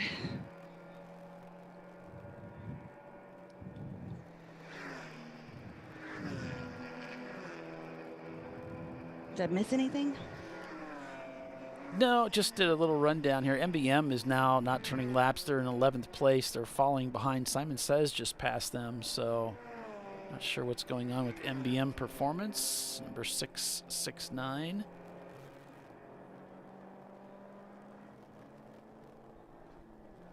Kind of stole my car number. I was using that on the Green Dragon, 669. I thought it was cool. Oh, yeah.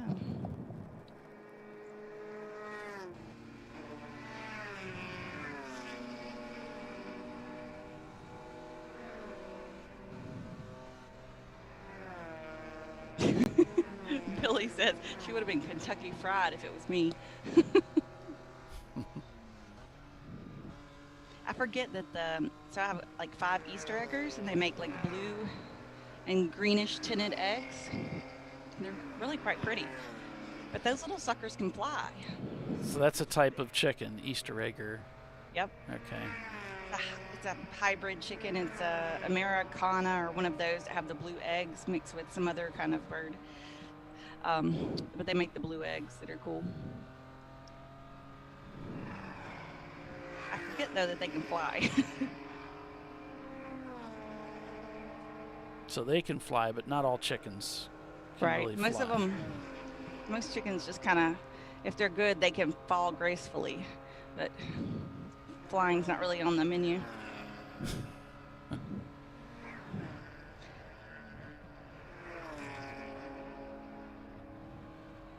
Alabama fried. Is it actually technically Alabama fried? Goodness, those things.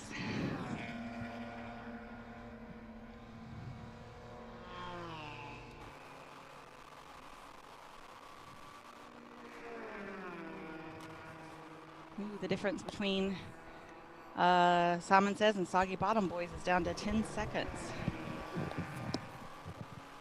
MDM crossing the pit loop, so looks like they decided to come into the pits, do a stop, head back out. And they've slipped into 9th place because of that pit stop.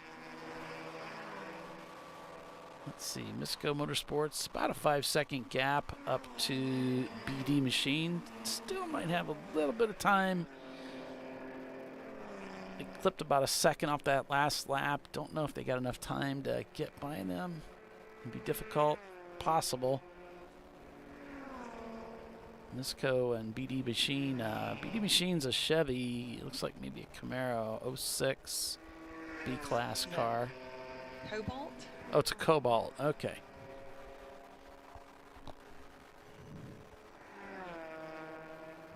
(2006). That's newer than a lot of the other cars out here. Uh-huh. Sahlen's catch-up rounding turn 11 again, coming back onto that front straightaway. Crossing the start-finish line with a 218.0. Nosy and Mazda a 216, but Sahlen's catch-up car's got a decent lead. Weeby Racing and sets their fastest lap time of the day there in 5th place with a 215.5. Oh, wow. Nosy crosses the start-finish line. They're 18.9 seconds behind the leader. Times are a little bit quicker, but it doesn't look like they're going to have time to get it done with only 15 minutes remaining.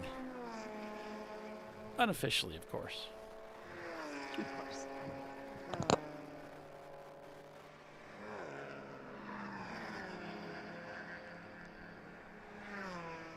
Haywood's gotten themselves up there in that top 10 as well as Bear Maximum.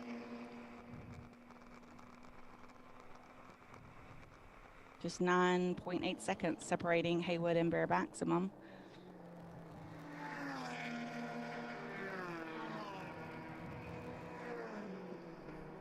There's still some close racing out there.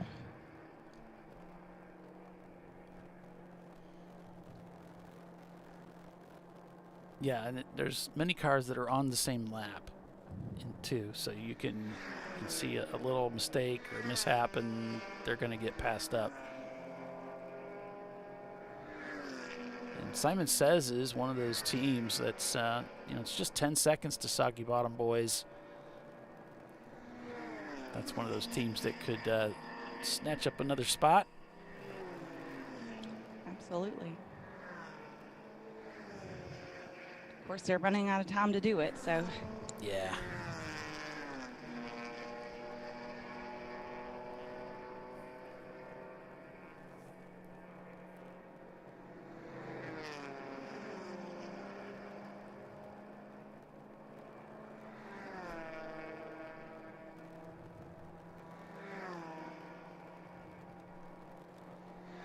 So we'll have a little bit of a break between now and the next race that we broadcast.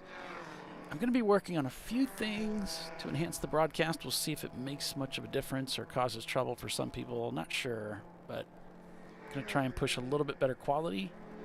Yeah. And You keep Throw increasing some the bar, tricks. Polly. Yeah. I'm worried about you.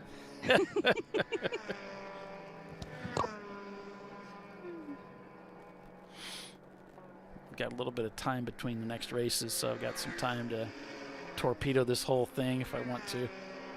Gotcha. Okay. It's the time to do it. And actually, what you folks don't know is that the software I've been using to broadcast with is actually badly broken right now. You just don't notice it. So I actually desperately needs to be fixed. So it's a good time to go through and try and boost some things. Yeah, it's doing things it shouldn't be able to do. It's badly broken. And I didn't really notice it until a couple months ago, and then I really came to the surface as we were heading up towards the board of directors meeting. Oh, okay. But I've got ways of hiding it, so just got to get that fixed. Good thing we have an IT professional on hand, huh? My troubleshooting is limited to unplug it and plug it back in again. A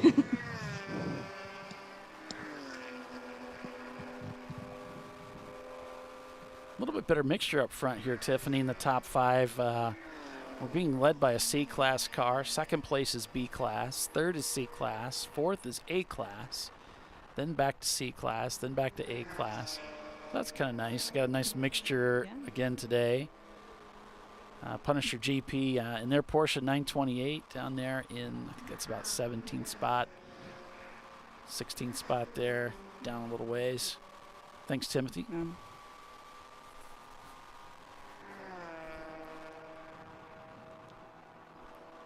That's your D-Class leader, the Punisher GP. Catch-up car coming down the front straightaway again.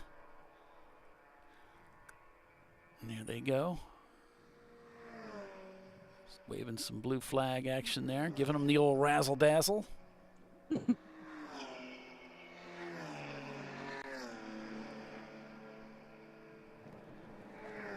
Just got about 10 minutes to go. So maybe 5 laps max. Ish. I'm living vicariously through these other drivers. This is just a great place to go racing. Love, love, love this place. Such an iconic place. So much history here.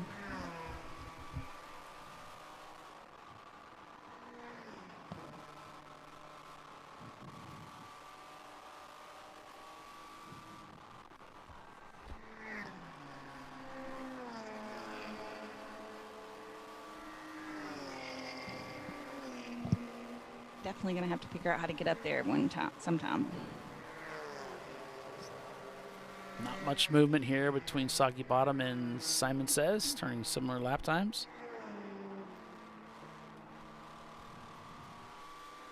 Let's see, bare maximum about 7 seconds. They've increased a little bit on Haywood, not much. About a second right there on that last lap.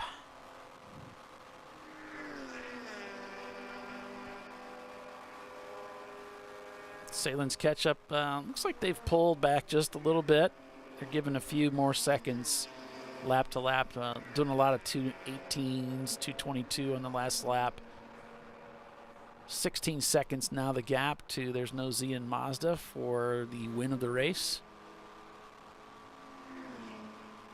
So being very measured here, I think, in what they're willing to give away.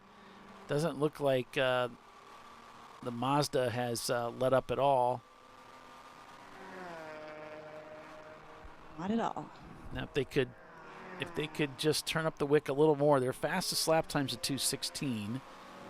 They were 4 seconds slower than that on the last lap. If they could lean into it and get closer to those lap times and start to really put pressure on Sahlen's, I think they're assuming Sahlen's has enough of a gap, and there they go. They just hit a 2:16.6. They must be listening to me. I know, right? But they're a little late to the show to do this, but I think if they could have put that pressure on for fuel, I think it would have worried him a little bit. I don't know if it would have made much difference.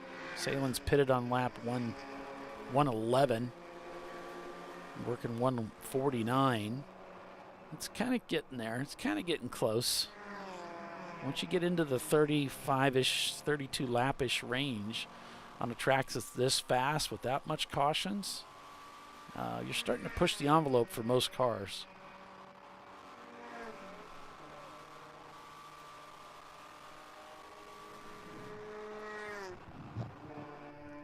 Roger just hopped on. He said hey to both of us. And yes, I had a great birthday party. Thank you.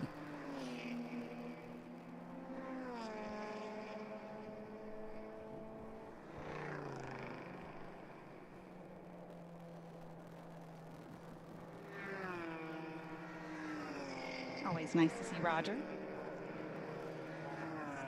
Yeah, Roger, of course, serving on the board of directors now with us.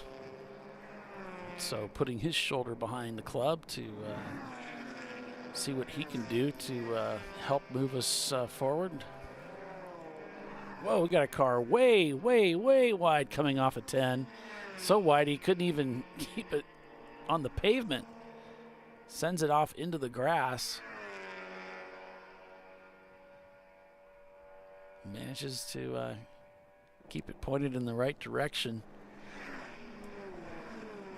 Must have overcooked that turn. Big time, it wasn't going to make it. I don't know what happened there. Yeah, just severely missed the turn. You watch that corner long enough, you'll see some drivers that will blow the curb and put 4 over. Not a big deal. But rarely do you see one that goes that far out. All right, no Z, reels it in a little bit, a 221. So that's a pretty big difference there. Now the gap 14 seconds as Team Sahlen's catch-up turns into 218. So 901 last lap was 3 minutes. Yeah. Are they running out of fuel? Not sure what's going on. We got a waving yellow, it looks like, so that might be why. Maybe. The cars have slowed. A waving yellow over at turn number 9. So we may have a car that's pulled off to the right there, out of view of camera. Mm-hmm. That's happened before. This close to the finish, they may not choose to go get that car. They might just leave them out there. But a waving yellow is usually when you have something on the track surface itself. Mm-hmm. In the racing line. So, and I didn't see anything, and I see that now it's not waving. Let's see if I can see anything on the old Flaggytronics here. No, it's offline, so I can't see anything there. Okay.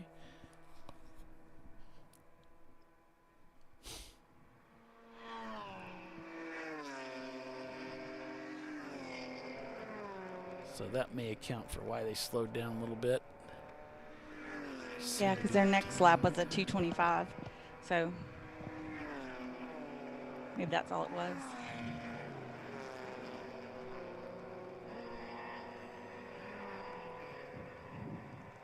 Or they had a little excursion. Either way.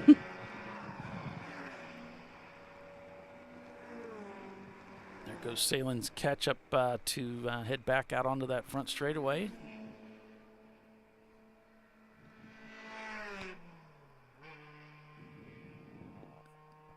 Might be giving him to 1 to go there, Tiffany. Yeah, that's what I was looking at. Kind of looks like he was giving him the old 1 to go. So this could be it, folks. It's about that time.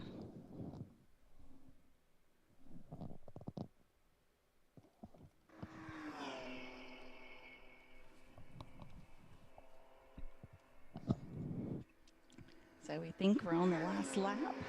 There goes the leader, heading down the fastest part of the racetrack towards the inner loop for the final time today and this weekend under green.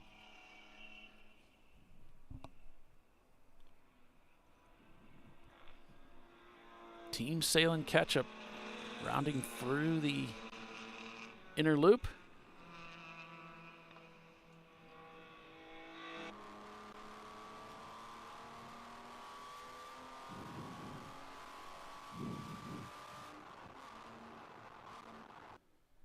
Wow, the teams are already walking out to the wall, and I tell you, there was a guy that buzzed that wall, and I don't know, you could have slipped a piece of paper between that car and that wall. I mean, he was right on it. Wow.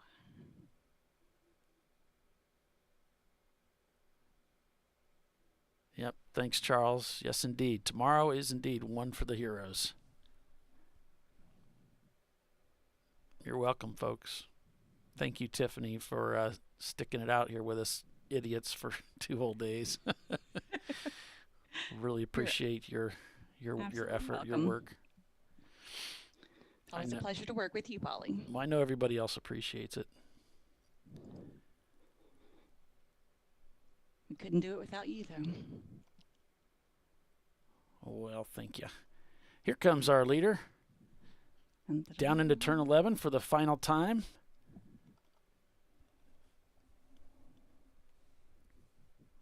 Being called around, and there's that checkered flag. Double checkers for Team Sahlen in the mustard car this time. In the ketchup car this time, I should say, taking the win. It's back-to-back wins for Team Sahlen at Watkins Glen 2022.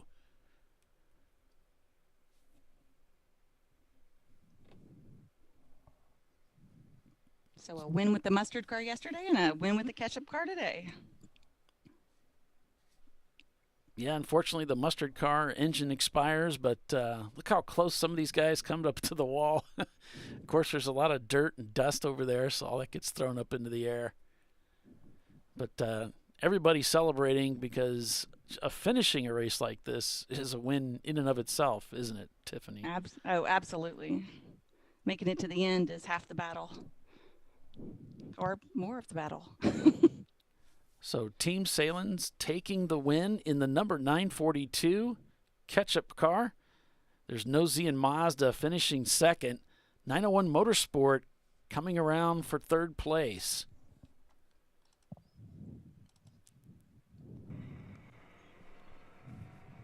Sparrow Speed looks like they're going to pick up fourth, with Weeby Racing behind them in fifth. Then it's Rosmar Racing in the number 473 in sixth, followed by Soggy Bottom Boys in seventh. Simon Says looks like they're going to get eighth place. Fist being pumped in the air of excitement for the Misco team as they come down that front straightaway. Very excited to finish so well out here this weekend. As Rosmar crosses the start-finish line, followed by Simon Says, now crossing that start-finish line as well. You can see they're fighting all the way down to the end here.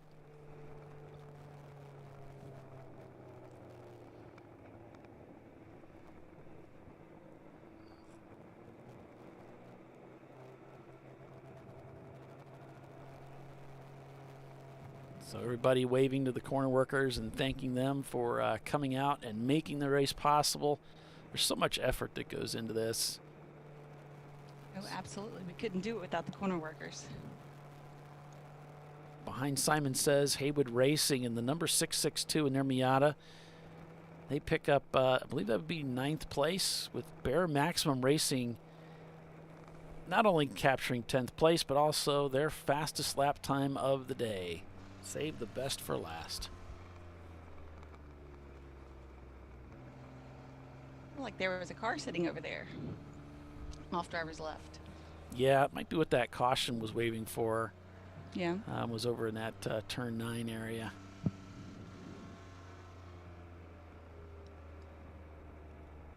So cars are going to come into the pit area here, and then they're going to be brought into what we call impound. The top 6 cars, I believe top 5 cars are brought in. The winners for each class in the top 3, and then those cars will be put up, and the EC cars welcome to come as well. The winner of EC, TF Racing in their 02 M3. they can come in. They're welcome to be an impound as well if they wish. They don't have to. Cars will be jacked up, tires taken off. And if there are no protests, the race could be called official, and that will be that, as they say. Yep. And over on YouTube, Timothy's asking when's our next broadcast, and that's going to be Sebring, July 2nd, 3rd. Yep.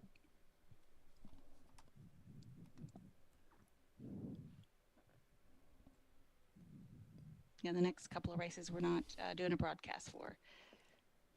Man, we had a lot of cars finish this race. I just looking at all the cars still turning laps. I'm showing all the way down to 57 at least, so it's pretty awesome. Cool, yeah.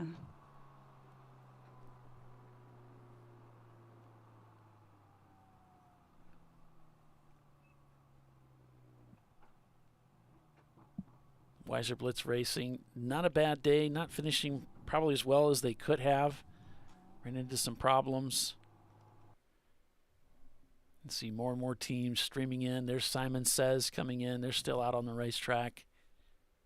Waving to the corner workers, thanking them for their service this weekend.